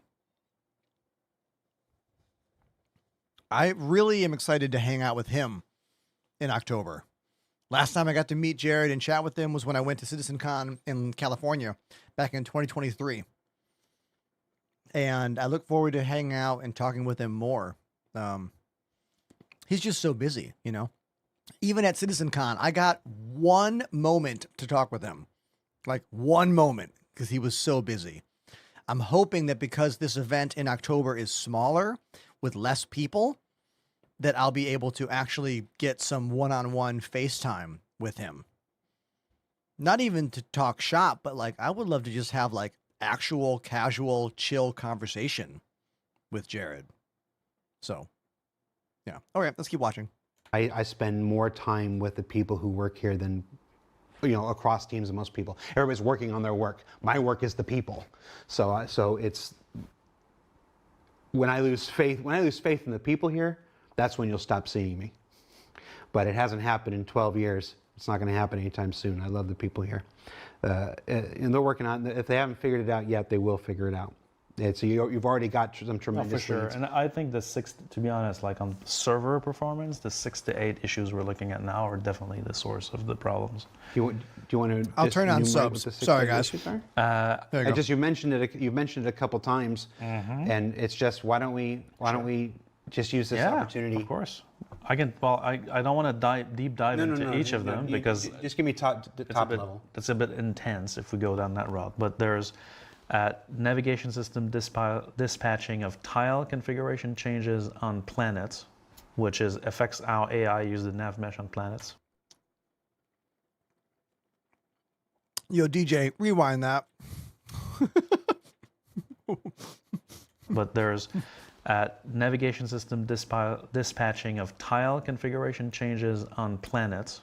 Navigation system dispatching of tile configuration changes on planets.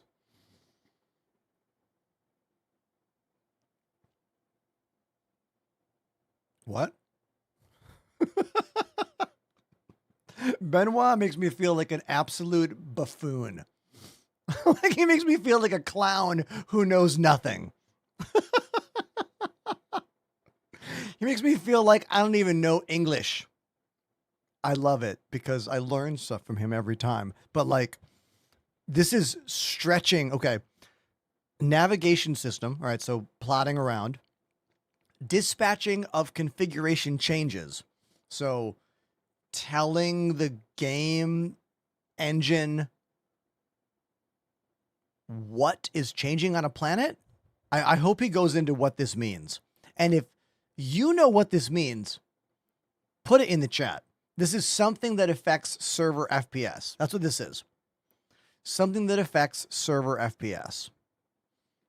Too bad our dev buddy XLB is not in the chat right now, because I would love to hear more about this.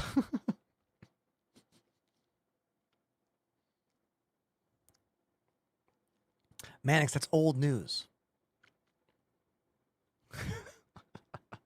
Okay, back to this. Which is affects how AI uses the nav mesh on planets. So there's a performance How call AI on that uses is the costing nav us mesh. a chunk of frame in the servers that, like, this is purely based on the servers we know are affected by this problem. Interesting. There's a lot of digging. Yeah. A lot of digging through a lot of data. Yes. To find the sort of common culprit that you know are going to make a meaningful impact. Yeah, no, exactly. What's up, W? This is like cross-linking a lot of things. There's this is a pet peeve of mine that I keep pushing on, and we're gonna definitely resolve that from a software point of view. But there's an entity spawner in some of the areas that are affected that are coming in and out of streaming and respawning their spawn set every time. This is the NPCs that just go, it just spouts out. And one example, I have multiple others related to this. That's one. The area component we talked about. So it's what we call register with external systems is a phase when the components are a component or an entity is coming online when it's streaming in. It needs to register with external systems. That's a notorious area that is an issue on multiple components. This one is from the area component. Is in that place a problem? So the first two are NPC related. Correct. This one is this one is more engine and let's call it area configuration related. This one bleeds into. Let's pause this for a moment because I got a beard compliment from the Bearded Baron over on TikTok. Hey, buddy, this is what I can do, and this is what I can't do. You caught me in the middle of my dinner watching a Tech Talk video from last week, so thanks for that. Back to this. Oh, actually, I want to answer one more question. Did I announce anything from my meeting with CIG? I had a meeting with someone from CIG earlier today to talk about the event happening in October that I am flying out to. It's going to be a closed door event for Star Citizen, and I don't have any details that I can tell you about except that I'm going, and when I can tell you more, I will. And now back to the show. To the zone lock that we talked about earlier. So those are two, area and zone lock. So this is really tied to the amount of content in the game and the complexity of that content in some areas. Because we're also making more and more complex scenes. Right. You know, like Space Station and, you know, the content we've put out recently, whether it's TSG or Rockcracker or like, there's a lot more complex layouts in those elements that contribute a lot to this, and so those are part of that. The ship cleanup is another big one that we're looking at the moment. Yes, that refers to all the bricked ships everywhere that are blocking pads and making the server FPS lower. Which is the source probably of the other two, which is the amount of registered entities that have either MFDs and or the flight system active. Entities that specifically have MFDs? Yes. So it's an excessive number of MFDs. Yes. Yeah. Yeah, because the MFD probably is more taxing on the game engine because of how much it has in there and how much it does. I bet they're going to get into it right here. Why isn't MFD so? Well, we don't know specifically. I bet that if I love when they say that because, you know, Benoit knows more about this game engine than almost anybody. And when he says he doesn't know, that just shows you how fucking complex game design is. went into that area and I looked, there would be a bunch of MFDs that are somehow visible. So that's been these components have a visibility aspect to it, where if you look at it, it's going to replicate for you, but if you don't look at it, it doesn't. Might be a malfunction with that. We're not sure. Right. So the ship is breaking, but the MFDs are still visible. And yeah, it could be like broken ship MFDs. You know, like we've seen weird things. Like, you know, everybody knows about the graveyard. Mm-hmm. There's been other graveyards in other areas, right? So there might be a new one we haven't found yet, where there's somehow MFDs end up there, right? So you have a couple AI NPC related things, NPCs, and the way they interact with the surface of worlds, planets, and moons. Yeah. NPC spawners, you know, these things that load out, load in, then respawn their entire their entire allotment of AI when they're already out there. So you got some NPC stuff. You got some location stuff. The locations are getting more complex, and the area system is not properly culling them. Yeah, it's an optimization at this point. Like, the functionality is correct. It's just slow. A lot of it. Yeah. And then there's the ship specific one, the cleanup stuff, and then there's some raw entity stuff that we also suspect is related to the ships because the ships have the most. The MFD one's so funny, right? And one final one that is fire. So there's been some ships catch fire, and depending on the size of the voxel grid, we've seen the area physics properties of how the temperature system interacts with fire needs a big optimization, and it's costing us frame time. The fire in this game barely works. Remember when they introduced fire and talked about it for like years? It was talked about. And then my statement was always, hey, everybody, when fire gets into the game, it's going to be a nightmare, because I thought fire would be everywhere. I was just assuming ships would catch fire all the time and they would just be ablaze everywhere. And it would be this thing that makes it impossible to fly a ship solo. But what actually ended up happening is that the ships hardly ever catch fire. Like, it is rare for me to see the ship I'm flying have any fires in it. Now, I don't know if that's because CIG dialed down the fire stuff or if it never worked right in the first place. You know? I don't actually know. I want to see what else they have to say about the fire here. I'm going to rewind it a little bit.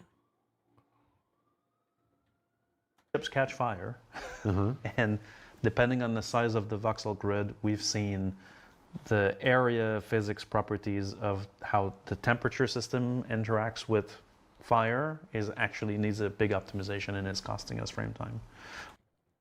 Sometimes you will see heat levels be different, but not see the fire. I think sometimes there is fire, but we don't see it. That's a combination thing, because internally we can't reproduce it, but we see the cost on some of the game servers that are running slow. Okay. So these are the top 8. Yes. Ish kind of culprits to just raw server performance. We can optimize these 8 things. We should see big gains. I wasn't going to say big, but I'll let you say it. You know, big gains in server performance. Yeah. Big now, gains. The thing with everything with optimization, right? it's a fog of war, right? When you You fix that. That's what was slowing it down. Then you find the next thing ends up. You get rid of the elephant, and behind it is another one. It's the 7-Up can that was slowing us down. The Pepsi can would have been slowing us down the whole time, but the 7-Up was doing it first. So the Pepsi never got a chance to slow us down. And you optimize 7-Up, and now Pepsi's like, my time is here. Yeah. I can screw you over. I can now be the one on top. The choice of a new generation. That's how old I am. Did you guys have that campaign here? Yes, Jared. A bunch of children. There's only one nodding head over there. Yeah, I remember that one, Jared. Generation Next was their slogan. Same properties apply to crashes, right? Typically when we do like stability checks on game servers, which by the way, other than the two big issues that we've had, the baseline stability for 4.8 outside of these two events of the missing entity classes and the Idris problem, overall stability has been in a really good range overall, and so we've been happy about this. Other than now the stats are terrible because of this, so we'll have to take a look. But the same properties apply to crashes.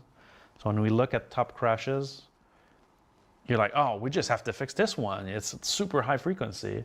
Then we fix it, and then, oh my God, there's 3 more, right? And then... Hey, Sakuna, I just paused it. It's from last week. So it's a fog of war. Optimization and crash stability are like fog of war activity where, yeah, you've got 7 now, you know what those are. We fix them. It might be the end of it, it might not be. You can get clusters as well, and that's the same on the performance side. We might be looking very, very closely at the servers performing poorly, and we might be fixing things that help those, but that doesn't help at all to the other servers because they might be running into completely different issues. Like there might be something that's happening specifically on those servers that's unique to them that brings them to that low rate, whereas the rest of them don't benefit as much from that. So you always have to sort of look closely at the details and react to those, but proactively try to look at the big picture and sort of take you sort of where are we going overall. Once we fix that cluster there, how do we get all of it to sort of benefit? What they're talking about right now are the top 8 reasons that we have desync in the game. They just said them all, and now they're kind of going into some of the details about them. From a smooth ride, just zero desync. Just a ray of sunshine, yeah. Yes, that's it. I'm just bringing the butter. Yeah, it's gonna be all plain sailing. I wanted to touch on in my notes I've got, because there was other issues in 4.8 that come from other optimizations that we've done and or other improvements that also contributed to some perception on the patch. Okay. So there's one thing that we're battling on the game side is that, we mentioned how we're transforming the game from one model to the MMO model, right? And that means scaling systems. When we say that, we really mean transforming those systems to be service powered, right? So instead of being all in the game server and it's all good, right? We transfer these things to be service powered, right? So the server no longer has to run transit. The server no longer has to run. In part, right? It could be transit. It could be other things, right? Like for example, missions had a part of the mission system needed to be pulled out of there to be able to have server meshed missions, for example, right? So there's a lot of work behind that to basically dissect some services and move them to some game systems and move them to services. Now, interacting from the game client with services that are on cloud infrastructure is kind of a different discipline than being a gameplay programmer doing a gameplay feature, right? Let's say I'm working on the main character, the actor in the actor team, like Jens, for example, and I'm doing a feature around that. But my world is kind of self-contained to the actor. If I'm also doing the replication side of this, which typically our gameplay programmers do both, but I know about the replication side of things, but that's the bubble. It doesn't exist, that bubble, right? When you talk about cloud infrastructure, cloud services that you need to invoke, service APIs to do something, whether it's inventory service, right? Whether it's reputation systems, whether it's friend service, social systems, whatever. That's a different type of programming that tends to always be based in for the layman's, is asynchronous programming. So not all C++ gameplay programmers are well versed. Not gonna lie, Benoit lost me right now. I don't know what he's talking about, but I'm gonna get it back. In the asynchronous aspects, more and more today, but it's still always a little bit of a jump. And so we've realized that there's a little bit of fragility in how some of our game systems interact with cloud services. So one of the particularities with this is that you need to design for things that can fail. That sounds horrible, but that's the way it is, right? Things that can fail, like every mission attempt in Star Citizen. When you visit a website and it's loading assets and one asset doesn't load, your browser is going to retry and you're not even going to see the difference, right? That's what he means. I get it now. Game in some areas, and I'm going to focus on the one I wanted to talk about today, which is inventory, is very fragile in its interactions with the backend systems. And so we had an issue in 4.8 that was, from a backend perspective, extremely minor. We're talking about 100 requests out of millions of requests every 2 minutes would have a problem, right? But the net effect, because that was affecting the inventory, is that people's inventory would get stuck. And so the effect on the game was completely magnified from what the backend team... Because you can't do anything with your inventory, really. Well, yeah, so the inventory has this issue, it's not an issue, it's a property, where all of the moves that you do in your inventory need to be ordered. They need to be performed in order. And that requirement is extreme, because you can't go, put this helmet on the head and then put this other helmet on the head and take this one back and stow it and then move the core armor. And then if the backend systems were completely asynchronous and do this in parallel, you would end up with like mixed results, And so or we could not have prediction, which would be the other option. But then obviously we run into the problem that I put the helmet on my head and I'm waiting. Yeah. You're waiting for the server to catch up. And I'm waiting. You're waiting for the server to While catch I'm doing that, I can't do anything else. And so anytime, waiting for my helmet to show up. I mean, that's the way it is. Sometimes the inventory is incredibly slow, but I think that's a different thing. And so this minor, like I said, from a backend perspective, 100, 100 times out of 2 million is what you said. 100 out of 2 million. Every 2 minutes. Every 2 minutes, right? Which was a heartbeat problem. Anyway, it's been fixed. But the net effect was that you're making moves on your inventory, and then one of the moves stays there to the possible maximum of the timeout, which is 8 minutes in this case. Which that's the problem. But it's a long time. And so now, if you 8 look minutes. at, backers at this point that have been with us for a long time all run with some display info, and so they see the pending moves debug on the UI, and so they can see, there's a move that's stuck, right? Yeah, so that whole thing, having the information in that top right-hand corner, like he's saying, is very helpful. Because if you're like, wow, my inventory is not updating, and you can look at the info and see that it's not happening. I think my main reason for not playing the game with those numbers on screen is I don't like looking at them. Yeah, that block of numbers could help me to know what's happening inside the game, but it also is a constant reminder of how unfinished this game is and how far away we are from a release. And honestly, I don't want to look at that. Like, for me, playing the game at the maximum level of performance is not important to me. I'm more interested in the immersion of everything. And if it's not working right, I know that there's a problem. I don't need to know exactly why that problem exists. Just knowing that it's a problem is almost enough for me, because I'm not playing this game to be technically as good as I can be. And that's also why I'm not really into PvP yet in this game, because you need to have that stuff on screen and you need to be really good at the nitty gritty of this unfinished video game and be good at the game and be better than the other person, like fighting wars on two fronts. fighting the game the best way possible and fighting the person the best way possible. So yeah. Also, Zoni's right. The text is very tiny and I can't read it. Yeah. All right, back to this. And so that's how these things were stuck. If you were unlucky and you didn't move in one of those 2-minute window, I say every 2 minutes, but it was really a 3-second small window. If you didn't move in those 3 seconds, then your inventory was stuck for 8 minutes, which is crazy. An eternity. You know? And so I have had that inventory stuck moment before. I just go to the drums. that I use that example first to explain it, because a lot of people ask the question, what's happening when this happens? That's what happened.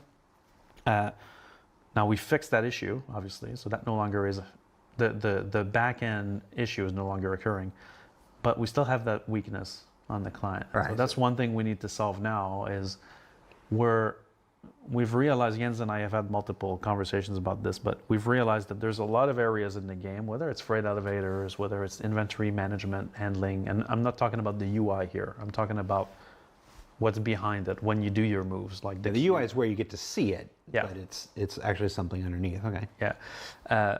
You know, these systems, we've identified a series of weaknesses in how either legacy systems were built because they were built before these services existed, and then asynchronous calls were tacked on in the middle to, you know, get something working. And so we've started to develop a charter that we've started to analyze every game system with this charter, right? It's basically a very simple red, amber, green kind of tracking, right? Where we can look at one system, let's say we look at inventory management. We can ask all these questions, right? And with this, we will identify all the pitfalls that this system needs to resolve. So without having a bug report, I can just look at the code and go, you know what? This breaks this principle. I need to fix this principle, right? So one example of principle is... So it's a way for them to see glitches and bugs on a code level that doesn't require a player to say, hey, this glitch happened. That's actually really interesting. Because player items are sacred, right? So if I have actions to do, for example, I need to turn in stuff for a mission, I will not delete the items, then progress the mission. I will progress the mission, and on success and confirmation, I will then delete. And then if the delete fails, I need to have compensating actions to move forward, right? So that's an example of like the analysis that we're doing. Asynchronous programming we talked about needs to be explicit for all paths. So we're evaluating all of that. There's multiple other areas in the charter, but that's one of the things we're putting in place to augment the interactions between game client server and services, so that when things go wrong, and they do, right? That's the nature of internet packets not being delivered, services not being available, cloud services being there or not, that there's no like irreparable breakage, and that the experience can still continue and be resilient. Flip says, Jared looks exhausted. I'm not the one that was up till 4 o'clock in the morning fixing this. Do we think that was Flip1234, everybody? They are regular on our channel. I wonder if it was. You know, it's somebody. What was it earlier?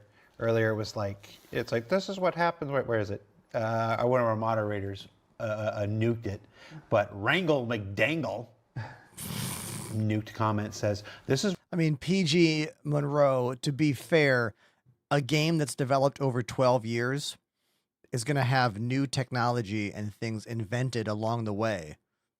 Like, there is I don't think there's any way they could have built some of these systems to not have to be replaced, considering how long it's taken to make this game. I'm not a programmer, but I'm willing to bet there are game design techniques and technologies now that were not around 12 years ago. So how could you have laid that groundwork? That'd be like putting a road down and then in the future a new kind of tile is invented or a new kind of brick is invented. How could you have had the foresight for that? Like, it's an impossible challenge sometimes to think about, you know? But yeah, let's go back to the show.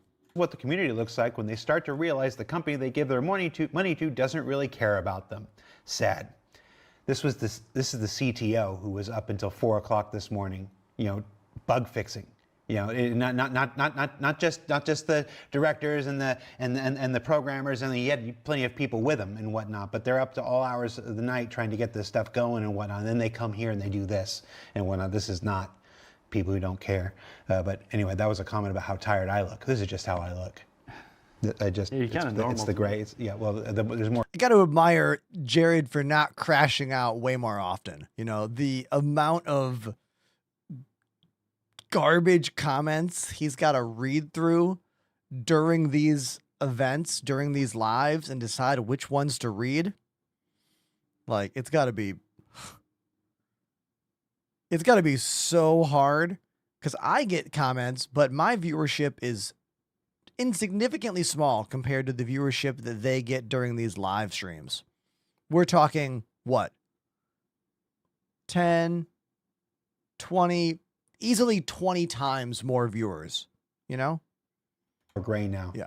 For some reason. But so this is interesting. I want to touch on the charter, Jens. I want to touch this thing that you said real quick. Very quick. Building. So the system was built for kind of perfection. It expects everything to work the way that it wants to, and because the system was built without the expectation of some level of failure, it ends up, when it gets some level of failure, it fails completely. So you actually get, so in a weird way, if you build something with the expectation of no failure, you end up with a lot of failure. Right. And if you build something with the expectation of a little bit of failure, you end up with less failure. Yeah, Zoni, what you just said in the chat is literally what Jared's saying right now. Exactly. Yeah. The systems the game was built on, or at least a lot of these, we're not expecting any flaws. But we need code and systems that expect errors and flaws and can respond to that than you otherwise would, right. because it's more nimble, and it can adjust, and it's self-healing, self-healing stuff. Yeah. There's this idea of we don't plan for failure or whatever, and every time I hear something like that, we don't plan for failure or whatever, I'm just remembered of NASA. NASA in the 60s, like, these are people who plan for every kind of failure, and that's part of why they succeeded. Yes. So what you're talking about just kind of reminded me of this interesting paradigm shift, or philosophical shift of creating for some level of failure so that we can be nimble and self-correcting, and then we end up having fewer things like what we're experiencing, where the whole thing just craps out for 8 minutes and stuff. It's an interesting philosophical switch. I think Benoit is absolutely right as well with the challenges from my gameplay side. Certainly, if you come from a background of running things only on your local machine, we're so responsive, right? Whatever you do, it just comes back immediately. And sadly, you haven't. Yeah, exactly. And suddenly you have to work on these premises where a timeout might be 8 minutes later. It's a from a scale point of view. That's an extreme example. That's a very extreme example, and you go, how do you, and as well as much as you all, from my point of view as from the gameplay side, is obviously, I still want to always be super responsive to the player. So even if it's self-healing under the hood, you should still see everything you do have an immediate reaction in game. So that's why we always predict, and that's why sometimes things go wrong, but we accept that things will go wrong and we roll back. But we try to sort of be right more than we're wrong. So like you said, only be wrong a tiny bit of the time, not all the time. So, I wanted to touch on the charter, without going into details, but just because people are asking, what are you doing about it, right? And I think that this kind of audit, where we can kind of leverage our programmers, not just to build the features, but because, gameplay programmers are going to be in their world when they're doing something. And so they're making the feature, they're trying to make it feel good, and then they're like, it works. That's the happy path, right? Now, let me unplug the internet, right? Let me, unplug the internet for 2 seconds and plug it back in, right? Or it's basically, on the online side, we call it chaos engineering, which is more like, let's kill processes and see what happens so that we can recover. On the game side, I think that we kind of need to bring this perspective to the table to every developer so that they can evaluate their own work against. Like kind of what Benoit just said, I think is a lot of the way that like we as the player base help this game out, because the way that like people play a game when they're supposed to play the game and the way that all of us do, I think it's quite different. Like the Star Citizen audience is really good at just finding all kinds of weird ways to fly these ships and weird ways to complete these missions, and like the amount of complexity and the amount of variable, the science, if you will, the SC science as we call it. I think that's similar to what Ben was talking about. Basically a rag sheet of like, explain the longest async chain in this component, and does it have every path handled, and can it be retried, right? Well, just with that, I solved half the bugs that we can see in some of the systems that interact with cloud services specifically. Are the areas that are now. There's way more principles and stuff to look at in the area. The players break the game on so many aspects, it's impossible for them to follow up. Yeah, exactly. But that's what we've been doing, is to basically like bring this so that it's not just the leaders that bring it, the sort of the hammer down of like, you need to do this way and this is what we do. It's more like bring it as a culture throughout the gameplay teams and the engineering teams. There's a We're going to get into our end game here and talk about some. We've been talking about a bunch of generalized stuff. We're actually going to. I'm going to pause it for 1 sec to make a random announcement for everybody. If I have any Neon Genesis Evangelion fans, if you didn't know this, there are 2 days coming up in July where Neon Genesis movies are going into theaters. I believe it's the 17th and the 18th. They're going to play the end of Evangelion and the alternate ending episode. So if you're a fan, like I am, and so many of you are, we'll get a chance to see these movies in theaters. And I'm really, really excited. I'm going to go to both of them. I don't know if you are, but I just wanted to share that with you. All right. Now back to this. Get into literal bugs here in a bit and do a little pseudo bug smashers here for a little bit. Before we get to that, because that's our last part, and then we gotta go and whatnot. This is the part of the episode XLB was telling me was really good, the bug smashing part. The conversation that you're seeing here today is the kind of thing that makes me still be here. There's this idea that happens often that any video game company is a monolith. That everybody that works for a video game company all thinks the same thing, all works the same way, all has the same level of experience and philosophies and stuff like that. And if there's anything, if you've watched we just looked at it the other day, it's like 1,600 videos that I've made for this place this time. If you watch all of those, the first thing you should know is it's not a monolith. We're not a monolith. No studio is a monolith. There are people with different ideas and different philosophies and different aptitudes all working together to try to make this creative thing. You'll see 100 quotes online about how the creation of a video game is more miracle than anything else. That we take this time and show that we're not perfect. That we take this time and show that even after 14 years, 15 years, we're still learning. We're still developing. We're still changing the way that we work. We're still getting better at stuff. It's easy to weaponize that against us. Oh, well, they don't have any idea what they're doing, or I can't believe they're still figuring this out. This like this. It goes. I see the comments. I know there's those of you out here that will do that, and there's nothing that I'm going to say or do here today that will stop you from doing that. So, do what you're going to do. But I love And I think it's more honest. And I think it's more in line with what this project set out to do back in 2012, to sit here, to have these shows and have these moments and be like, yeah, I mean, we're working on it. We're figuring out. Pete, I'm going to pause the video here.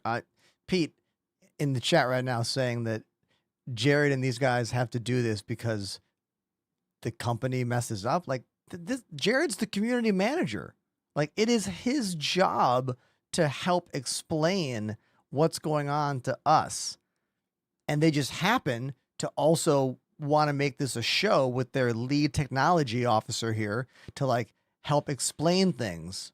So Jared is our gateway into this conversation. Like, yeah. So let's just keep watching. Changing the way we work. Where we fell behind in this area. We have to change the way that we program build things for an MMO as opposed to what we were doing before and stuff like this. I just always appreciate anytime somebody comes on this show and is willing to roll those dice. Because there will be people, there are already people in the chat now, there will be people on YouTube, there will be people on Reddit and like this who will take the things said here today and weaponize them. And exactly. That's fine. It happens. It's always going to happen. All press is good press. It'll never stop happening. But it doesn't stop you from coming here and being as candid as you are, and I really appreciate that. Yeah, I love that. I like that he's asked Benoit questions and he's like, I don't know. Because if the dude in charge of the game's tech doesn't know the answer, that shows you how complex it is and how many variables there are. Meet at like 9 o'clock this morning. And how much more work there still is to be done. And for 3 hours talked about everything. Like, where are we still going to do this show? It's how do we do this without being as honest and as candid as we are and stuff like this. It's just, I was like, we just kind of do it. When you don't know what to do, usually I find the truth is the safest bet. Mm-hmm. So with that said, unless you have something you want to add, I want to get to the last kind of phase. I got one. I'm going to go out here. Do you guys remember when Elite Dangerous Odyssey launched and it was terrible? And they did dev like talks. Well, they weren't really dev talks. They did these community manager speeches and videos, but they didn't actually explain why that stuff was going on. They just tried to apologize over and over again, but they didn't give us the why and the inside and like the detail, because most people can't really understand the detail because it's higher level game dev talk. And this video is hard to watch, by the way. Like, we're already, how long are we into this? An hour and a half out of 2 hours and 20 minutes. And I don't fully understand everything that is said in this video because I am not a video game designer, nor am I a computer engineer, but I appreciate the transparency that is out there in these kinds of videos. And from my experience, a lot of game companies don't put as much out there like this as they do. But to be fair, I don't watch a lot of other game community manager videos. So I could be wrong. There could be other game community managers who do sit down with the developers that also get this detailed. If you know of a game studio that does this to the level CIG does, please tell me. Not because I need you to show receipts, but because I'm legitimately curious. What other game companies are as candid about their flaws and problems and why they're happening and how they're trying to fix them as CIG is with Star Citizen? Tell me about those games and those community managers, because I want to check them out. For real. One more thing. You got one more thing? That was in my list that I just wanted to touch on, which is shard lock.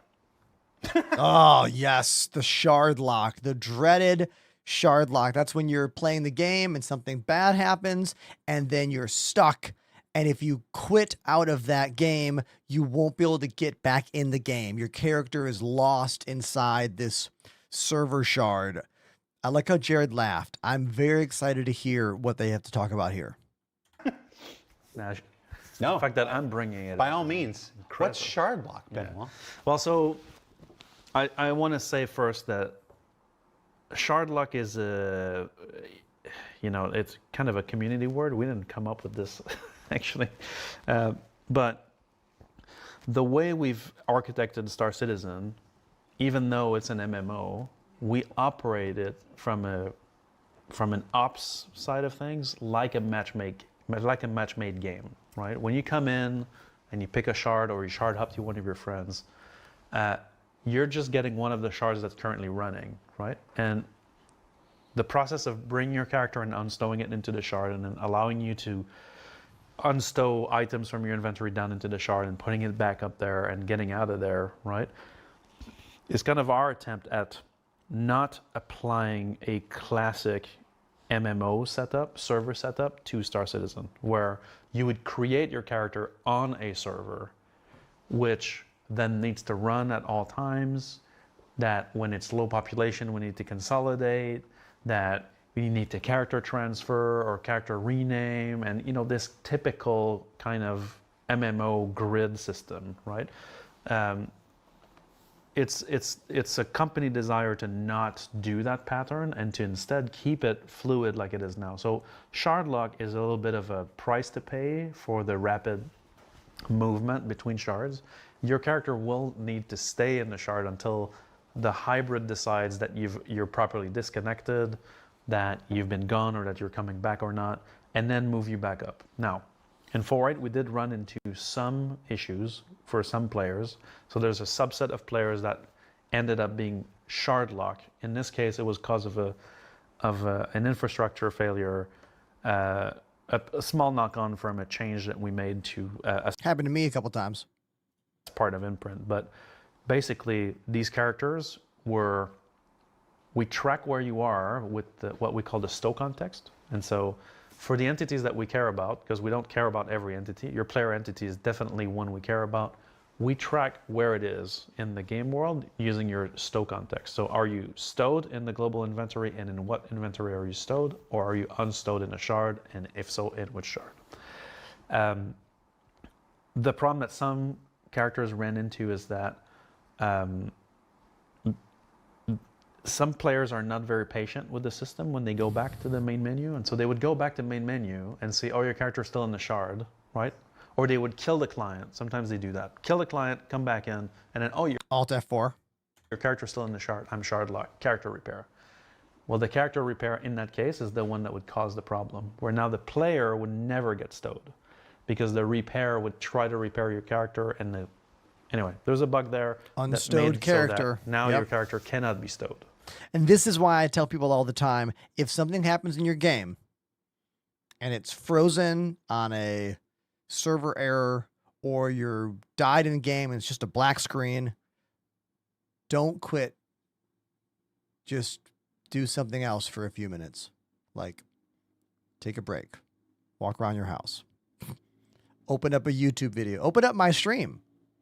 Like, do something else and let the game try to fix itself. Because at worst, your character might be trapped in one of these shards or servers, and you won't be able to keep playing the game. It'll cause more issues when you could just wait. And so these players were shard locked. Some others ran into another condition. It was a fairly small subset of players overall that got in that situation, but it took us a while to identify the root cause. That fix been deployed. But I just wanted to mention that shard lock in and of itself isn't a bad thing. It's what enables us to have the flexibility to bring you into another shard kind of transparently, but we need to wait for the process to finish on your current shard before we can move you up, right? Now we've put in place, we are in the process of putting in place active monitoring for players that get unstowed in shard and stay there for a long period of time, so that we can attempt self-corrective actions if we ran into that condition again, so that this way we don't need to chase the actual source. We can actually get some self-healing in place. But I just wanted to touch on what shard luck is and why it's kind of normal, and that it's better to be a little bit patient with it than to jump to character repair right away. Okay. Yeah, I don't have anything to add to that. That was Me neither. Sounds really good. It's not shard lock, unless we have to. Yeah. And if you shard lock, just wait for a bit and you'll be good. Yeah. so much of what we've talked about today is essentially growing pains of this. At the end of 2024, you know, the leadership of the project had a good, strong look at everything that we were doing and the direction that we had been going and stuff like that, and said, is this going to get us where we want to go? And it was decided, no, we're not going where we want to go. So we switched things up in January 2025. And, you know, after Rich went on stage and said, this is the road to 1.0, we've been on this road.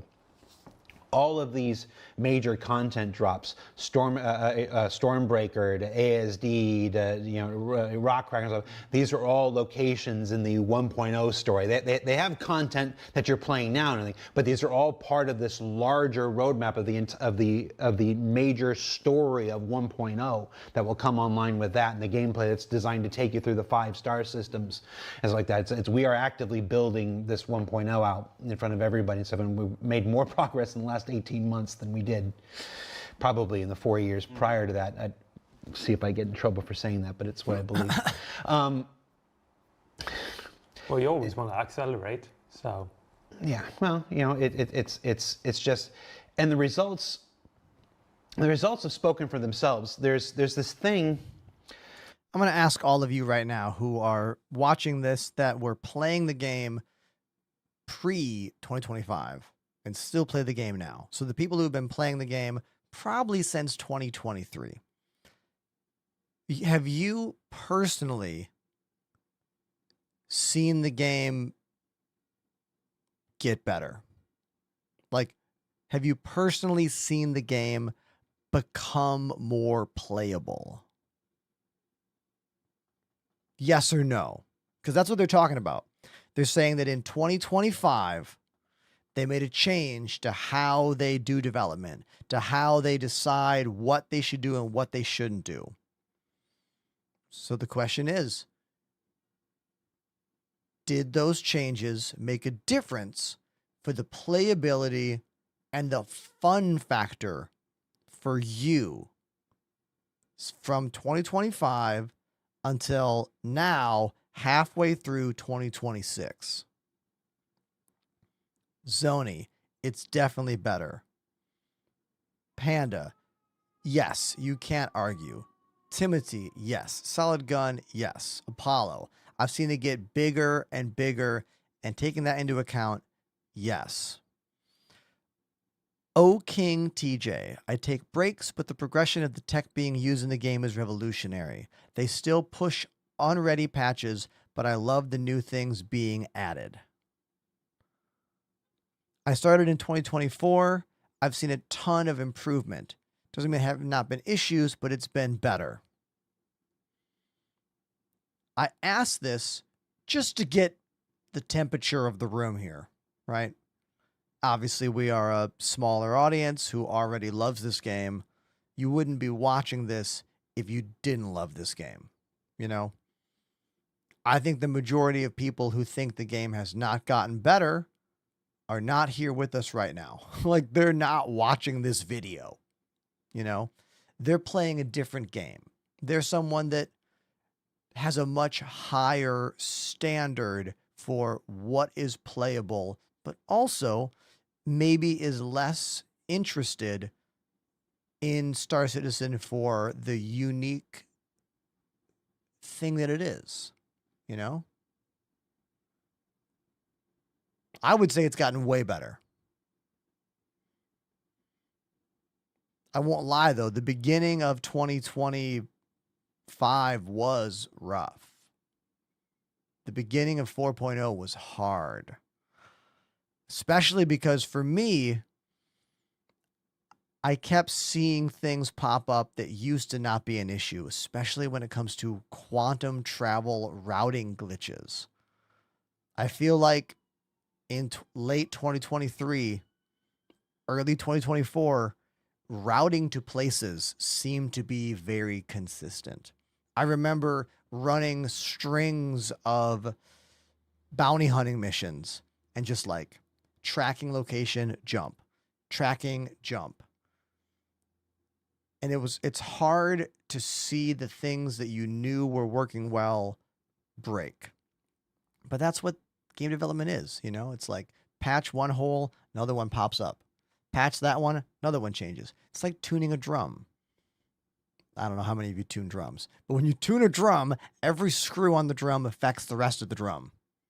So if that one's low, turn that one, it affects this one. It affects that one, it affects that one. It's all together, and that's what, you know, game design is like as well. Everything they do affects everything else. But I agree.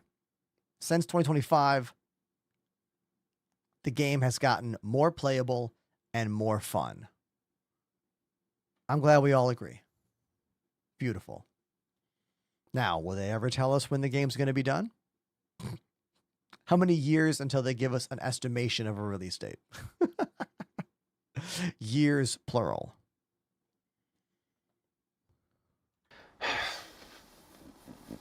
There's this thing they don't really talk about in most much. It's concurrency and daily active users. Concurrency is how many people you have online at any given time. And daily average users is how many individual people come in and interact with your game during the day.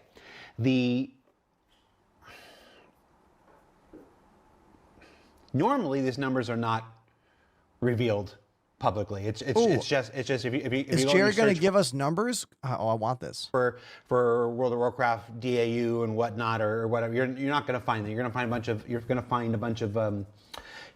bunch of estimates and stuff. One of the things that we're discussing internally right now is actually exposing that. Because even we spent a lot of time talking about the problems in 4.8 and whatnot. And 4.8 had its share of stuff. Obviously, we don't need it. We literally just sat here and talked about it. But it also had some tremendous successes. The daily average users, for instance, I'm waiting for the numbers. I just sent the request. Thank you, Michael Smith and whatnot. I just made him an accomplice. That's it. All right, if I get in trouble for doing this and whatever. So versus 2024 numbers.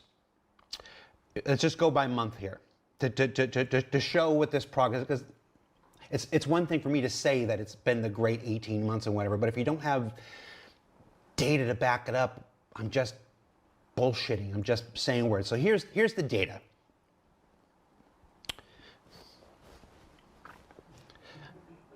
In January, 2024 versus 2026, saw a 30.1% increase in daily average users. 30.1%. The game is way better than it was in 2024, and they did Twitch drops last month, which brought many, many, many more thousands of people to the streams. This game usually has like 3,000 to 5,000 viewers around the world during the time that I stream. And last month during those Twitch drops, we're talking 40,000 viewers. And that lasted over a week. It trickled down from 40 to 30 to 25 to 24, but still, that is many magnitudes more people watching streams, which means more people downloading the game to try and play it. So that number is not surprising at all to me. Every single person who is a streamer or broadcaster, we were excited as hell about those Twitch drops because it brought big numbers to all of our channels. I hope they do this more often.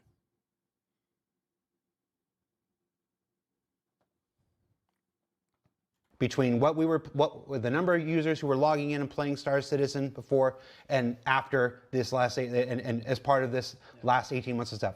In February, 2024 to 2026, 63.8%. Even higher. Increase in daily average users and stuff like that. March, 50.2%. April, 59.8%. We're not even to the Twitch drops yet. May's always a big month for us. It was a modest increase of 14%. Because May and November always draws everybody back and whatever. Never had a problem getting people in May and we're not even into the Twitch drop moment. November, and then in June, which is when 4.8 and like this, 55.4% increase over 2024, a 25.1% over 2025. And whatnot. So it's been 25 and 25 over the last 2 Junes and whatever. The game is unequivocally going in the right direction. But how many of those players continued to play the game beyond a couple play sessions? I know that doesn't really matter in the grand scheme of things. I made a video about this just the other day. I'd love to know how many of those players stick around. Granted, it doesn't, like for what Jared's saying, it's someone saying download game, play game. But how many of them became consistent play the game people, I'd love to know what that statistic is. It's probably very hard to get that number, but what do we think it is? What's the percentage of those new players who make this game a thing they play at least a few times a week? I feel like player retention is incredibly low. Even with those big numbers of like 50% more people checking out the game. Biffy coming in with the subscription. Biffy Chipful has subbed for 5 months. Biffy, we haven't had a sub in just over 2 hours.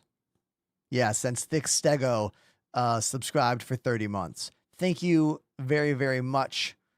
5 months for you. Appreciate you. Thank you so much. But yeah, player retention has got to be so low. But look at the thing. It's like the deck is stacked against a new player. You got to have a really powerful computer. You have to have a really patient mind. You have to love sci-fi games to the extent that you are bored with all the other sci-fi games. Like, we're getting smaller and smaller and smaller percentages there. So I get it if player retention is low, I understand it. I think we all do. It's the amount of users we have, the amount of people that are engaged. This isn't new signups. These are people who are actively playing the game. Is increasing every day on average by 50%, which is a growth that Star Citizen has not had at any point. Thanks for those bits, Biffy. And I imagine some aspect of that has to affect all of these issues. Issues that were this big before become this big when all these people go in. But the reason those numbers are improving is because of the work that you're doing and Rich and Rick and Ian and all those guys are doing to make Star Citizen into the thing that it was always supposed to be. And we weren't going in the right direction like this for the last 18 months there, and it's proving out in the numbers and whatever. So it's my heart's I don't know if you can hear my heartbeat right now. I'm way out over the ledge at this moment. I don't know.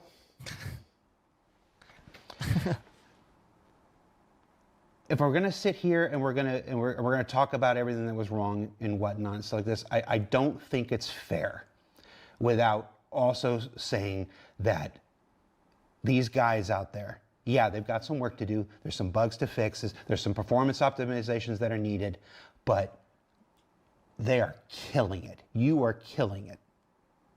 And so the numbers speak for themselves. So thank you, and we'll see if I back next week for another show. I mean, there are a lot more players, that's for sure. There are a lot more players. There are so many more players now than there was a year ago. And it's just, I feel like that has to play, that has to say something about how successful we've been, even in spite of all this stuff, even in spite of my very clear frustrations.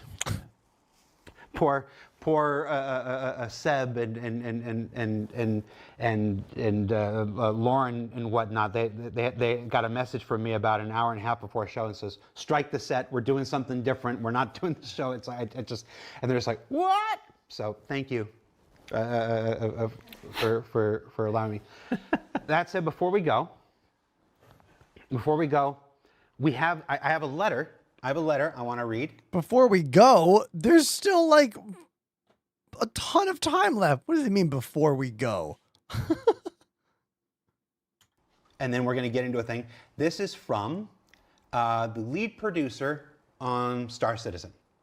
So this is the producers are at all levels. You know, you've seen directors. You don't see a lot of producers. You don't see a lot of producers on the shows and whatnot, usually because they're too busy running around making sure everybody else is doing their work and like, I don't got time for you.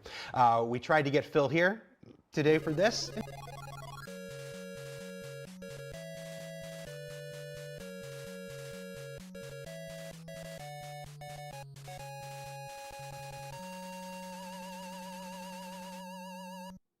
Greetings, piss poor Pete and 115 friends. You have come in at a very chill moment in the stream as we are watching the Tech Talk with Jens, Benoit, and Jared from last week.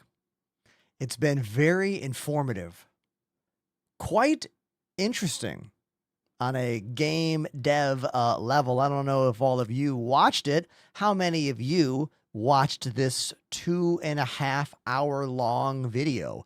We're almost done with it.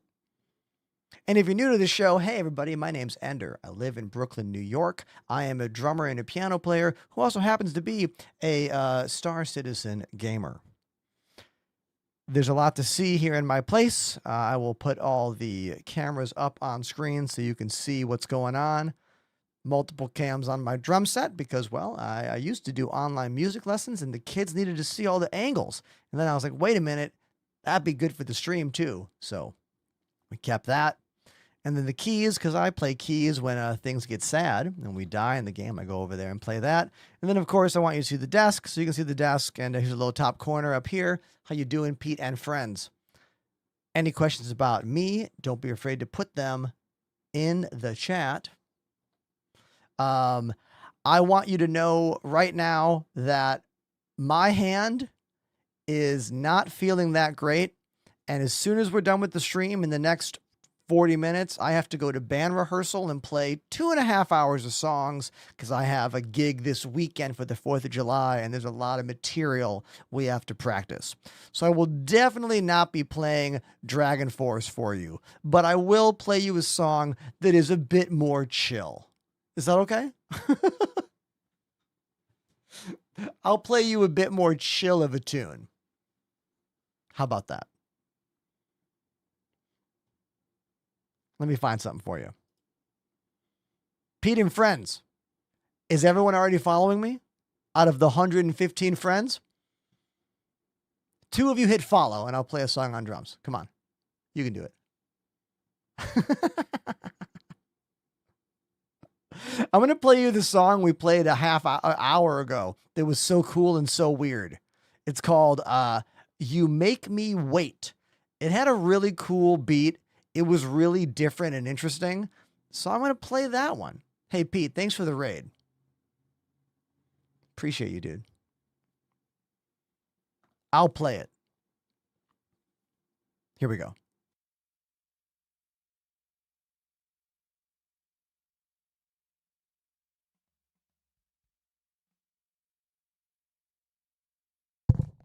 This one was a first time listen, first time play a couple hours ago. It's got a really cool vibe to it.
There you go.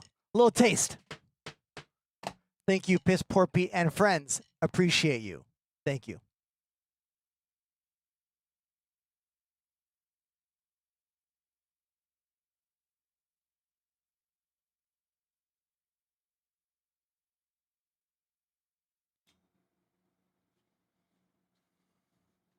That song was called You Make Me Wait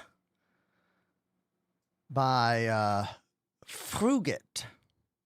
That was requested by Phantom Mime about 2 hours ago. Cool track, right? Yeah. All right, let's check out what Jared's got to show us. Apparently, this is a letter from one of the producers, lead producer on the game. I don't even know the name of the producers, but let's see what this letter's all about. Like this. And again, too busy going through and making sure everything. But he had a say about me. Yeah. Wait a minute. I'm also really busy. You're almost never here, Jens. You're clearly very busy. Honestly, it's been a while that doesn't seem to have anything going on. Damn. That's why he's up in the middle of the night. I know. So I'm gonna read this letter from Phil, and we're gonna go into our last section here. Okay. So after the release of 4.8.0, we reassessed our bug prioritization process. We're into the bug phase of the show here. Instead of having priority determined by the development team and validated by QA, we handed over the selection, some elements of the selection and prioritization in certain categories of bugs to the player experience team. The player experience team is internally always pushing and advocating for issues that players are most impacted by. So this should, in theory, address a perceived disconnect between us as developers fixing a lot of issues and players feeling like little has improved. Now, that's not to say that the priorities in the past were detached from what players reported on Issue Council, Spectrum, or Reddit, but clearly things weren't working as well as they could have been. With 4.9, we will work through a newly refined list of issues affecting instance hangars, freight elevators, quantum travel, star map, inventory, docking, exploits, login flow, and issues that falsely destroy your ships and more. On top of that, we're tracking a longer list of quality of life issues with new players report regularly. Many veterans know a lot of convoluted workarounds to some of these issues. Exactly. Half of my content are workarounds for playing this game. But really, they shouldn't have to deal with those to begin with. And because we want to ensure Star Citizen is as new player friendly as it can be, we're tackling a wider range of common problems that impact this first hour or so of any session. So in addition to the things we're going to go on, there's a new effort about things that specifically affect the very first hour. There are about 80 issues remaining on our priority list. And while we will tackle a lot of them for 4.9, we want to avoid just playing whack-a-mole with some of those bugs. Fixing a lot of bugs is not the same thing as fixing the root causes behind the symptoms that appear as bugs. For instance, freight elevators have seen around 70 or 80 bug fixes this summer. But due to the reactive nature of that endeavor, players don't feel like it's nearly as stable or reliable as it should be. Now, freight elevators will have a lot of interactions with other freight elevators that have a lot of interactions with other systems will need to be made reliable, but they're a core gameplay mechanic and must be stable at all times. I misread that sentence, but I'm going to keep going. On the flip side, we had a similar situation with transit in 2024 and early 2025 where we fixed a lot of bugs that didn't seem to make a difference. We then invested that time into building better debugging tools and self-repair flows, this is self-healing I mentioned before, and yielded a much more stable system, even though on paper, way fewer bugs were actually fixed. We want to repeat this methodical approach with other systems like freight elevators, hangars, and more. For that reason, we don't expect everything to be magically solved for 4.90, and I wouldn't read it if he did. We will continue this initiative beyond that into 4.10 and beyond, but we're more confident that in this new transit, the same approach that we use for transit, to bring these systems in line with the scale and complexity requirements that Star Citizen has in 2026. Now, what we're about to see, or what we're about to talk about, there's nothing to put on the thing, is what people are working on today. Do you have your dashboard up? I do. You want to hold your dashboard up for just hold it up for this camera right here. Stay on this camera. No, stay on this camera. There you go. Can you hold that? Hold your computer. No, that camera right there. It's closer. I love how low-key this is. Oh, that doesn't really look like anything. It's exposed wrong. Okay, switch to that one. Switch to Benoit now. Benoit's closer camera. I love this. Benoit's camera. Benoit's camera. No, it's still overexposed. Oh, Right. well. Anyway, this is the dashboard of what people are working on today. So these particular bugs were prioritized in line with the player experience team. This is a new initiative inside the basically, as Philip said, not just what issue council says and what dev thinks, but we're actually adding a third kind of pillar in here, and that's, hey, the player experience team, like the community team, they're both involved in this.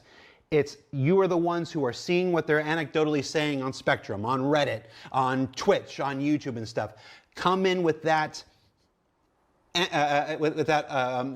atypical information, that anecdotal information, and so we can apply the issue council stuff with the developer stuff.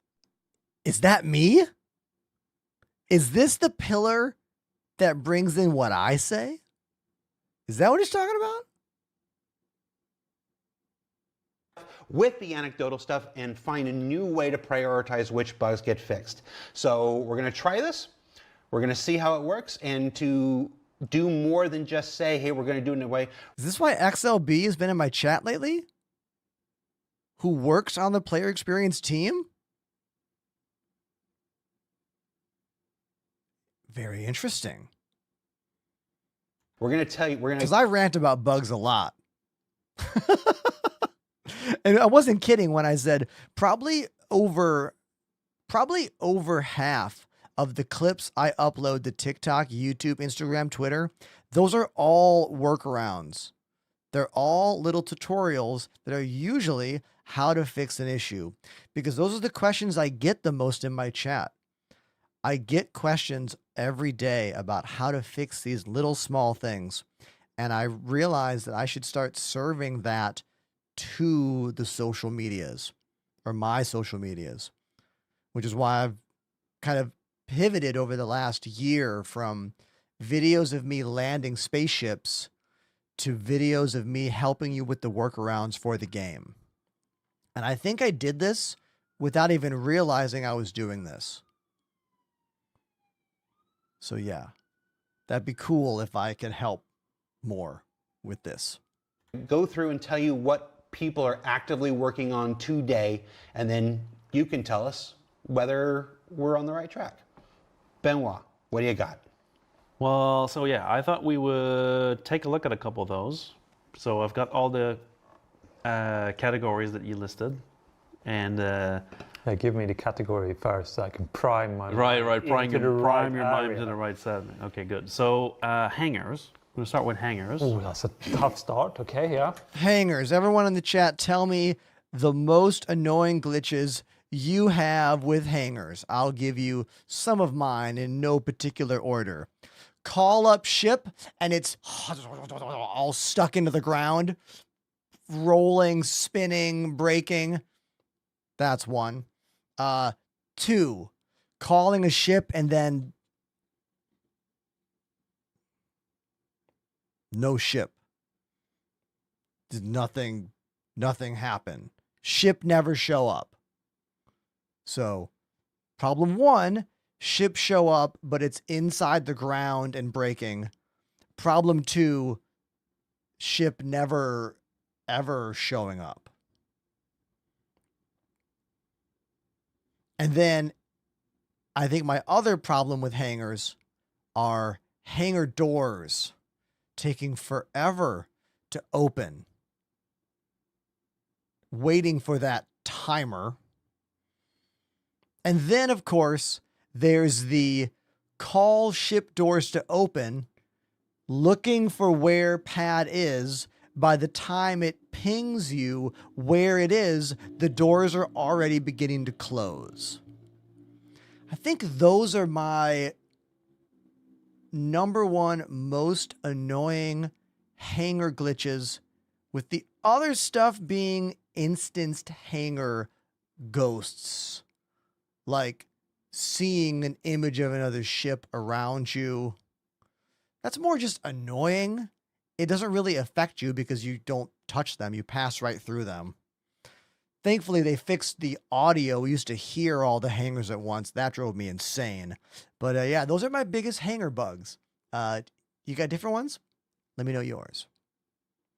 And I'm going to read them right now. Yep, we got more ghosts. Ghost hangars. Call ship and it floats up in your hangar. I have not experienced that one in a long time. Does that one only happen when you leave the engines on? Because I always turn the engines off. Always. I'm pretty sure the ship floating when you call it is an after effect of you not turning the engines off. Maybe. Pete in the chat still talking about the freight elevator. Yes, I think freight elevator is a different issue, but that's in the hangar. So as long as it's in the hangar, yeah. We could go on a whole other thing about about those. What else we got here? Ship despawning during takeoff. Oh yeah, that's another one. It doesn't happen as often for me, but when you fly into the hangar and then it just like boom.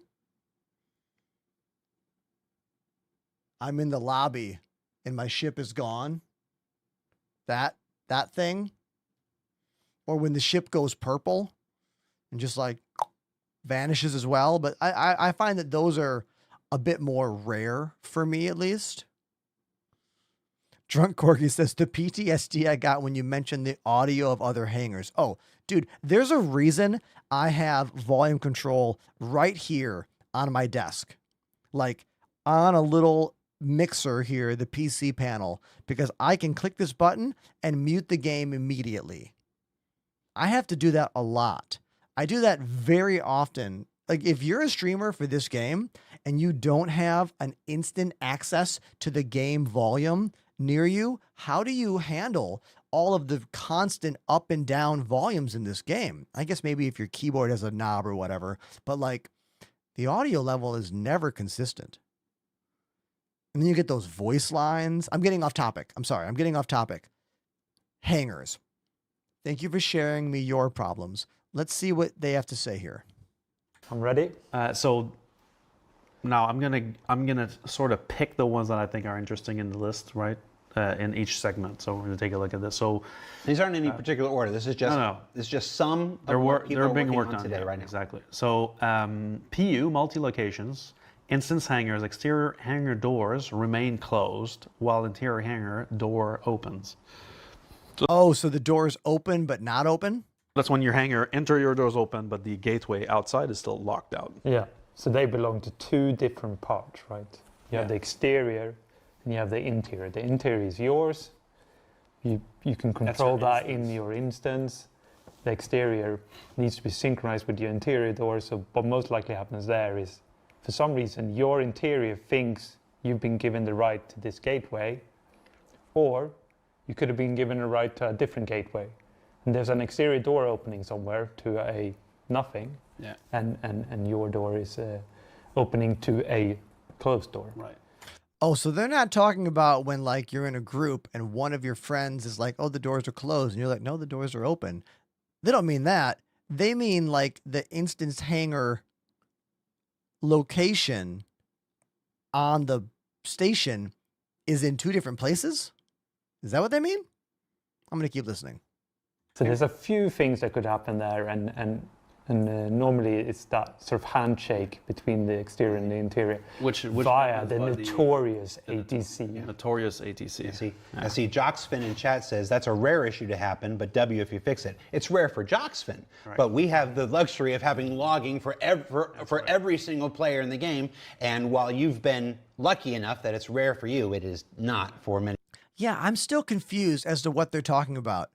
Do they mean when the hangar doors are open but look closed to certain people? Or look closed to you, but you can fly through it? Or are they talking about two different places on the station? Like you open the door and another door opens, but not the one that should have opened. I'm still confused on this. The others. But this one goes with his little brother, overlapping hangars. So player reposition when landing in hangar ATC given, but seen as trespassing in someone else's hangar results in being repositioned. Yes. This happens all the time. I think is sibling. Yeah, definitely, because you're looking at a situation where you think your interior is being given a certain gateway. You're heading there, but it's actually someone else's castle. I feel like that happens a lot when you're in the elevators as well. You will hit the button to go to your hangar, and you'll end up going to a different person's hangar, even though you clicked the button for your hangar. I wonder if that is connected as well. What do they call it? Sibling error? You're like... Yeah, not good. Correctly trespassing, but obviously incorrectly been told the trespassing that was system, yours. rock solid. Oh my God, who remembers when you could be hovering in a ship at, say, I don't know, Microtech, and if you touched another player, you would give that player a crime stat for causing damage to your ship. I don't know if you remember this, but I can recall like driving across the ice during Intergalactic Aerospace Expos and someone in a ship touching me in the car, and then the game engine being like, oh, the car damaged the ship, and now the car has a crime stat, and then the station would kill you. Like, yeah. The trespassing system, it's like Johnny on the spot. Hey, you're in the wrong hangar, dude. But you're not supposed to be in the wrong hangar. Yeah. And then the third trifecta in this segment, which if you put them all together, is players can get stuck at repositioning player indefinitely after getting impounded. And so if you get impounded, there's a chance that the server will never complete the repositioning that's supposed to take you out of your hangar. Most likely in this case, one of our charter elements, which is that there's an asynchronous call, waiting for a callback that never happens. There should be a timeout so that it can be retried and complete. Yeah. In this case, it gets stuck there. Well, it can also be validation. For some reason, someone has not given us the reposition position that were created are no longer in a valid position. Because I think one of the rules is you will not be repositioned until we know there's floor underneath you. Right. So until there's floor, and that's a learning, because I'm sure that we repositioned before without checking that. Yes. That led to some interesting ones. Yes, Corrosion on Twitch says, I entered my hangar last night and the entire hangar despawned and someone else came into the same hangar and I was EVA in space on the internal geometry of the station. Yeah, that's another one. Is definitely related to this. Yeah, that's another thing. I mean, Apollo was right in the chat. The instance hangar situation seems to be the root cause of all of this, right? It sounds like his positioning position wasn't amazing in that case. Yeah. Also does disprove my floor. Sure. Because he clearly did not have floor. Right. Yep. Okay. This auto refreshes. Interesting. Okay. Maybe there's been progress. Okay. So next one is the one, my personal hangar pet peeve is retrieving vehicle while another occupies the hangar platform will cause the retrieved vehicle to instantly spawn and clip through the vehicle occupying the platform. Yeah, double ships. So F's in chat if that's ever happened to you. Yeah, exactly. You can keep doing what you're doing. Okay. And so this is basically typically... That's what I thought. Thank you, chat. This typically... Yeah, it's never happened to anyone. This one's way more common, in my opinion. Ah, interesting. That's good to know. So typically this... Yeah, like the ones they talked about there, I felt were more rare, you know? Like we just talked about what are our biggest glitches, and they only said one of them. Interesting so far. Happens when you use the ASOP terminal outside of your hangar, and for some reason your hangar was stowed with a ship on the pad, which normally shouldn't happen. In this case happens, and so there's a lot of missing checks here where basically we don't check if there's a vehicle there, and so so he's saying that if the hangar was stowed, meaning deleted from the game, with a ship on the pad, and then you at the ASOP terminal outside of your hangar call a ship, it will add that ship to whatever's on the pad. But here's the thing, you can't get your pad until you call from the ASOP terminal. Usually there is no option for you to get to your landing pad. For example, if I could go to my pad first and be in the room and then call the ship, I always would. But when you're at a random location and not your home system where your main hangar is, you can't get a landing pad to begin with or get a hangar to begin with without going to the outside ASOP terminal. This is like the Bill and Ted Eddie Van Halen problem. How can we have a Most Triumphant video without Eddie Van Halen? And we can't get Eddie Van Halen without a Most Triumphant video. That reference is for the other old people. You're welcome. Let's keep watching. it gets spawned into a direct intersection, which is also very bad for the server because it cannot resolve that. And so one of those two ships is either gonna go. The dreaded pig. As long as I'm doing old reference stuff, have you seen the new Beavis and Butthead episodes? They're really funny. They're on Netflix now. Beavis and Butthead never been smarter. It's hilarious. Okay. Destruction, if you remember that. Well, there's still got F's in chat, so I'm going to say that was a high. That's been correctly identified. As yeah, exactly. Thank you, Jared, for calling that out. Like, that's real. Sometimes the players experience way more things than, like, you can see the disconnect, you know? That's good. It's a high priority. Yeah. All right, what else you got? Again, in case you've nodded off after 2 hours here, we're going through the bugs that are actively being worked on today. Not like today, ethereally, like on June 18th right now. There are literally people on these things right now. Player loses access to persistent hangar at primary residence. Yes. Is a classic one. My character is actually in this state right now. Where is your hangar? Have you found Area 18. But have you, is it actually still there? Yes. Or is it gone? No, the hangar is actually there, but I never spawn in it in my case. But I think that in the case of these, for most players I've discussed with, the hangar is actually either stowed in another inventory somewhere else for some reason. So that's the hunch so far. We'll see what the team actually comes up with, but that's one that we definitely want to solve. Now I've got more on the hangar side, but I figure in the interest of time, I would keep going with the other categories. We've got login flow related issues. So we talked a bit about shard lock. That's one of them. So basically being a bit more communicative about shard lock and no longer having shard lock at all for players that stay in the shard. 64,008 spawn resolution error. And his little brother, 64,006 disconnection. Again, resolve player location.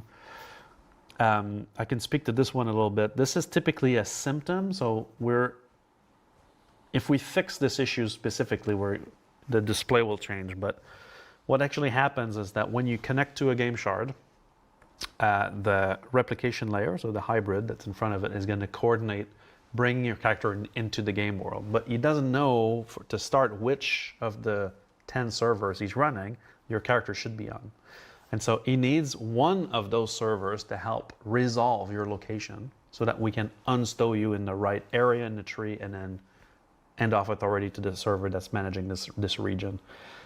The way this is done is that the replication layer will hand this work off to any of the game servers on the shard. Now, when we have Idrises blowing up servers left and right, there's a very high chance that the server this will be handed off to is dead or is in the process of dying and is rebooting. And so what happens in this case is that the player will get to the end of the context establisher task, the CETs, and he will get a 64008 or 12 error. And so we need to make this a bit more robust on that side so that either we know which servers are alive completely, and so that if a server is doing a server reboot, we don't assign him a resolution task.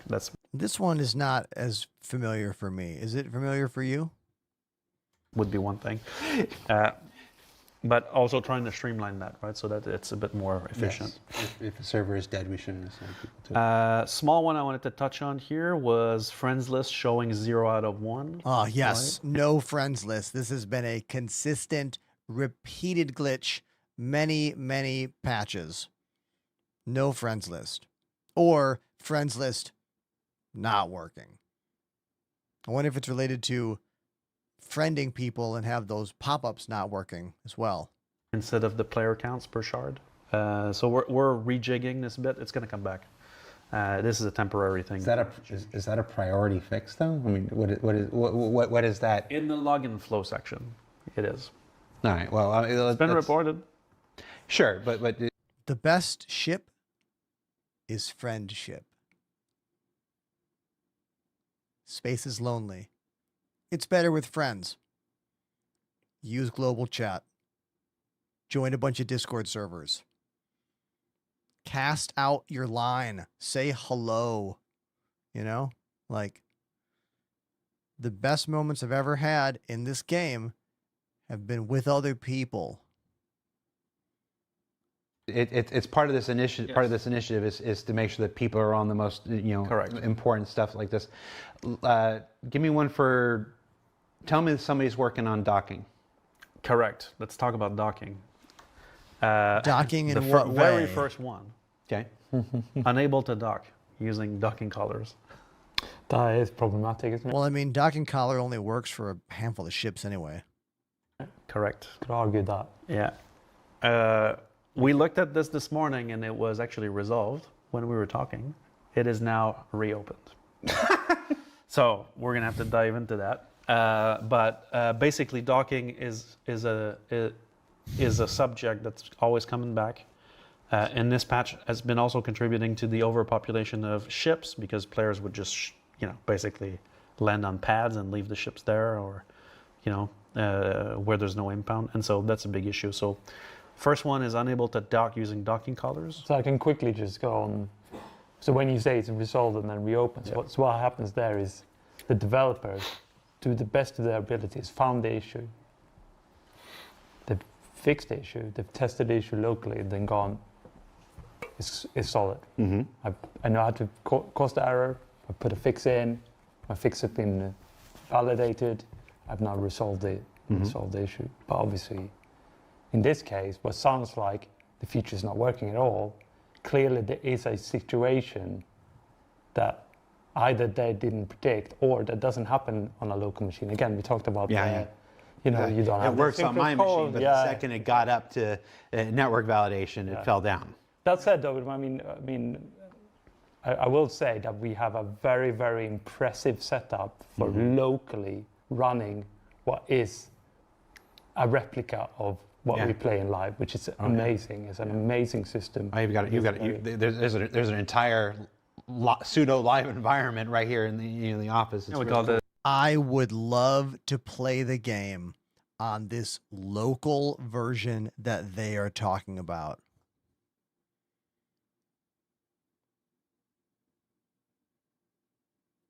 it's got to be incredible, right? Like a local version of Star Citizen, free of the server lag that we typically experience, has got to be like traveling into the future, you know? So I'm going to be in the Manchester studios in October. They invited me out to the closed event that's happening. And I don't know what's going to be happening at that event, but I'm telling you right now that I am going to be asking if I can try the game on that server. They might just tell me no, but I am going to be asking multiple people because if I can experience even just a little bit, like get into a ship, fly to a planet, land, fight some NPCs, get back into my ship and experience that in the way that like it's all supposed to work, that's going to be just baked into my brain as like a chat. I saw the light and it was beautiful. You know, they might say no, but I am going to ask. So let's get back to this. The CIG dev kits. Yeah, yeah, it's really cool. Give me. But yeah, unfortunately, in this case, clearly, Is there one or two more for docking? Yeah. After manually docking a vehicle, there is a chance for the docking bridge to lose collision, causing the actor to start the EVA. Most likely close to another issue we've seen on the command module about managing physics skip lists, which is how we, you know, elements we want to skip from collision in certain cases from a given perspective. Yeah, probably related. Is this when you're trying to dock and it ends up just yeeting you out into space? Yes. Okay. That's right. Okay, you know. So someone's you don't want the docking collar to collide with your ship and cause lots of problems there, right? So there's a period in time when the two are trying to get together, and it's just people just need to get good and you know stop. They have to dock perfectly. Cargo services will not respond to hails, making players unable to request cargo loading zone related to ATC and docking in this case. That's another one we're looking at. Freight elevators? Freight elevators, let's skip to that. So hauling missions have no cargo to pick up at the collect location. So this is basically when you get to your mission. This is one that we've all experienced. Mission location, and you know, it's like, hey, pick up this Adenite from this location, and you get there and there's nothing to pick up. So there's somebody on that right now. Yes. Again, everything we're talking about in this section has somebody actively assigned to it, working on it right now. Yeah. That's a bridge between mission and freight elevator, which is interesting. Which is, you know, requires specific people in this case. Okay. Freight elevator is not working and displaying an overload error, preventing cargo pickup. Yep. Another one that we all experience. Because I think we talked about this to death. Well, I think we talked about the overload error is one of those that's a little bit too generic. That can imply many different things. Similar to the ATC or the ASOP saying your ship is unknown. Right. You know, it becomes a bit of a catch-all, and people pull up and it's like they pull up and it looks like it's like a small box or whatever, but they're getting an overload error. The system thinks the small box is a much bigger box, kind of thing. And like Philip said in the letter you so eloquently read out, obviously we fixed tons and tons of bugs on freight elevators as part of a long-going initiative. Yeah. And we probably fixed lots of overload issues as part of that. But because overload is a catch-all, it will, you know, unless you get more granularity. This will be affected by people throwing the water bottles down. I was going to say, because that was that thing. That was that thing a year ago when people would put the bottle on top and just kill the entire. Yeah. Well, it's a variation of that, really, because you guys remember that, right? Empty bottle on top of the freight elevator would break the freight elevator. The freight elevator looks at the volume, right, and will make sure that it's got stuff that you own in it and that there's no overload on it. So that's one of the things. Yeah, he does have good cleanup to the point where it was cleaning up players recently. See, that's an example where like there's another bug further down, which is you have a chance to lose your cargo by activating the freight elevator kiosk, which is basically a malfunction of that cleanup to prevent the overload. So you know that needs to be solved. That I like you just casually mentioned. That was like a Spider-Man meme moment of like bugs pointing at each other. You know, like what he just explained. The freight elevator eating cargo. That's the worst. That's. Well, for me, that would be at the top. Right? I mean, because that goes against. I mean, I don't need to be Wicklow's PR agent here, but the reason there's a reason for a lot of the bad sentiment about Wicklow is because the freight elevator is eating the cargo. Yes. Yeah. And you know, and it's easy to say, well, this is a Wicklow problem. It's not a Wicklow problem at all. Wicklow's a disembodied head and a torso behind it. You don't think it's a sleight of hand that he's going like, yeah, I'll have some of that and whatnot. It's this freight elevator issue. This is. Or maybe Wicklow runs a 000 graveyard and we didn't know about it. Well, Wicklow's secretly my boss, and he's the one that's threatening to fire me every time. No, man, that is exceptionally frustrating. Yes, this violates the first principle in the charter we're putting in place, which is player items are sacred. But that also highlights that in the same inventory, this is fragility in the transition between the physical world and the virtual kind of UI world that a lot of the sort of inventory lives in. If sort of backend, a visualization of the backend, it's a virtual item in a way, and the physical item. I don't want to spend. We're over our allotted time and stuff, and you literally have an airplane to catch to go back, but it's. I'm sorry. The freight elevator disappearing cargo thing is my major thing. And again, when I do my simpleton's hat on it, it seems like it would just be. It's like, okay, like you got an order of operations. You've got to delete.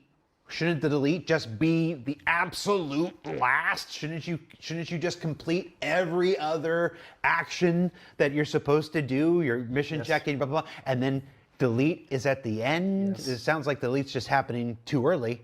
Yeah. Well, in this case, it's a function of the cleanup. Yeah, it could be the cleanup, right? And it's something added to prevent another issue now causing an issue that's worse than what we were trying to prevent in the first place. That we come back to. That makes more sense. Okay. Again, what Philip said in his letter. This is one of the places where we want to go back and kind of go like. Right. So it might mean that in short term, you're not seeing like bing, bing, bing, bing, bing, lots of like individual fixes, but we're going to go like, what's actually at the very bottom of this? Where is it? So it looks like it's an issue with Wick. Game dev is horrible. Right? Just listening to these conversations, I'm like, oh my God. It sounds so hard. Ugh. When the thing designed to fix the thing causes another glitch, which causes another glitch. Low, but it's actually an issue with the freight elevator. That's actually an issue with the cleanup system. Exactly. So can we make the cleanup system? So the cleanup system is giving the freight elevator a bad rep, and the freight elevator is giving Wicklow a bad rep, and the issue is okay. Yeah. Or maybe we can find a way that we don't literally need to that. Just one last one on freight elevators before moving out is freight elevators being inoperable. Going inoperable completely. Yeah, this is not working. We experienced that just today multiple times. Which is still a thing. The only reason that we could even complete my missions today is that each outpost has multiple freight elevators. So if one is broken, hopefully the other one's working. You know, we've had multiple fixes for, but you know, that's one that we definitely need to close out. Okay. Should I jump into QT and Star Map? I was going to say, let's do QT and Star Map. Tell me about Star Map, please. Quantum travel route resets after setting route? Yes. Yes. It's on going back into the Moby Glass. God, I hate using the Moby Glass because of that. When the satnav does that. Yeah. That's not good. It's like, it's not exactly. I was about to fighting the game. The reason these Star Map problems are such a core bit of contention for me is that they're all the time. Like, they've been talking about specific things that only happen, like only if you're doing cargo, right? Only when you're calling your ship. But in this game, you jump from place to place all the time to play the game. So if you're having trouble with the star map and you're having trouble routing, that issue's going to come up every time you go anywhere to do anything over and over again. That's why I get so upset about it. And you can see Jared's face right here, feeling that as well. And I know all of you feel that as well. What could they possibly have to say about this? To say it's not game breaking. It is game breaking because you can't get to where you're going. That's pretty darn game breaking. But it ends up working after a second or a third it works. or a fourth. It's just you have to beat yourself over the head with it. You know, close Moby Glass, open Moby Glass, type it in again. Attempt and whatever. Well, that's which is what I mean by the thought was it's not game breaking. But it's just one of those things. It just makes things look so bad. It's like. Yeah, it needs to be flawless. Makes it look so shitty. When I try to do a engage and I hit the button and nothing happens. Because that's again a traversal system, right? The star map becomes like the routing system. So, yeah. You know. And I think you know, again from gameplay point of view, I don't want to sound super apologetic or anything, but that routing is one of those that it's written for a few technology iterations ago. Like, we have done literal streams multiple times where the theme of the stream was don't use star map. Where we just go line of sight everywhere. Go into nav mode, look for something to fly to, jump there. And then be like, okay, where's the next thing? Okay, jump there. Like, that, I've done that multiple times after having crash outs over the star maps errors. The fact that I've had to make themed days of not using the star map to reset my brain back into feeling positivity for Star Citizen is crazy.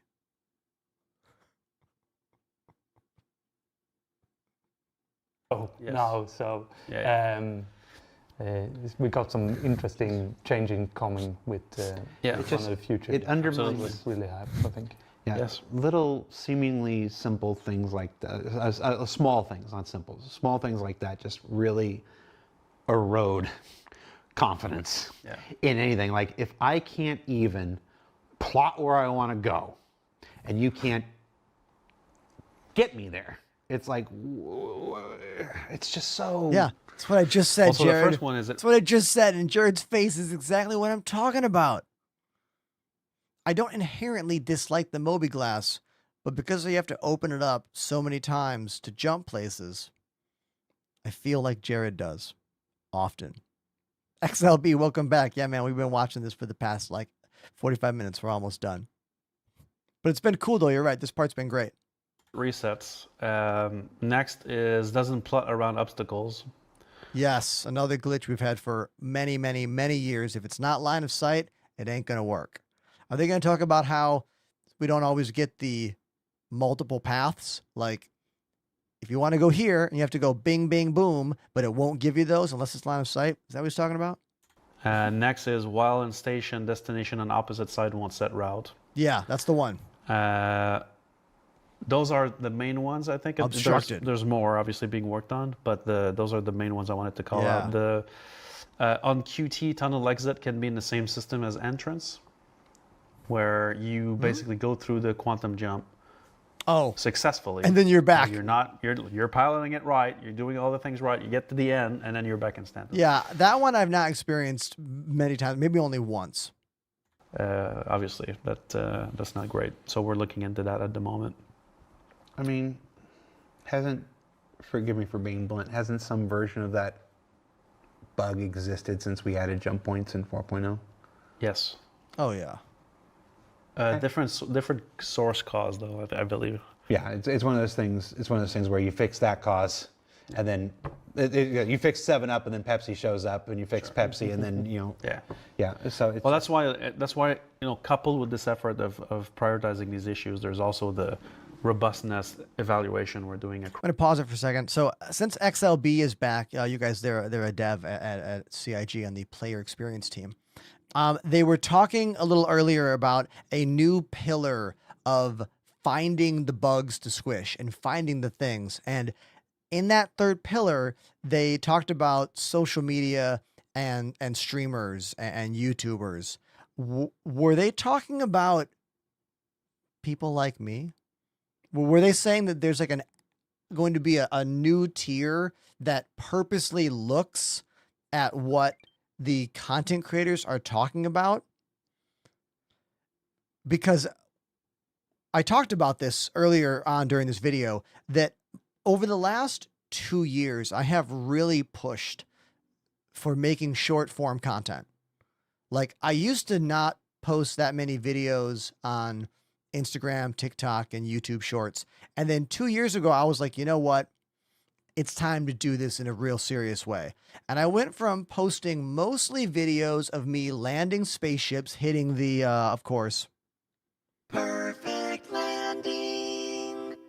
I went from mostly doing that to pretty much only making mini glitch fix and mini workaround videos, because the majority of what I was getting asked in chat was like, hey, how do I do this? Hey, how do I do this? So I started purposely making those videos. And now I would say over 50% of the videos I post daily, which I post multiple times a day, are these kinds of short little, hey, here's how you fix this problem kinds of videos.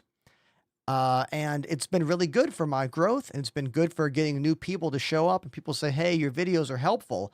And they talked a lot about those kinds of issues, how they want to focus more on that.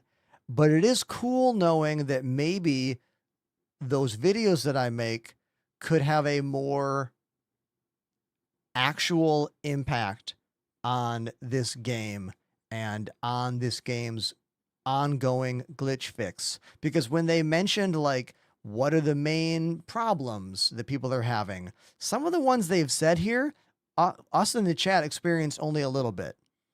So there's definitely a disconnect between, like, the glitches that I think the players who are actively playing the game experience compared to the reports they get issued. Because I'll be honest with you, in the 6 years I've been playing this game live on stream, would you like to know how many error reports I have sent to CIG?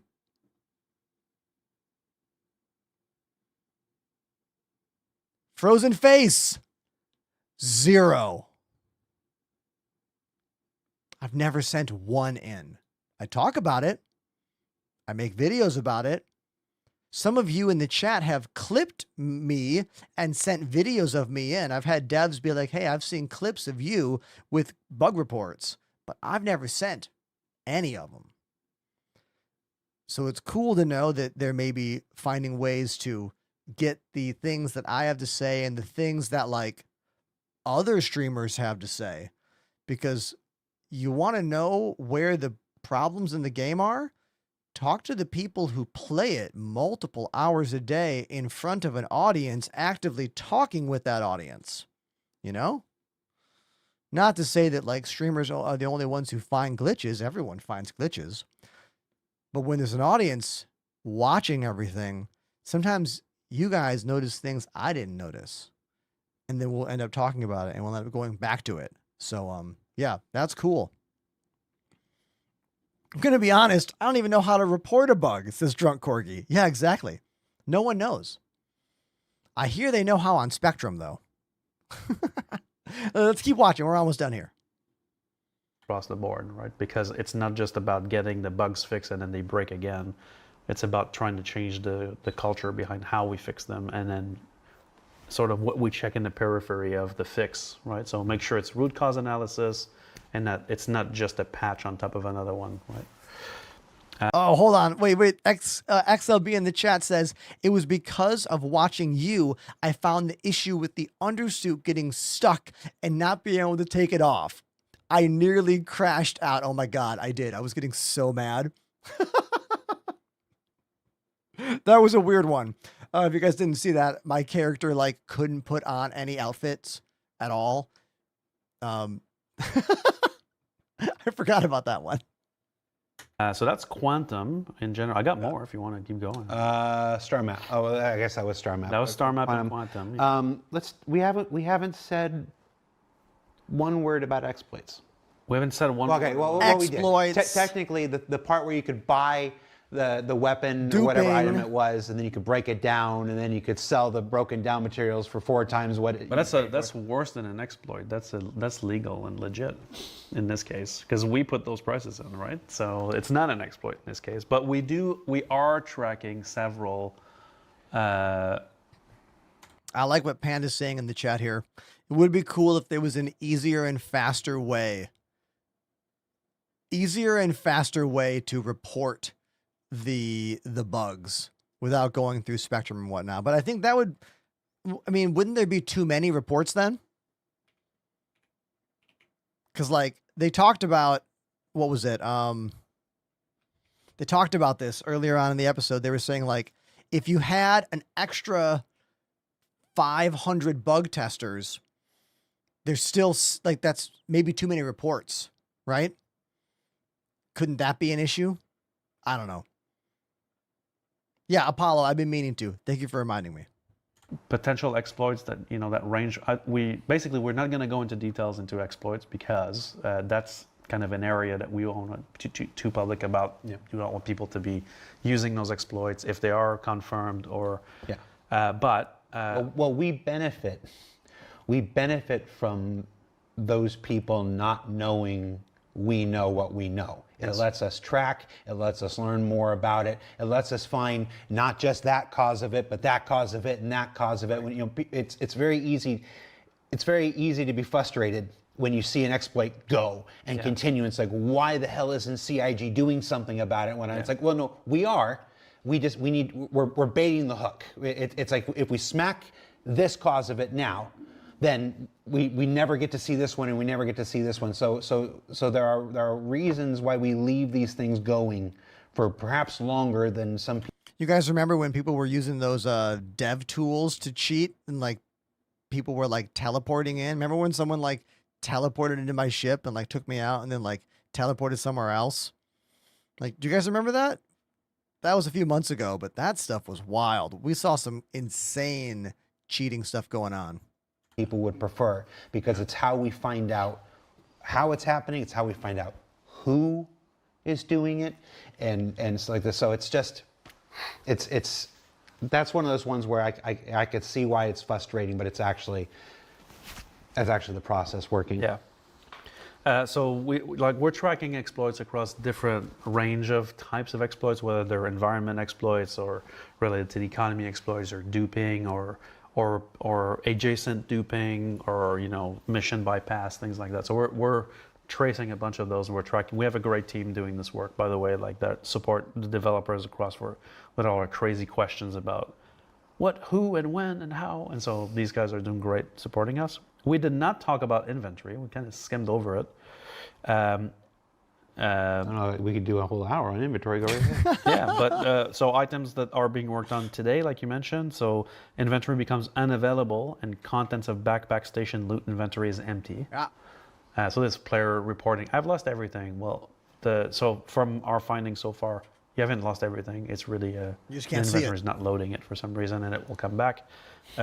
Some of the back-end modifications we've done recently are going to help on that front. When double-clicking an armor item in the inventory and the adjacent armor item is also equipped, that's a regression in 4.8. And so that's a bit of an issue because, click a core armor and installs the helmet that's above. I know the team's working on that. The undersuit icon slot in the player inventory will be missing after being sent to Kletcher. I think that's by design. No, I'm joking. But yeah, that's an issue. So if you go to prison... You think criminals don't deserve undersuits? Yeah, there's no undersuits for criminals, but... No, I'm joking. So we got to fix that. What else are we looking at here? When opening the inventory and the player has a lot of items, it can be delayed opening it with no items available or missing icons. So icon rendering in the inventory has had a lot of work in 4.8 to speed up the rendering. We're still not where we want to be. Like, we've optimized the way the UI is actually rendering them, the way the actual... I wish that UI had a dynamic zoom Because I'm telling you right now, when I open up my inventory and look at all my armor outfits, I'm like, wait a minute, which one's that? Which one's that? I wish I could just mouse wheel zoom in, mouse wheel zoom out. That would be, but that's a UI thing.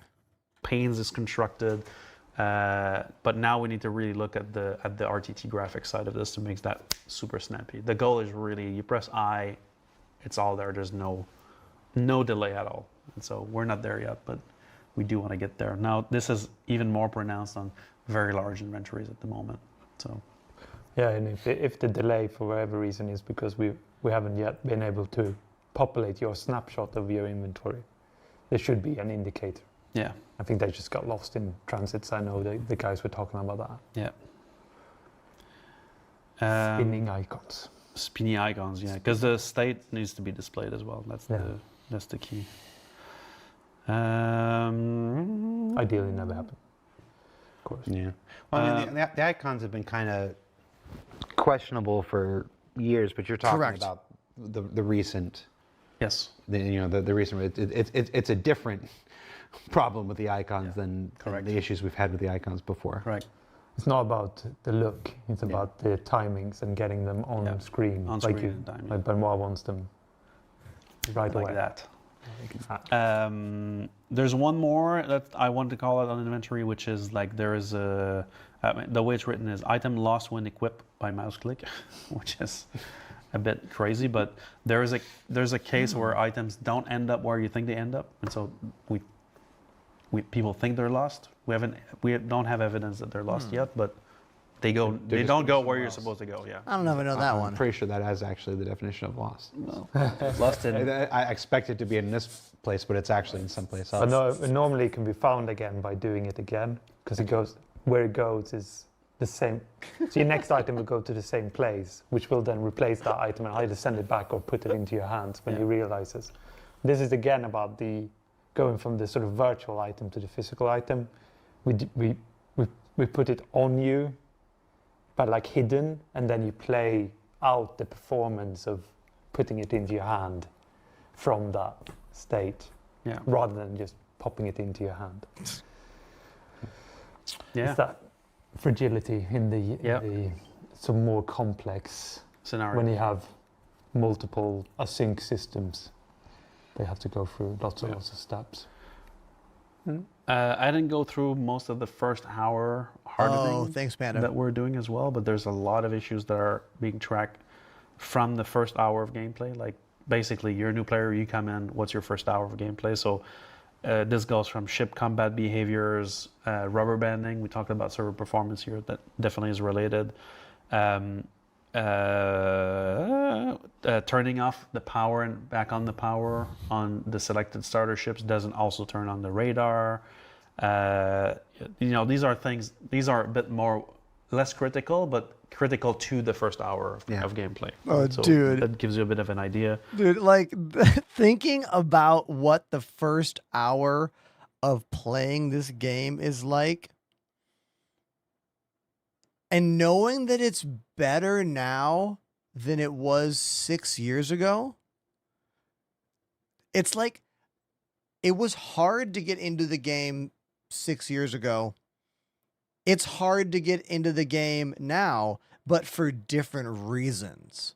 Like, some of the glitches we experienced back then are the same, and some are completely different. But they're all frustrating, and they're all confusing. And anyone that makes it to the level of, I play Star Citizen regularly, dude, you're a gold star check mark kind of problem solver person. Like, you don't accept no for an answer. Like, I think that's one of the things that binds all of us together that actively like this game. You gotta really want it.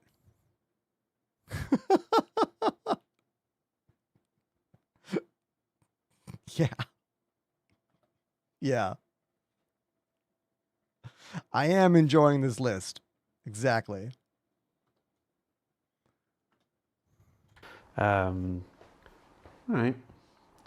somebody in the chat, when we were talking about exploits, it's like it would be easier if you told us what an exploit is and isn't, whatever. And I've been thinking about that. It happened like 5 minutes ago, and whatnot. It's sticking in my head, because it's like we can't give a list of exploits, because that just draws a bunch of people to those exploits and makes the problem worse. Like that's just not something any online game does. And there's a long established history, predates CIG, why you can't do that. And I'm like, and then sometimes I'm known for being a little snarky. Really? Surprise. I like when Jared gets snarky. And so my brain was like, it's like if you get that little excited feeling in your stomach, like you're getting away with something that somebody would be upset with if they found out about it, that's probably a good indicator that it's an exploit. Durango. Who remembers that one? That was an exploit. And if you don't have that, then I'm like, it's like my brother never had that. So I'm like, that's what I wanted to say. I'm like, no, my little brother never possessed that. So I'm like, well, that's not going to work either.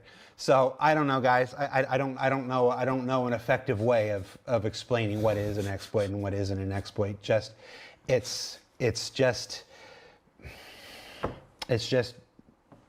try to utilize whatever judgment you have. If you don't know, ask a friend.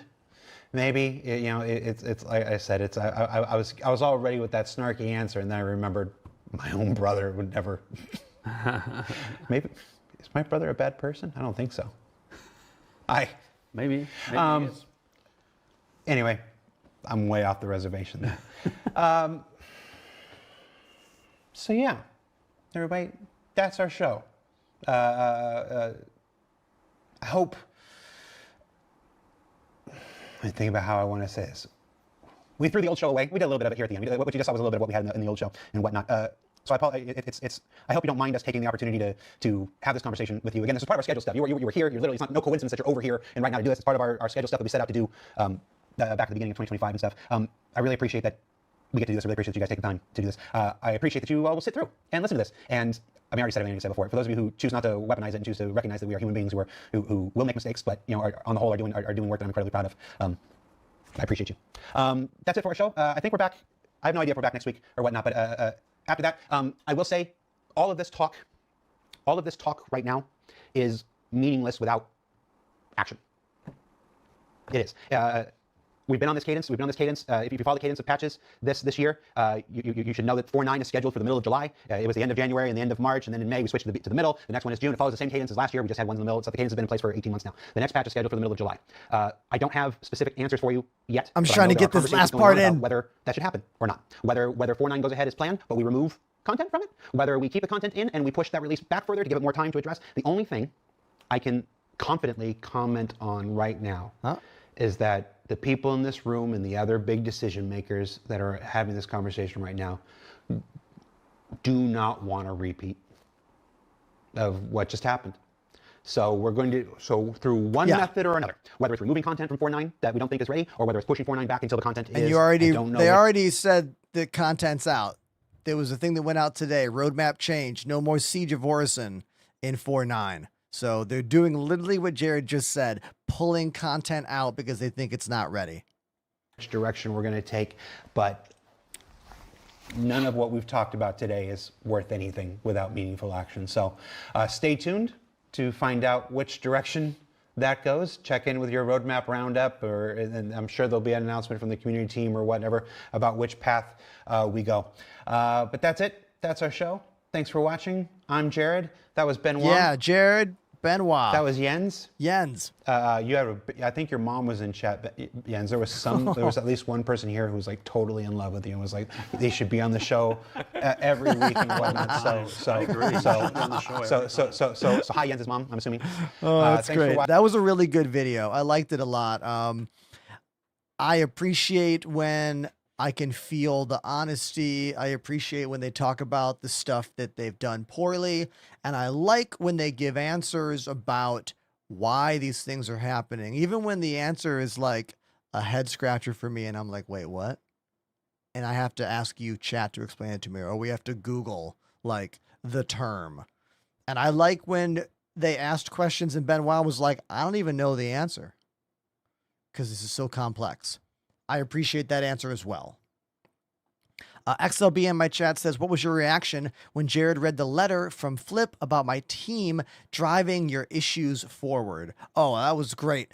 We're talking about when the letter that was like, here are the core things we want to fix. And a lot of those things were things I experience on the daily, like using the star map, using the hangar, getting your inventory, the elevator to work. Like what I think of as core play the game issues that are not connected to only one type of gameplay. Things that you can fix by doing all these workarounds, but why need all those workarounds?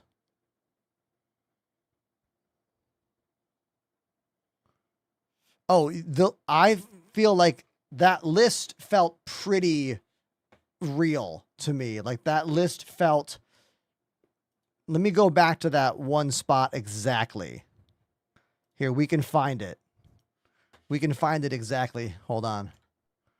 Hold on. Hold on. We'll go there. It's got to be in one of the most watched parts. It's got to be here. Poor Seb and Lauren and whatnot. They got a message from me about an hour and a half. It's got to be before here. Are at all levels, you know, going through and making sure everything. Oh. Selection and prioritization in certain categories of bugs to the player experience team. The player experience team is internally always pushing and advocating for issues that players are most impacted by. So this should, in theory, address a perceived disconnect between us as developers fixing a lot of issues and players feeling like little has improved. Now, it's not to say that the priorities in the past were detached from what players reported on Issue Council, Spectrum, or Reddit, but clearly things weren't working as well as they could have been. With 4.9, we will work through a newly refined list of issues affecting instance hangars, freight elevators, quantum travel, star map, inventory, docking, exploits, login flow, and issues that falsely destroy your ships and more. Yeah, literally, those are the biggest problems in the game. Every one of those is a core fundamental of doing anything else in the game. Like the only one of those that you could argue is not for everybody is maybe docking. That's only for ships that have docking.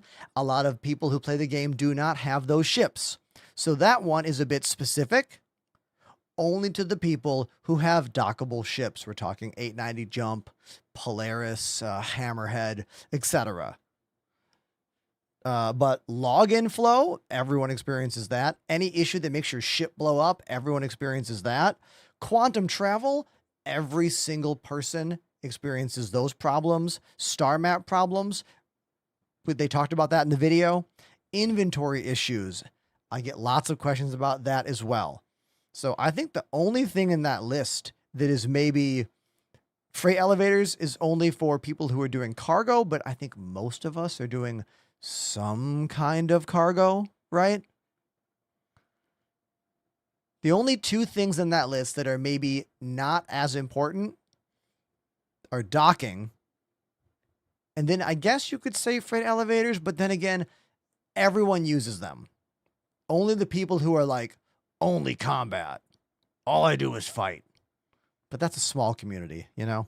So yeah, I would say if you had to get rid of one and only get rid of one, it would be docking. Otherwise, it's a really good list.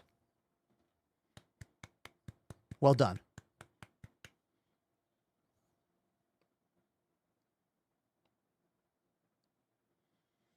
If you want to watch this same video, it is on the CIG YouTube. It's called Star Citizen Live Tech Talk. I'm going to put the link in the chat right now. Although I suspect all of you already know how to find that particular list. There it is. And while you're on YouTube, please give your boy Ender a follow. I have a YouTube page. I'm streaming on it right now. Although not many people watch on that platform because it sucks. Twitch and TikTok are where it's at. And speaking of where it's at, I need to get off stream and get ready for band practice because I got a 2.5 hour cover show I'm playing on the 4th of July at a fancy schmancy yacht club out in Connecticut. So I got to get out of here, and we got stuff to do. You got stuff to do. So we're going to go raid Hindrosa, who is wearing a full-on fighter helmet right now. Looks like an F-16 pilot. We're going to go see what's happening with him. Thanks for being a part of the show with me today, everyone in the chat. Piss Poor Pete had a big raid earlier today. I don't know how many of you stuck around from that raid, but if you did, hey, thanks for sticking around. I will be back tomorrow for another afternoon of conversations and music and games and more. So, please follow me on all my social media channels. And remember, there's a lot of ships in this game. But when you're playing Star Citizen, the best ship is friendship. Make some friends. Play the game. Have fun. Good night.